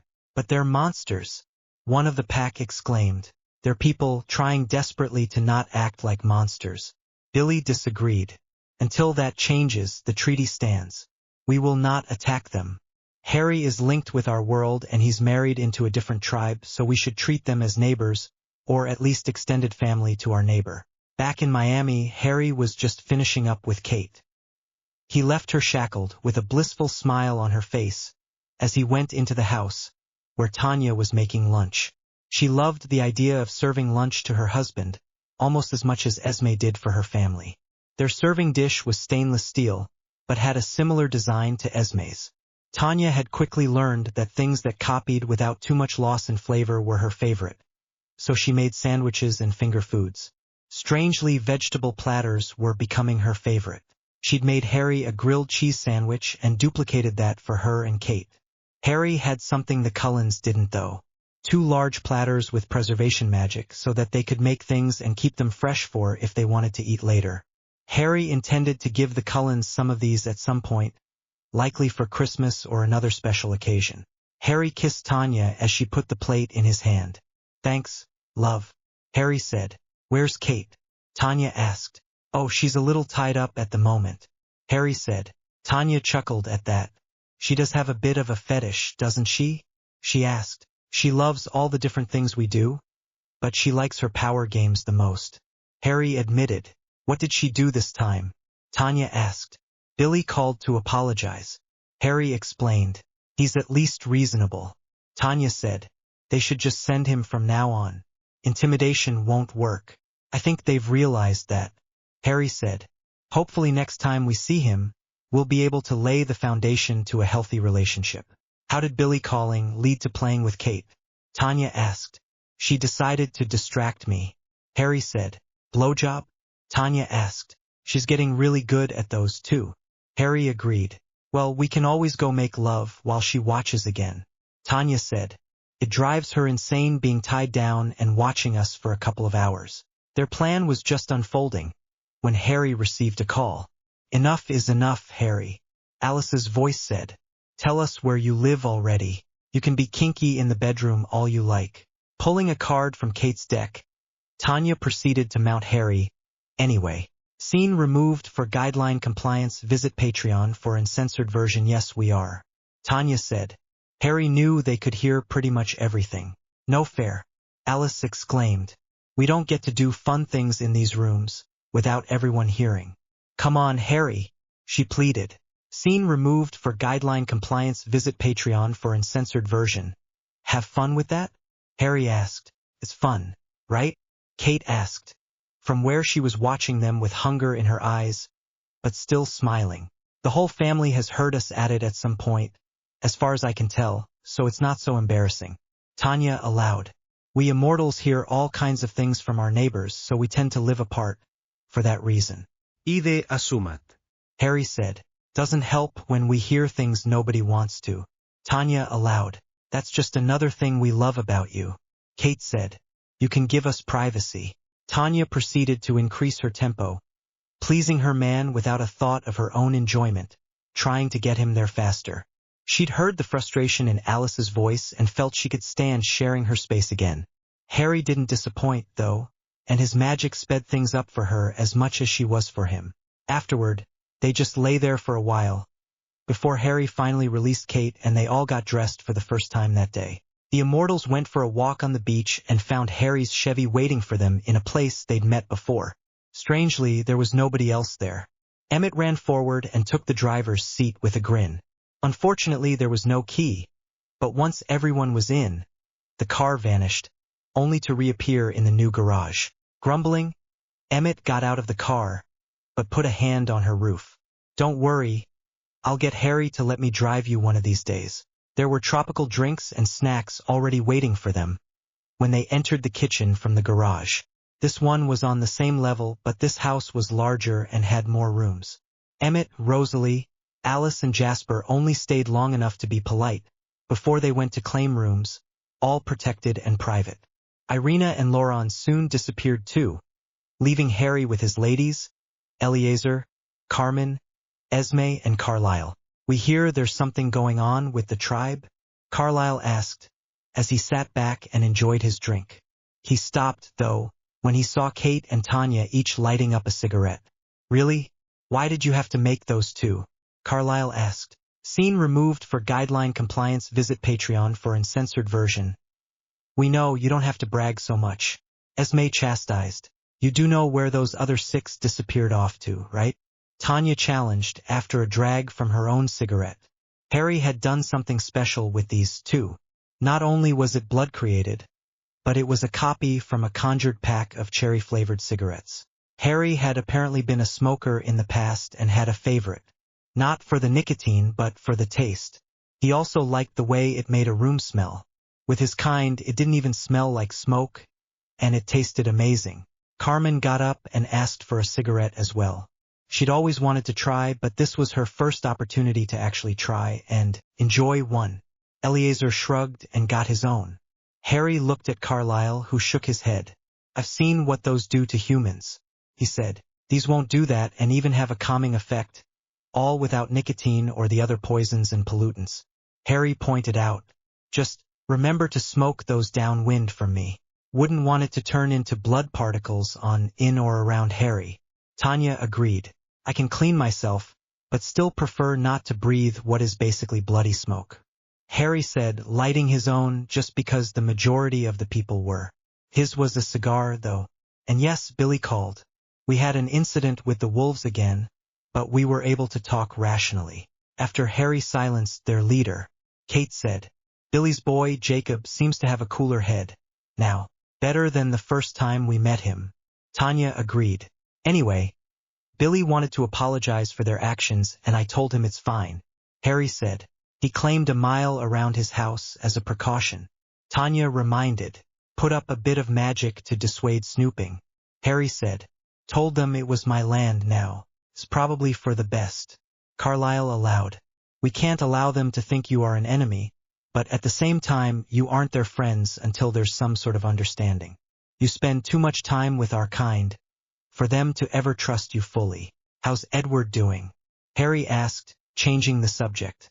Scene removed for guideline compliance. Visit Patreon for uncensored version. It does feel good to interact with humanity in such close proximity again. Eleazar said, after licking his lips. The cigarette left a flavor he was finding he quite enjoyed. I didn't even know I had missed it. The only problem is all the smells. Carmen said. Humans don't realize how easily they carry smells with them. Everything from drug use to menstrual cycles and body odor. And then there's the overuse of perfumes and cologne. Kate agreed. She'd recently spent a lot of time around humans. Teenagers seem to be the worst, too. Why is it that you never smell, Harry? Tanya asked. He'd spent vigorous times with them and he'd never smelt anything but lovely to her. Intimate moment removed for platform safety. Visit Patreon for uncensored version. Is that why Jasper never struggled around you? Esme asked. I honestly don't know, Harry admitted. He had a thoughtful look, though, as his cigar vanished. Hand me your pendant. Esme? He asked. Esme instantly took it off and handed it to Harry, who walked off to the house. Aren't you going with him? Carlisle asked his ladies. We aren't his servants, Tanya said. He can look after himself. He'd let us know if he was doing something dangerous. We're also trying not to crowd him, Kate said. She had a guilty look on her face. What did you do? Carmen asked. I was just wondering where he was going and followed him into the bathroom, when he needed a human moment. Kate said lamely. Ah, most of those present said. Vampires didn't need to ever use the facilities. Harry went to the rune workshop and went to work. With everything on the pendant and place left for expansion, it wasn't difficult to add another function. It took him about 20 minutes, and by the end of that he'd even updated the template on the machine. He went back outside and handed Esme her pendant back. There you go. That should limit the amount of odors you have to suffer through, Harry said. That quickly? Esme asked, impressed. I'm intimately familiar with this magic. I just inverted my own use of the magic. Anything outside a certain range of you will have a dulled smell at least. Harry reported. Let me know how it works out so that I can modify it if necessary. How does it work? Carlisle asked in interest. Blocks microbes and stuff on a certain level. Harry said. Natural smells like the ocean or a field of flowers should come through normally but dulled, while strong smells like body odor that come from a single source should be mostly negated, unless you get close enough. If you want to smell something like you normally do, just go within a meter of them or so. You can just fix anything you try. Can't you? Eleazar asked. Well, there are advantages to being an ancient immortal being with experience, powers, and technology. Harry smirked. Esme was already testing the pendant. She walked to where the smoke was wafting and sniffed. It's cherry, she said, but it's very faint. Well, those would smell different, Harry said, pulling his still burning cigar out of the air. This one would be more offensive to your senses, he said as he took a puff and blew it in her direction. Oh, I see what you mean, Esme reported. Still, it's bearable. It's not overwhelming at all. I can dull it down further, Harry said. Just let me know if I need to, after your next outing. Thank you, Harry, Esme said, as she pulled him into a hug. You keep on doing things for us and we might end up adopting you. Aren't I a little old? Harry smirked. Isn't Edward, Alice, Rosalie, Emmett, or Jasper? She countered. The point isn't physical age, it's about family. You're definitely family. Technically, we should be adopting you, Tanya said. Then you can join the Denali coven as our children. Wouldn't you rather have children of your own? Esme asked. Harry is able to do that, you know. Let's not go crazy now. Harry objected. I've had enough children and I'm still enjoying my time with my ladies. Without complicating. He trailed off when he saw disappointed looks from both his wives. You want children?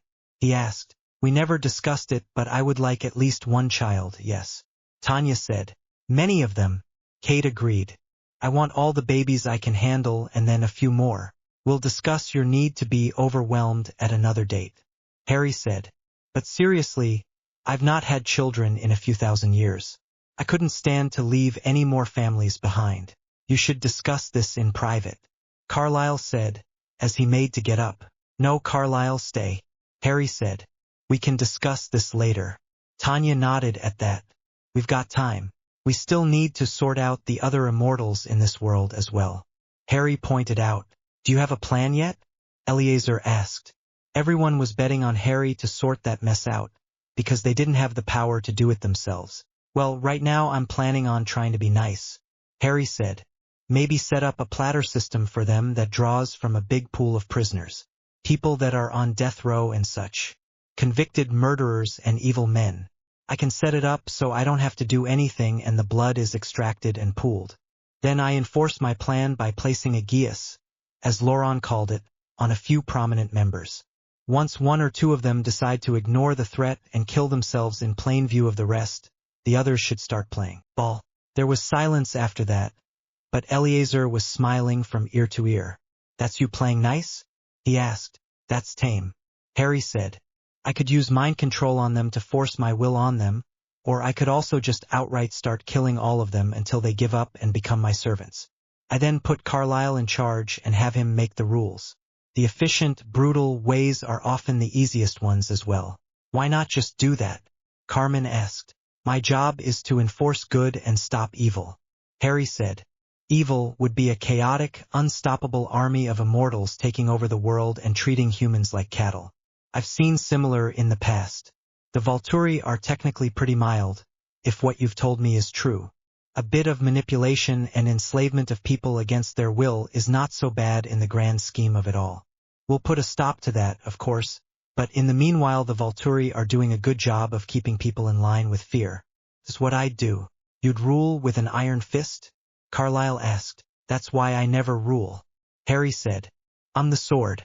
I can't be that, and the pen. The pen is mightier than the sword. Carlyle said in realization.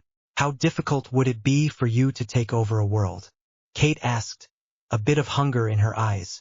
Scene removed for guideline compliance. Visit Patreon for uncensored version. Were they more primitive? Carlyle asked interestedly. They looked like normal humans, but they used more primitive tools and such. Harry admitted. The women also didn't really care much about appearance. It was all function and strength with them. Their most popular were big, ugly women with lots of strong men in their households.